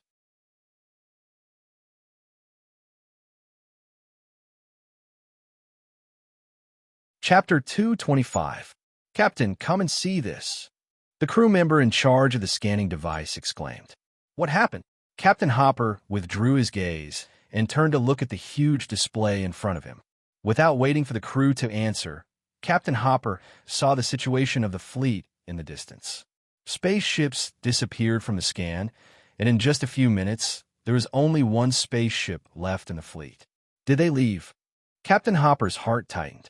If the fleet left, it meant that David was captured or killed. They didn't leave. They can't use warp speed here. And how could those small spaceships all be equipped with warp speed engines? He immediately dispelled the idea and muttered to himself. If they didn't leave, then there could only be one result, but Captain Hopper couldn't believe it. He stood in front of the huge display, and he had a feeling that David would be back soon. The last spaceship in the scan also disappeared, and the entire fleet completely disappeared from the universe. Increase the scan. Seeing this, Captain Hopper immediately ordered loudly. Yes, Captain, the crew member responded. Soon, the information displayed on the huge display in front of Captain Hopper became more and more detailed. From small fragments of spaceships to some escape pods were scanned. Captain Hopper looked at the scan results in disbelief. At this moment, he was 100% sure that the fleet was destroyed. During this process, no spaceship approached, and only David could be in that direction. Just as his mind was in turmoil, the display in front of him showed that the hangar door opened automatically. His heart moved, but he didn't make a sound. Instead, he looked at the door into the cockpit excitedly, waiting for the familiar figure to appear. The door opened, and a figure walked in from outside.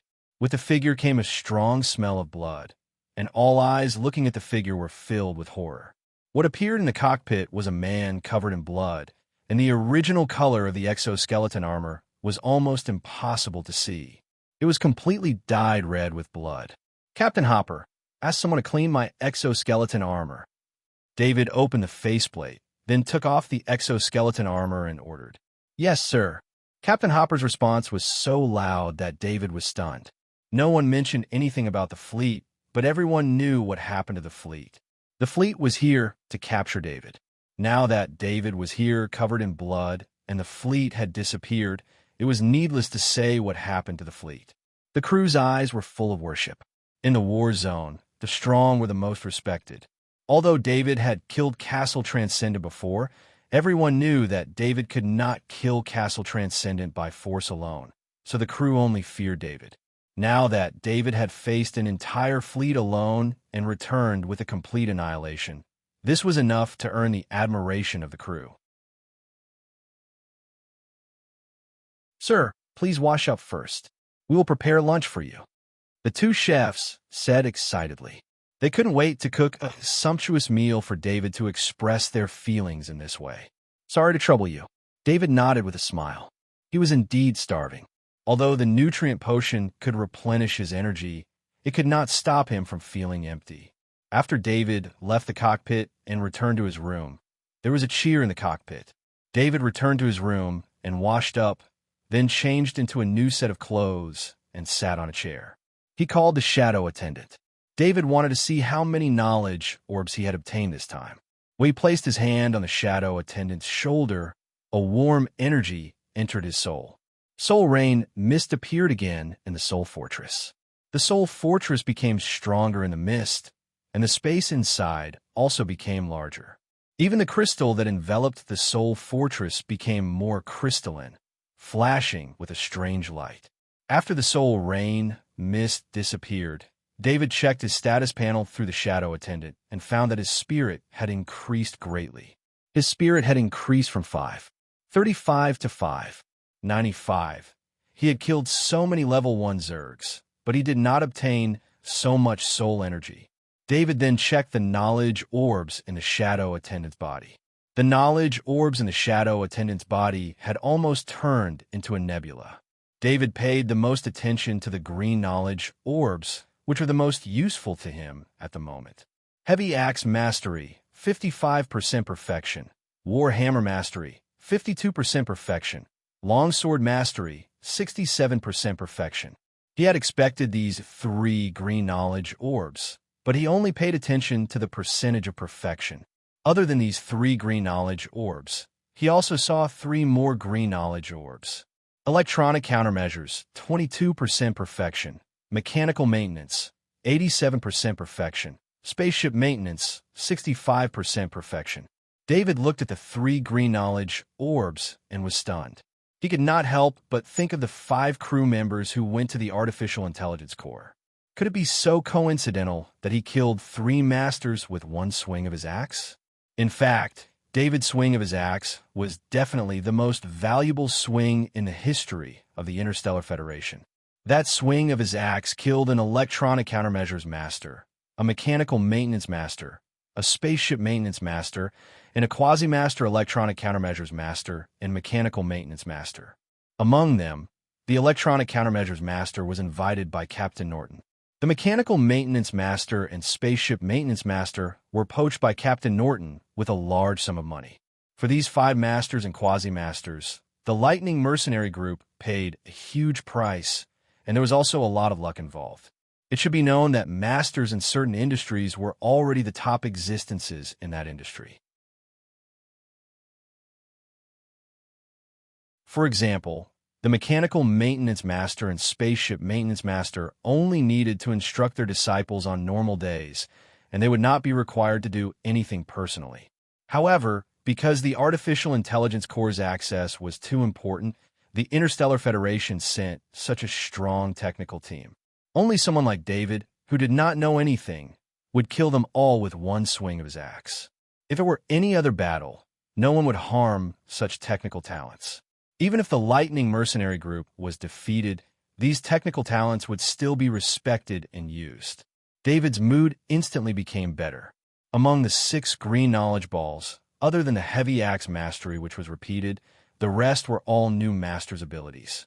Even the heavy axe mastery was much more powerful than his current heavy axe mastery. This was also to increase his actual combat power.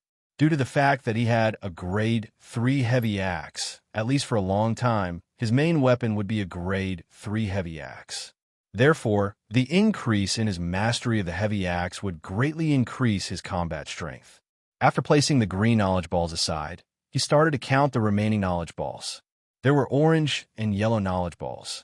David separated the battle-type knowledge balls and found that there were a total of 186 battle-type knowledge balls, including all weapons except for sniper rifles.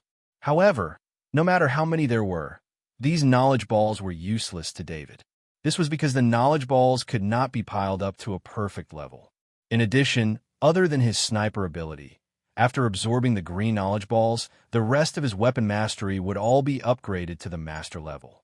I'll keep them for now. David shook his head. He did not want to absorb so many useless knowledge balls. After that, the Thundersnake modified spaceship's voyage was very peaceful. In less than half a day, they left the space minefield. However, after leaving the space minefield, they could not activate the warp drive because the spaceship came to the second line of defense. This second line of defense was a large net formed by many small nodes. When David saw this large net, the shock in his heart was indescribable. Anyone who saw a net with no end in sight would feel this way. The nodes were very simple star energy absorbers. After absorbing the energy from the nearby stars, laser beams were emitted through the laser emitters at the 6 corners. Each laser beam was connected to the other nodes. These nodes could share energy through the laser beams. At the same time, the energy from the laser beams was not wasted. Instead, it was transmitted between the nodes. This was the super technology of the Interstellar Federation. The laser beams not only had offensive capabilities, but more importantly, they had the ability to detect physical objects. There were some special insectoids that could avoid being scanned or detected by signals. However, this second line of defense used the laser beams to physically isolate space. It was a vast project. Of course, because of the maintenance of the automated robots, it did not require much manpower. Instead, it required a large number of materials. Of course, the laser barrier was not the only protection. The laser barrier had limited damage to some of the more powerful insectoids, but it was the best physical radar. When a powerful insectoid was discovered, the real attack came from the missiles placed in this part of the universe. Missiles that could destroy an area were the real killers in this part of the universe. To pass through here, They had to pass through the bastion. After passing through the interior of the bastion, they had to be scanned again. The Thundersnake modified spaceship slowly entered the bastion. It was built in the same style as the previous one. Warstar Z7654490135546 requests entry for inspection. Captain Hopper reported to the bastion's control tower. Strangely, there was silence for 10 seconds before a reply came. It was a rare occurrence. Even Captain Hopper thought something had gone wrong. Warstar Z7654490135546, welcome. Please enter the third docking area. Fortunately, the voice from the control tower was filled with respect. David and Captain Hopper looked at each other. They didn't know what was going on. David didn't know that news of his exploits in the space minefield had already reached the bastion at the first line of defense. Then it had been relayed to the bastion's control tower. The mighty Thunderbolt mercenary group had been destroyed by a single person. No matter what method he used, it was enough to show how strong he was.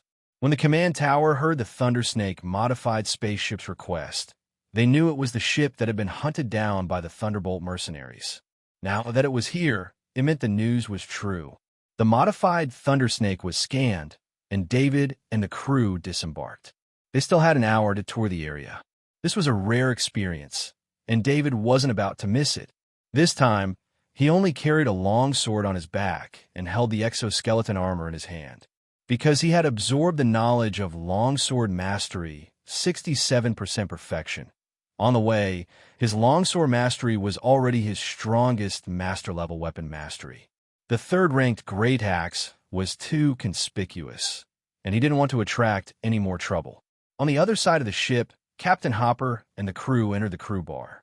They were immediately greeted with heroes' cheers. Everyone in the bar stood up to welcome the victors. David walked down the street. It was much livelier here than at the first line of defense. Just the number of shops alone increased by several times. David saw many shops that bought strengthened meat and insectoid materials, and there were many of them. There were also many goods from outside the war zone. Of course, most of the transactions here were wholesale. This was the second line of defense, and it was safer than the first line of defense, so there were more merchants here. This bastion was in the middle of the border between the war zone and the non-war zone. The special geographical location made the laws here more chaotic, and a large number of legal and illegal merchants came here to make money. David walked and looked around. He found that many people here were looking at him strangely. It was a mixture of fear, worship, fear, excitement, and other emotions. David walked puzzled. The people on the street avoided him, but they didn't really want to go far. They kept a distance and followed David's footsteps. Just as David was puzzled, a spaceship with military markings flew down from the sky and stopped beside David. Two soldiers jumped down from the spaceship. One was a captain, and the other was a lieutenant. "Welcome, Mr. David." The two soldiers saluted David, and the captain said, "Hello. May I know why you're looking for me?" David looked at the two soldiers, not knowing why they had found him. "Mr. David, we would like to have a chat with you. Of course, we won't take up too much of your time. It will only take a few minutes." The captain said in a respectful tone, "Where do we talk?"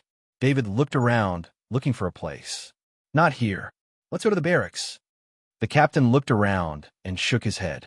David didn't know what the captain meant, but he saw that the captain's attitude was very good.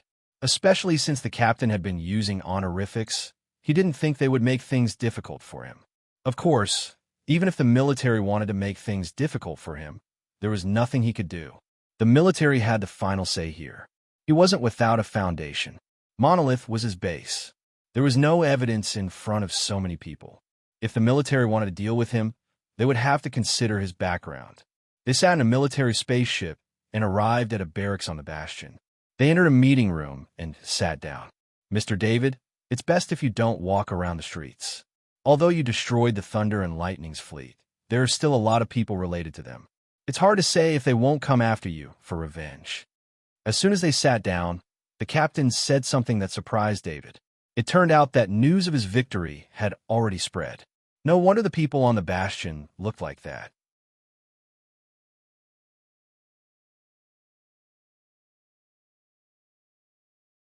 Chapter 226.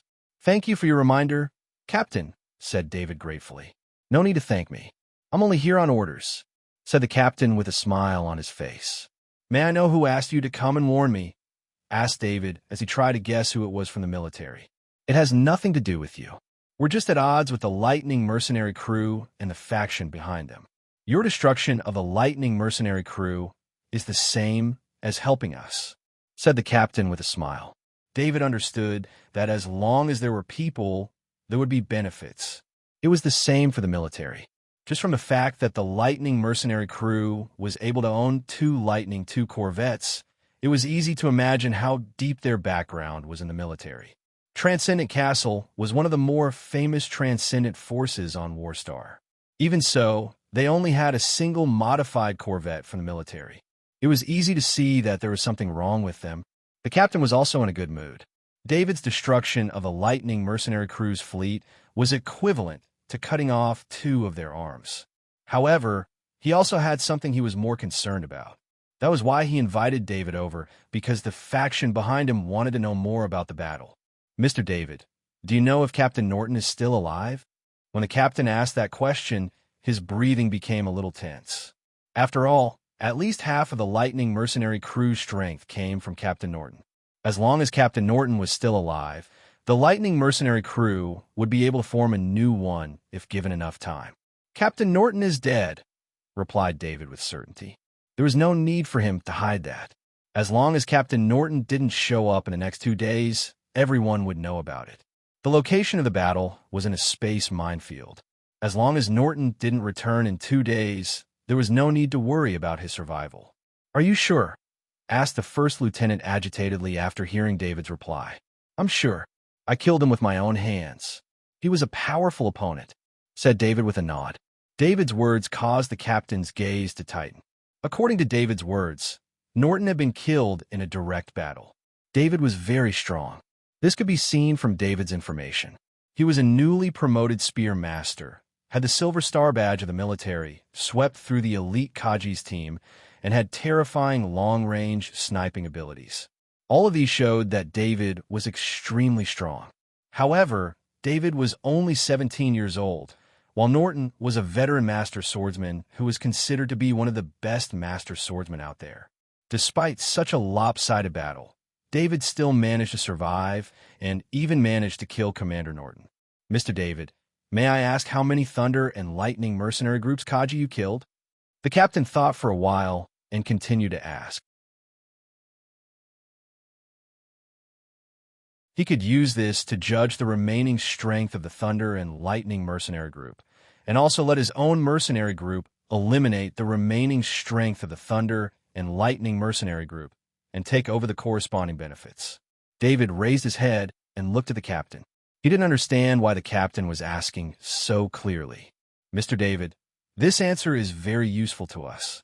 I can guarantee that when you pass through the defense zone, the military will send a warship to escort you to avoid unnecessary trouble. The captain hurriedly explained and promised. Including Commander Norton, I killed a total of 4 master swordsmen and 186 Kaji. As for how many Kaji were in the exploded spaceship, I'm not sure. David replied honestly after hearing the captain's promise. The captain and first lieutenant both felt a sense of suffocation. After hearing David's reply, they looked at David and couldn't help but tense up. They naturally knew how many Kaji there were in the Thunder and Lightning mercenary group. David had killed more than half of the Thunder and Lightning mercenary group's Kaji. Coupled with the possibility that there were still Kaji on the exploded spaceship, it could be said that there were no more than 10 Kaji left in the Thunder and Lightning mercenary group. What made the 2 officers' hair stand on end was that the 4 master swordsmen David mentioned were all the master swordsmen in the Thunder and Lightning mercenary group. After hearing this news, even though their worries about the Thunder and Lightning mercenary group had completely disappeared, their fear of David increased infinitely. After David casually mentioned the number of master swordsmen he killed, the captain and first lieutenant could feel the cold aura emanating from David's body. It was the aura of a strong person facing off against a weak person. Naturally, that was what the captain and first lieutenant felt. David, on the other hand, felt that he was acting very calmly. "Mr. David, I'll send you back to the spaceship, and then I'll personally escort you with the military's battleship." The captain stood up and said respectfully. David and the two officers walked out of the room and took the spaceship back to the port. Just as David walked down from the spaceship, he suddenly felt a killing intent lock onto him. David, who had a lot of battle experience, almost instinctively lowered his body and rolled continuously to hide behind a steel bunker in the port. Just as David lowered his body, a bullet shot past where David was standing. It passed through the body of the first lieutenant behind David and then shot through the spaceship. David himself was the sniper Kaji. Just as he felt that lock, he knew that he was being targeted by a sniper Kaji. He didn't think that the steel bunker could protect him. His body quickly and irregularly moved back under the cover of the steel bunker. Sure enough, the second bullet passed through the steel bunker and brushed past David's body. But the sniper Kaji didn't have a chance. David had already reached the edge of the port. He jumped down and stood in the tunnel below. From this position, the sniper Kaji couldn't attack.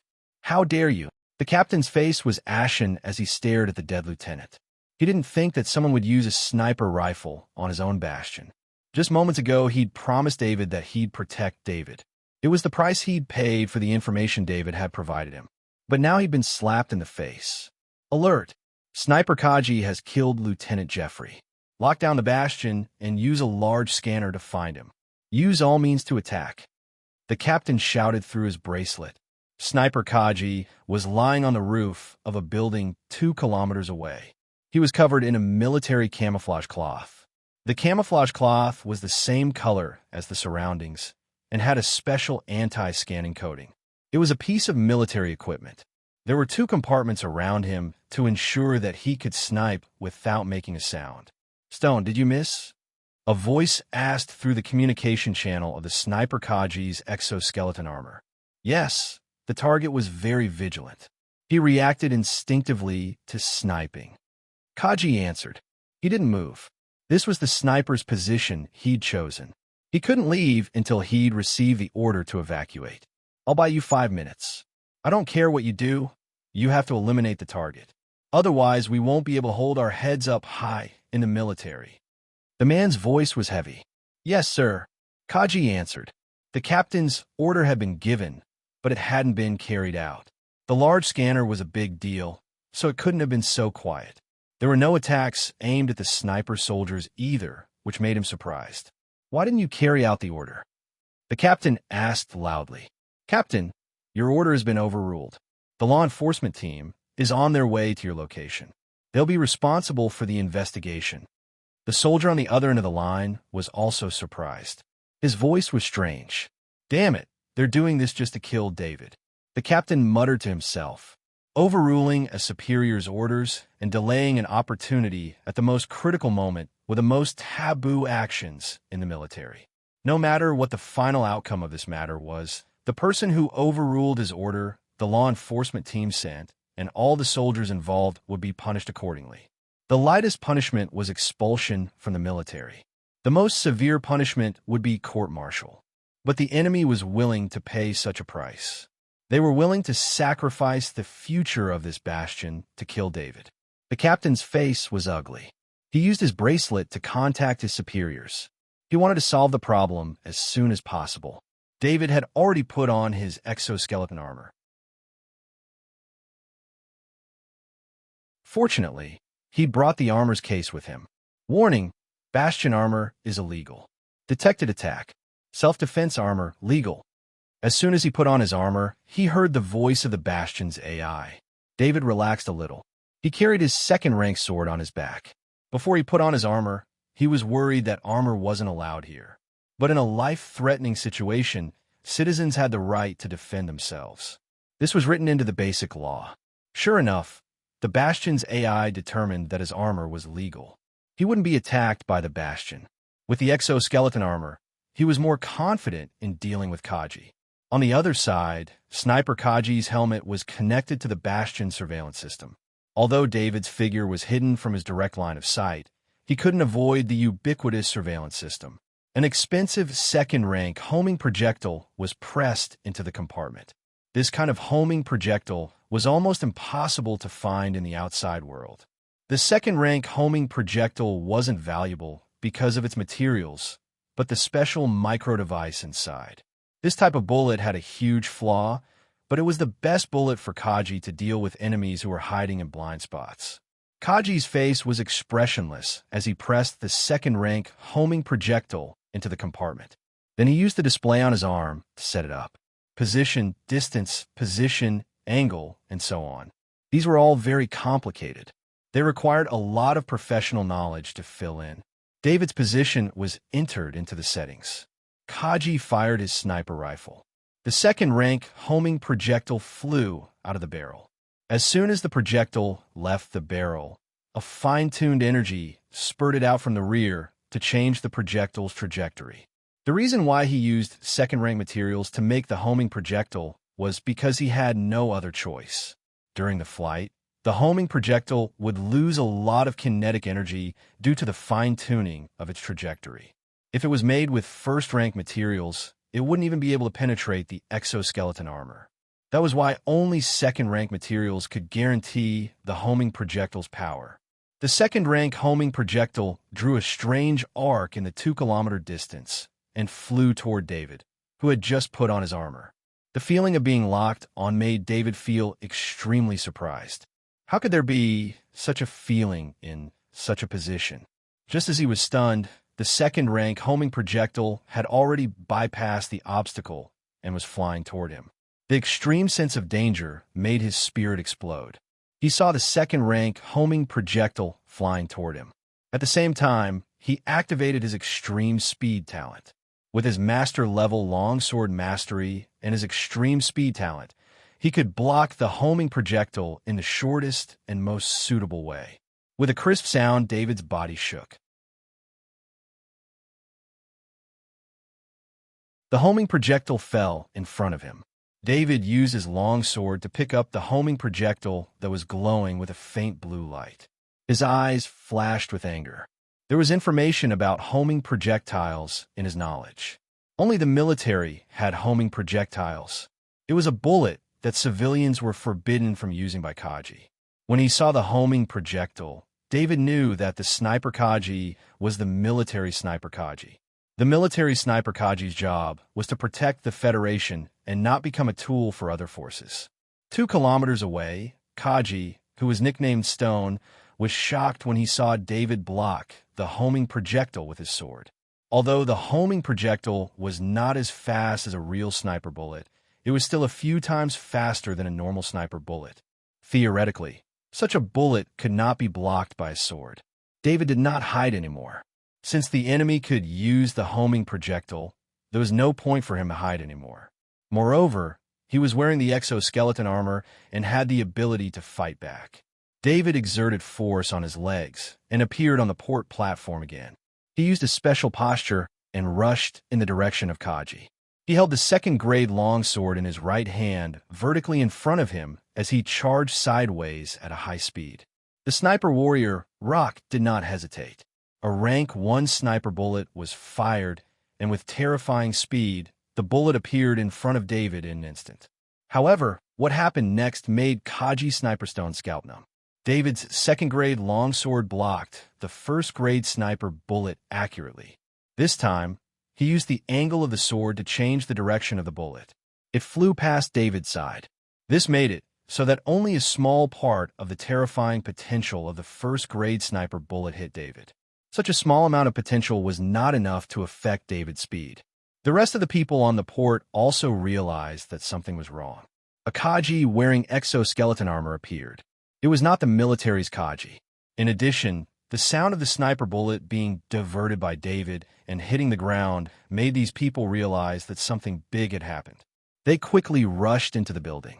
In almost an instant, the entire port was empty. There was only David in the exoskeleton armor, the damaged military spaceship, and the captain in the spaceship. You're tuning in to the Warrior Lore YouTube channel. Don't forget to subscribe and join us on this journey to catch the most captivating stories.